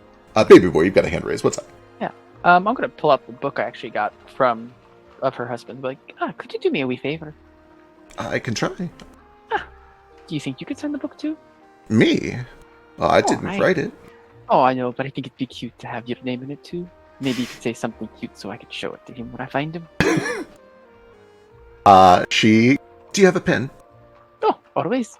I'll pull out a ink and quill or a pen if it was have been invented yet.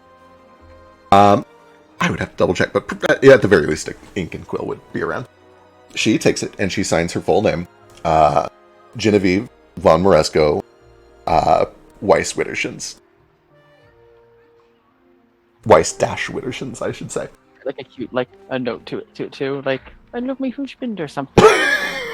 Just your name, unless you ask for something else. Yeah, well, I think I'm gonna show him. That's what I said. I'm gonna show him when I find him, and I think it'd be cute if I had a little cute note in there for him. Oh, and if he could sign it. I see.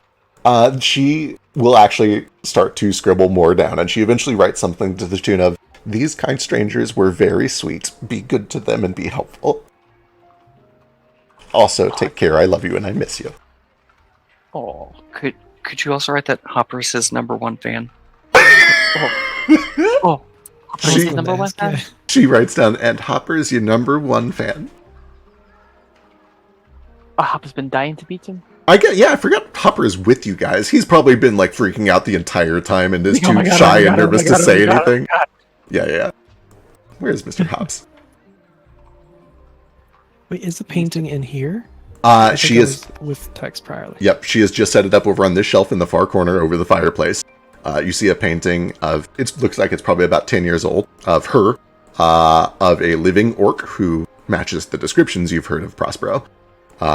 You see a younger version of Judica, the orc out front who's digging around, and a young tiefling who you did see in the fireplace vision, a younger version of Edelweiss. How do I insight check a painting? You can just give me a perception check. If you're trying to like determine a familiar bond, it's not super hard. They all have horns and black and white hair. Also, her last name is Weiss. Weiss Wittershins, yeah. What about the cat? You know that Illusory Disguise is about to end. Do any of you do anything weird as that approaches? I don't think I have any options. I only had one scroll. Then there is a little bit of a startled jump as one by one, each of your illusory disguises goes down. The biggest change... Just imagine Foster sitting there sipping tea placidly, and then he's just straight up dead. And he's like pouring tea into his empty rib cage, and there's like a puddle under him between his legs. Flesh melts off like Indiana Jones. Everyone is a little startled. Cernjum actually stands up suddenly and reaches for his sword. And Weiss... It's fine. It's just leprosy.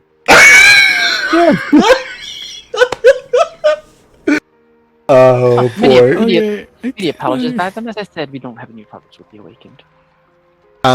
Genevieve looks startled, but then she gets kind of this crooked smile. It's like, oh, this all makes sense. It's quite all right, Cernjum. They've been friendly. And he kind of like cautiously, not taking his eyes off, goes back to scribbling down the contract, keeps looking up over and over. Forgive us. It's quite dangerous into the city, especially after, I wouldn't stick around too long, Cernjum says. We will take that advice to heart. See that you do. Sorry for the deception. Yeah, well, we're used to it from your kind. Claws dig into Ruko a little bit.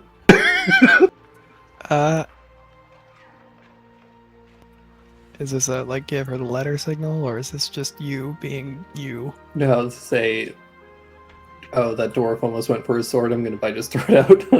Oh, okay. That's fine. That's fine. Oh, right. I was getting these. She wheels over and she pulls out a little scrapbook that has her own notes in it, and she looks through it. Where you see that there's a little handwritten letter signed by Prospero. Let me find that text.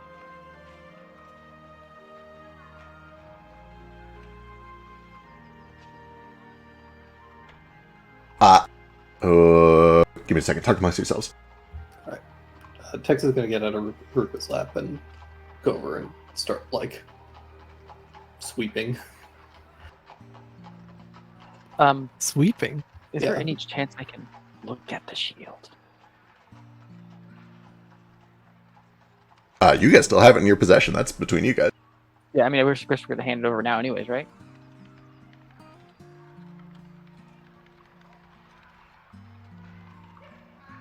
I don't know. I think Tex has it. No, With I the don't shield? It was Yeah. James. Oh, I'm sorry. Yes, it's in my bag of holding. For what it's worth, it's the same thing that we have over at the guild. Yeah. Yeah. I guess Guild has the exact same one. So.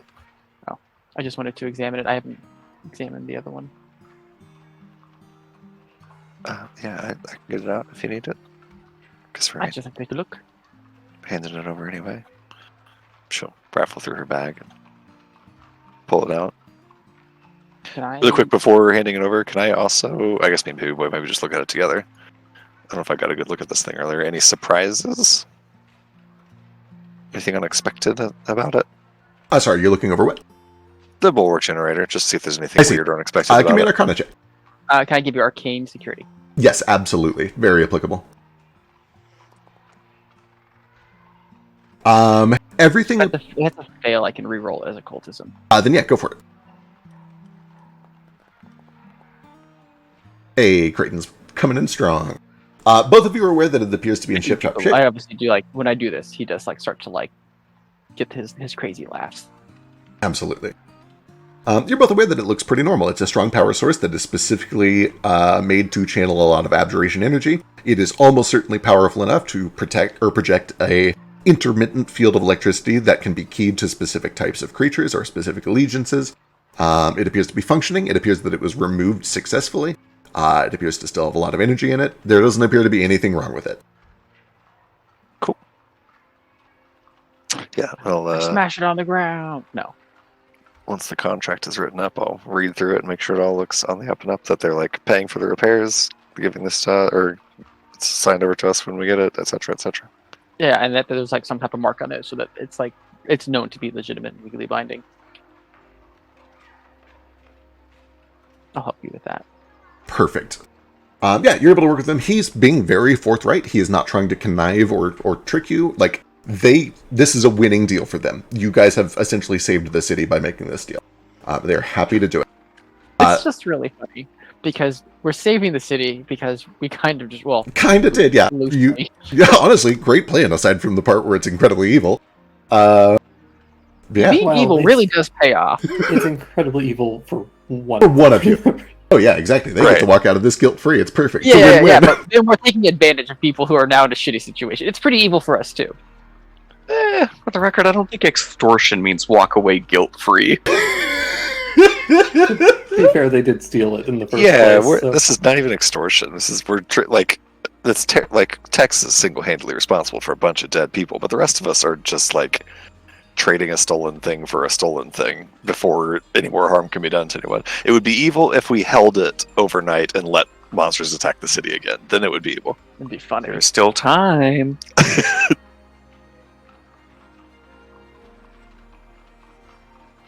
She fishes out. We probably have to sleep in this city tonight, so it's in our best interest to not. So since apparently now we're going north, talk demon.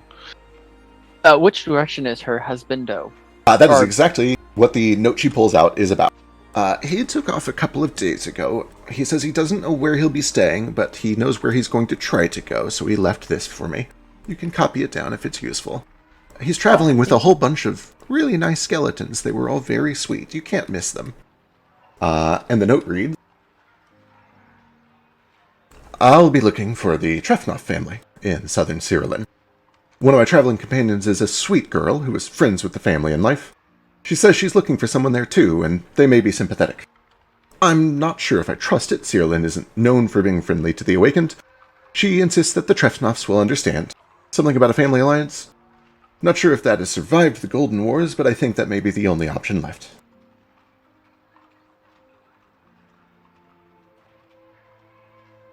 I thank you, madam. This is most helpful. And you've been most hospitable. Oh, certainly. I have long believed that the best way to solve anger is with a little cup of tea and some kindness. Nothing quenches a fire quite like water. Except dirt, I've heard. Ah, dirt can be good, especially if it's an oil fire. Come again? I said dirt is usually pretty good when it's an oil fire. Oh, yes, like a cooking fire, I get it. A grease fire. Aye. Well, stay as long as you like. I'm afraid the bedroom is occupied, and she looks to the open swinging door frame that leads out to the ruins of what used to be her bedroom. But we'll make do. No, I'm sure we can find somewhere to stay. We wouldn't want to impose. After the contract is finished, Serndrum slides it over and then mentions, so, this was in transport to Octima. They were going through the stepping stones, or the sundial steps. They're on a fixed schedule. If you go quickly, you'll probably catch them before they can leave. Most of you would probably be aware of this by default, maybe not everyone, but it is pretty common knowledge for those of you who are skilled in geography or history. The sundial steps, just a series of floating islands up here at the western side of the mountain range that spin on a fairly predictable pattern and create kind of a floating bridge that reassembles itself like Mario platforms until you eventually reach Octima. It is a way to do land transport all the way to the flying island cities of Octima. You just have to wait for all of these floating islands to drift into the right positions to make each crossing. But that is like Octima is like a flying city. It is like Flying Island City. It's essentially the same as Vasu's hometown. Very similar setup. Island suspended by stillstone. Do you mean Octima or Kite? Kite is the capital city of Octima. I don't. Is all of Octima like flying, or almost all of it. They have some settlements in the mountains, and they have settlements on the coast down here by the shore. But the majority of it is on the flying islands. The mountains are very cold and kind of inhospitable and not farmable.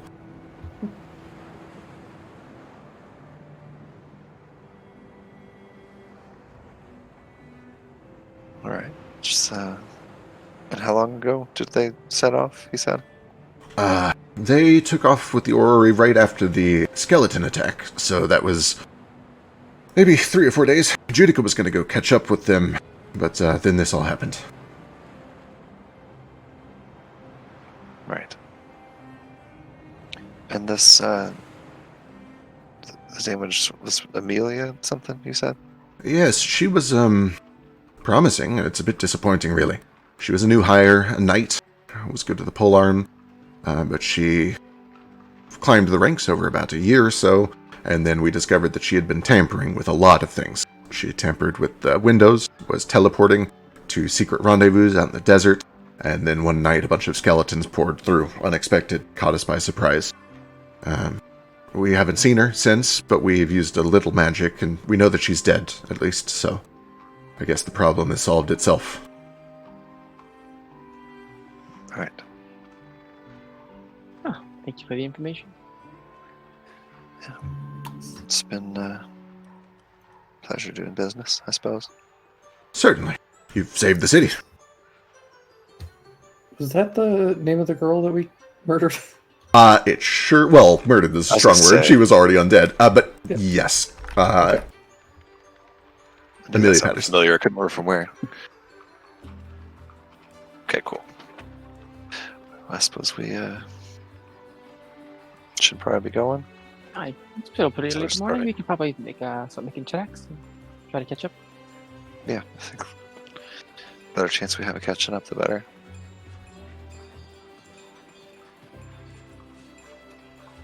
I will approach Serndrum before we leave.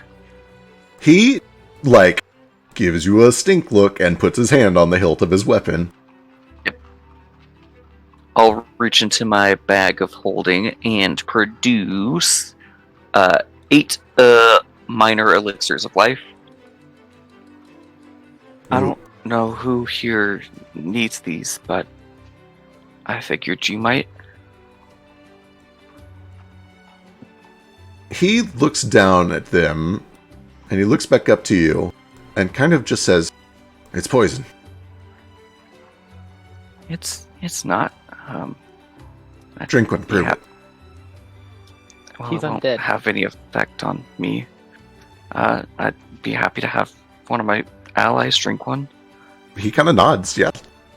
I'll Is drink. anybody missing health? I think Ruko's missing health, Oh, isn't he? I guess someone missing help might be better. Yeah. Yeah, I'll hand Ruko one. Make sure you hand him the Elixir. not poisoned one. I'll hand him the not poisoned one for sure. Yeah, so Ruko is able to drink it, and whatever healing it normally does, that happens. Honestly, I don't think I can actually hand it to him. It is 1d6. Perfect. God, before that happens, can I just really cut the shit out of Surgeon?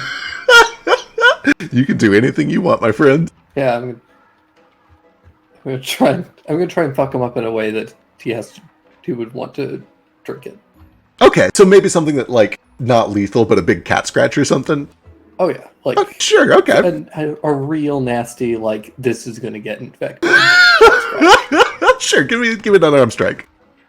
Like, act like you trying to catch a bug, but you claw the shit out of him, climbing him. Yeah, that's an important question, is are you trying to play it off like, oops, I'm just a cat, or are you trying to, like, is it obvious that you're trying to hurt him? It's pretty obvious I'm trying to hurt. God damn it. He is both sitting prone and flat-footed unaware, which bumps to -2, -4, so the second one at least hits.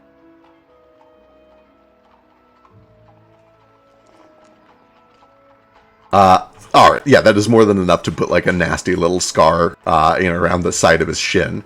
Ow, fucking hell! Ugh. Is this yours? Looks over to Ruko.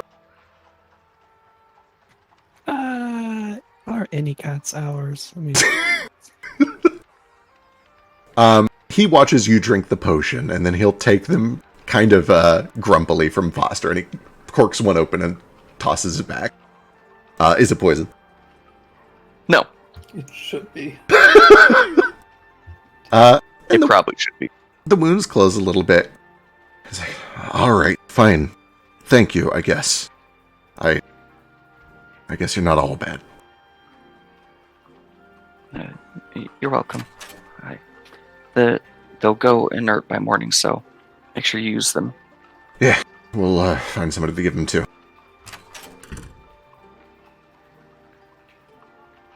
With that, it looks like Jane has started to head out. What are the rest of you guys do? Oh, yeah. Get a burgle. If I could, real quick, while they're inside trolling this dwarf, I'm gonna go outside and find Judico wherever he's at, picking up rubble and stuff. Hello. Hey, we're getting ready to take off here. I had another question for you, business-wise. Certainly. What's up? How much would you pay to know where Textoris Melodia Finaris is?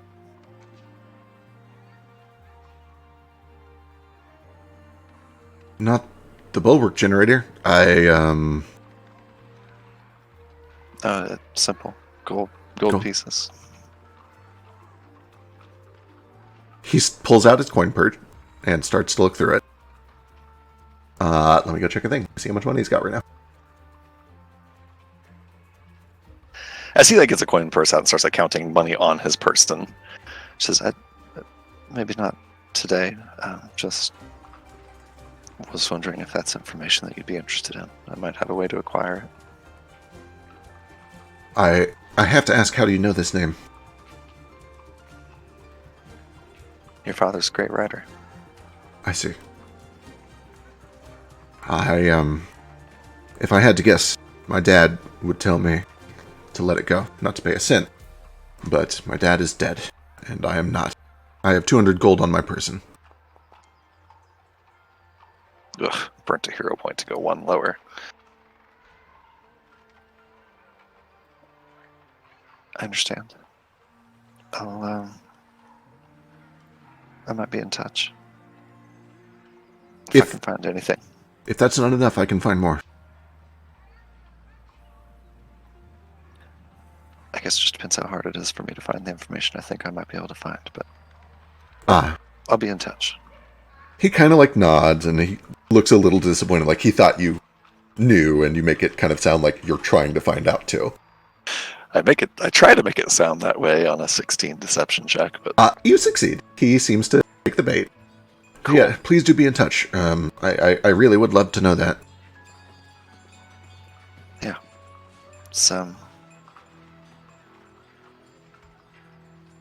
It's terrible for a family to be taken apart like that. I hope you get your revenge. One monster at a time, huh? One monster at a time. Yeah. She'll shake his hand. Absolutely, he shakes it, and then he goes back to searching. Those of you inside... yep, good. Your mother should feel better. For a couple days at least. I did a little dispel on her, so... Oh. Hopefully it makes things a little easier. Oh, thank you. Thank you so much. We were going to have the guild come up, but there's so many people busy. It felt selfish. You've been very kind. You guys are actually lifesavers. I don't know if you even realize how valuable that is, what you've given us. Yeah. No, I get the impression that it'll help a lot of people.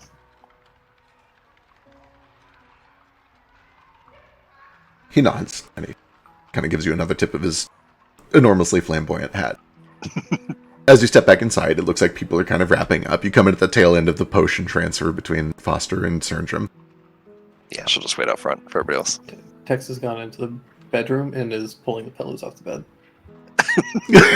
Perfect. The bedroom, for the record, is part of the destroyed part of the house, but the bed was on top, and now it is not. Yeah. He takes a pillow and he tries to pull it into the living room. And then he'll go in and pull the comforter, and then with his tiny little cat body is going to try and push the bed. Start pulling it to try and get it into the living room where there's less destruction. I do got to tell you, there's no way you're pulling the bed in here with your tiny cat body, but the rest is all doable. Oh, yeah. I'll go help, and it doesn't do anything. We can try helping. None of us are strong boys. Genevieve does kind of... Oh, is your... I have something. I think I have something that can fix this. I cast enlarge on who looks like they can use the best from enlarging. Tex would be medium. The dwarf. It would make me medium, but it would also make me still a cat without thumbs. True. I have a strength score of +0, but I guess I'll just do it to myself. It's a bed. It's a bed. 5 of us. Right. Yeah. 4 of you guys. I'll enlarge myself, and then so I'm almost like this giant 12-foot tall fox. Fucking, a lot more horror than he's been for all day. Just kind of has to duck and crouch. This does kind of lighten Cernjum's mood. He's like, oh, adventurers never cease to impress. I'll make some room. And he starts to head out to go talk to Jude. And you guys are able to move the bed into this part of the room. And at first, Jin is kind of like, oh, what are they doing? And then she realizes you're putting the bed somewhere usable. We're stealing your bed. This is ours now. It was rude. Her face... Oh, she starts to be so happy that her bed is accessible, and then you continue walking out the front door with it. True. I love the cruelty of dragging it through the fine portion. Yeah. Dragging it out of the ruin. It was great to make your acquaintance. It was we must be making our leave. So nice to meet all of you. Thank you again. And I'll kiss her on the hand, be very gentlemanly. It's very sweet. Thank you. I mean, I'm gigantic. Yeah. So I don't know if I can dismiss the spell. I know it lasts for 5 minutes. I'll double check, but for now, because it doesn't really matter, I'll say that you can just dismiss it. Maybe we'll files out that just leaves Foster, Tex, and Vruko with Jin inside. Okie dokie. I think there's few enough people that I can give her the letter. Oh, what's this? I mean, I was actually I'm hanging back with the rest of the group. I'm not just walking out. But I guess I can. Well, now that you made a point of it, I eat the letter. No, I'm sorry. Yeah, it's up to Ruko if you kind of wait to be the last one in here or not. Well, yeah, whatever. I'd say if Baby Boy doesn't leave, Foster will. I'll walk over to Genevieve and pluck a honeysuckle from one of my plants and just hand it to her. Oh, that's very sweet. She kind of reaches a hand up to your cheekbone and does the pinch thing, even though it's just bone. Thank you for everything, Miss Genevieve. You're quite welcome. If you find my husband, take care of him.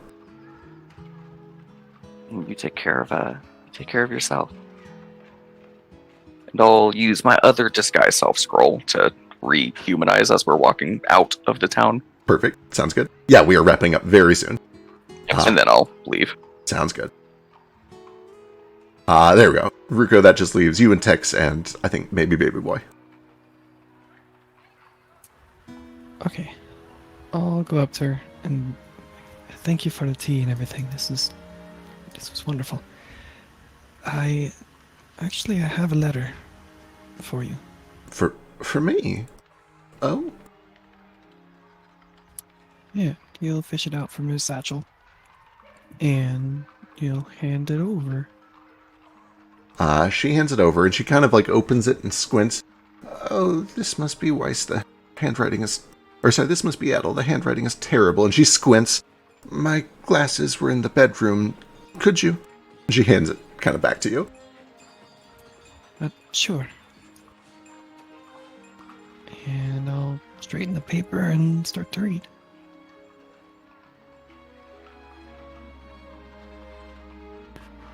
Alright.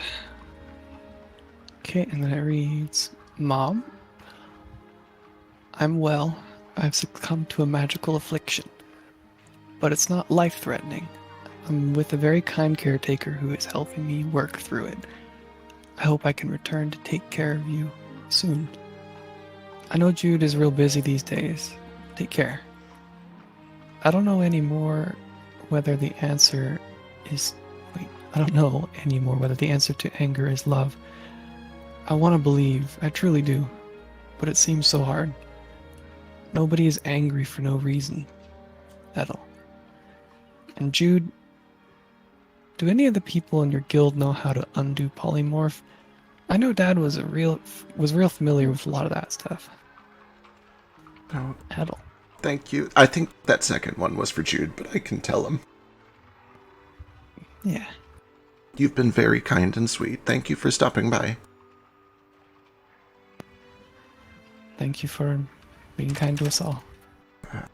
It's the only way to live. Good luck. Mm-hmm. And he'll make his way out. I'll like close the door on my way out. I'll like be a gentleman and hold the door open for everyone. She doesn't stay in the house alone. She comes out so she can talk to Jude through this whole thing. Right. But Well, then I'll hold the door. yeah. And with that, unless you guys have other business. I was gonna level up. Yeah. That's so funny because I was also going to level up. You guys are close. It's almost time. Can I slip out and try and talk to Jude? Yeah, absolutely. Alone? For sure. Point? Yeah, if you want to like catch him alone, I don't think anybody is specifically trying to make that not happen. So there's a point where he is like back around behind the building doing some digging through rubble, and you're able to find him on his own.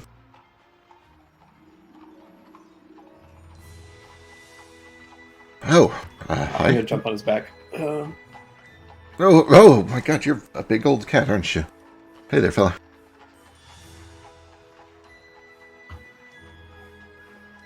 What the hell did you do? What? What? What do you mean? Why did you let them do that to Weiss? Wait, do what? The monsters? He looks to the house. He looks to the destroyed house you're standing next to. I sure as fuck didn't let them do that. We've done everything we can to protect the city. Your brother. Wait. Who polymorphed them? Wait. Oh, he shakes his head. Edel. Polymorph. What's going on? They weren't very satisfied. Somebody in your merry band wasn't satisfied with the work that they did. I thought Edel did great work. What's this about a polymorph? Well, somebody didn't, and now they're trapped like me. He stops, and his eyes go wide, And You he better find somebody to fix it. You're... Oh. Oh my god. Edel didn't do it. It's you. What have they done to Edel?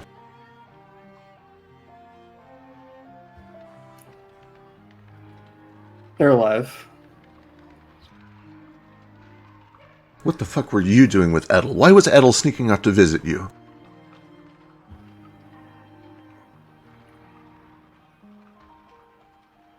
I don't know. He doesn't draw his weapon, but he puts his hand on the hilt and looks assertive. What do you know? Tell me everything you know. You first. Why did you get them involved?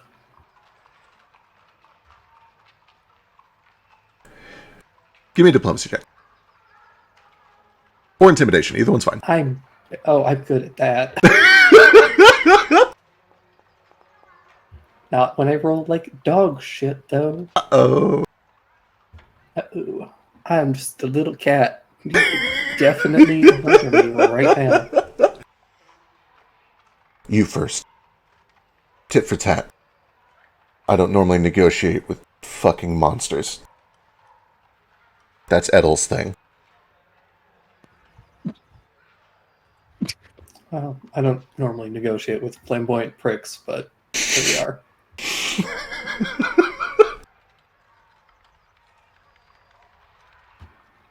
They were polymorphed, or a badger, currently. Where? Staying with Lady Kata's, or at Lady Kata's in, oh god, I'm forgetting this name. Famador. Famador. Near the outskirts of Famador. Fucking hell.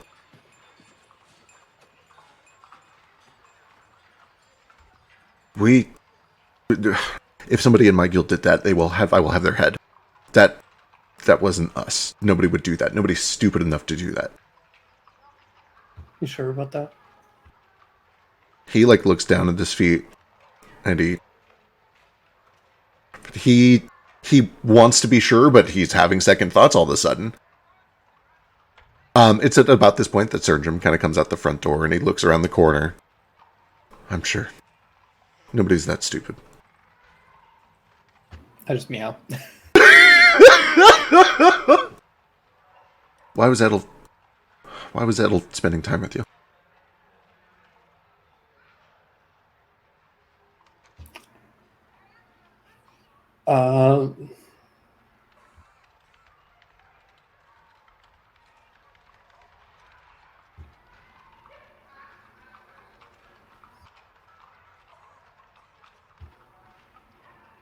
Probably the same reason that you came looking.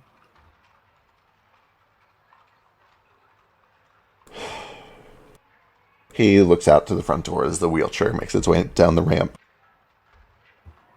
That fucking idiot should have known that kindness is weakness.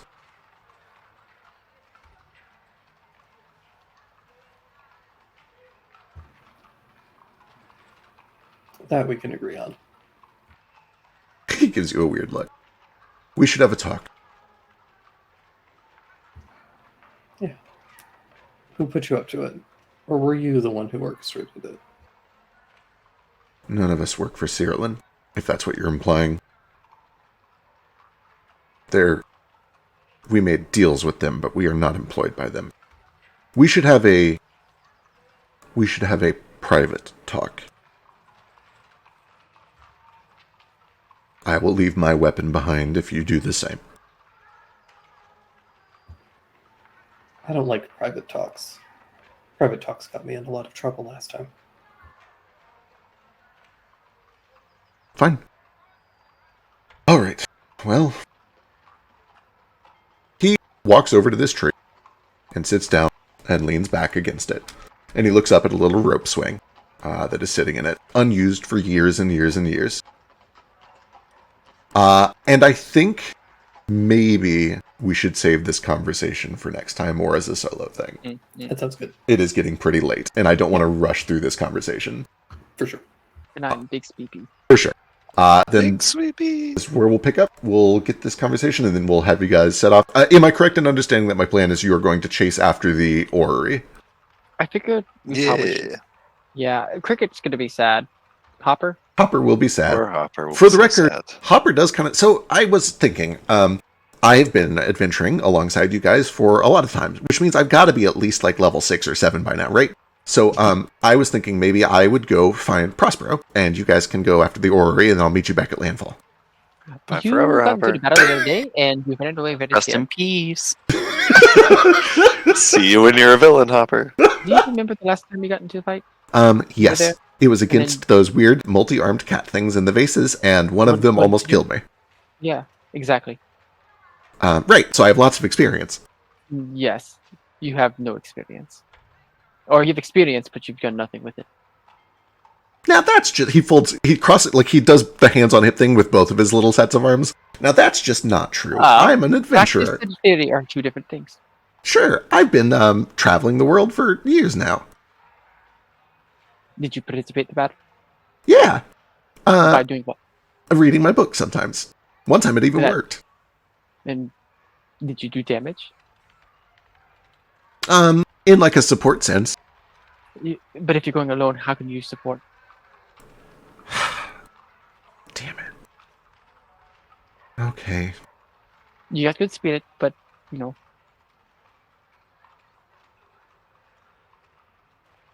All We'll right. go after him soon. I don't think Okay. he's I was so close though. That's his wife. No, look. I like show him the note that she wrote in the book.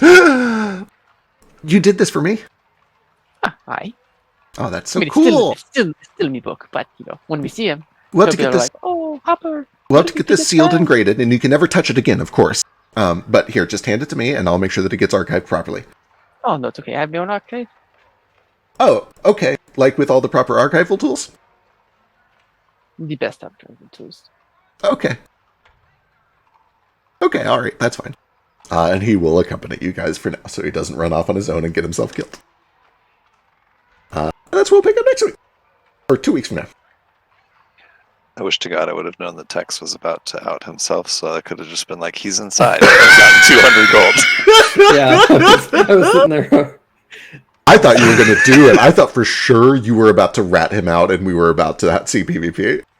Honestly, what's more? Complicated thoughts. Jane, if she's the one who gets Tex killed, then Tex doesn't ever get killed. True. I What a don't. good Okay, here's. point. I love how she's just like, if I don't directly do it, it won't happen, even though I'm influencing thing and bringing all people together. Truly, I brought these people together, and if they do something, it's like, girl, you don't understand. You're doing some mental gymnastics. truly a tenuous grasp on the butterfly effect, if that is even how Absolutely. things work. She's got to go with what she's got. She's gonna do the campaign and just be like, you can't actually go through time, right? You only go forward. She'd be like, That's actually not acceptable, and I won't and can't accept that, so I am going to reject that reality. I am in fact going to reject that reality and substitute the Jane story. As many couriers as it takes. If there was a number of couriers that would let me travel back.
Eastward of Eden, where the clouds meet the dirt, we left our poor mother and seeded the earth. Gates, they were shuttered, the latches were locked. Oh, eastward of Eden, where men become gods.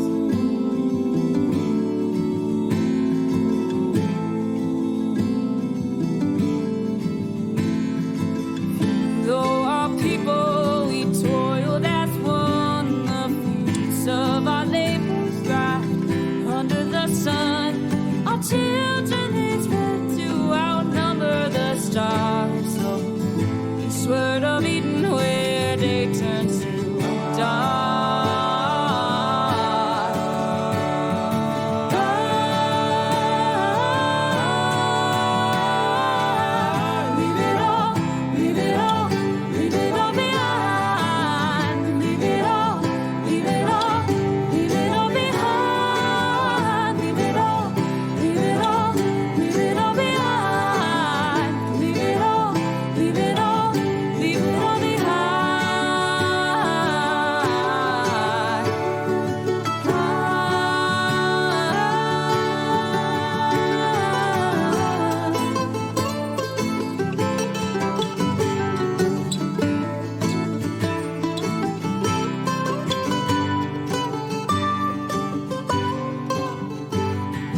Watered our forests with fire and flood, and fed our own egos with our brothers' blood.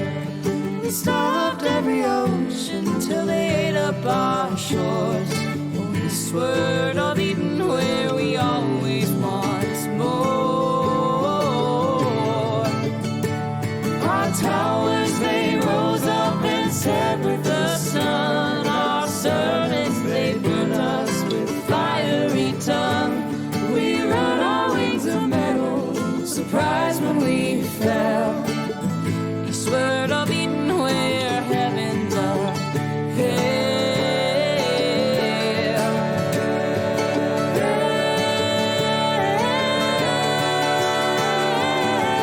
Leave it all, leave it all, leave it all behind. Leave it all, leave it all, leave it all behind. Leave it all, leave it all, leave it all behind. Leave it all, leave it all, leave it all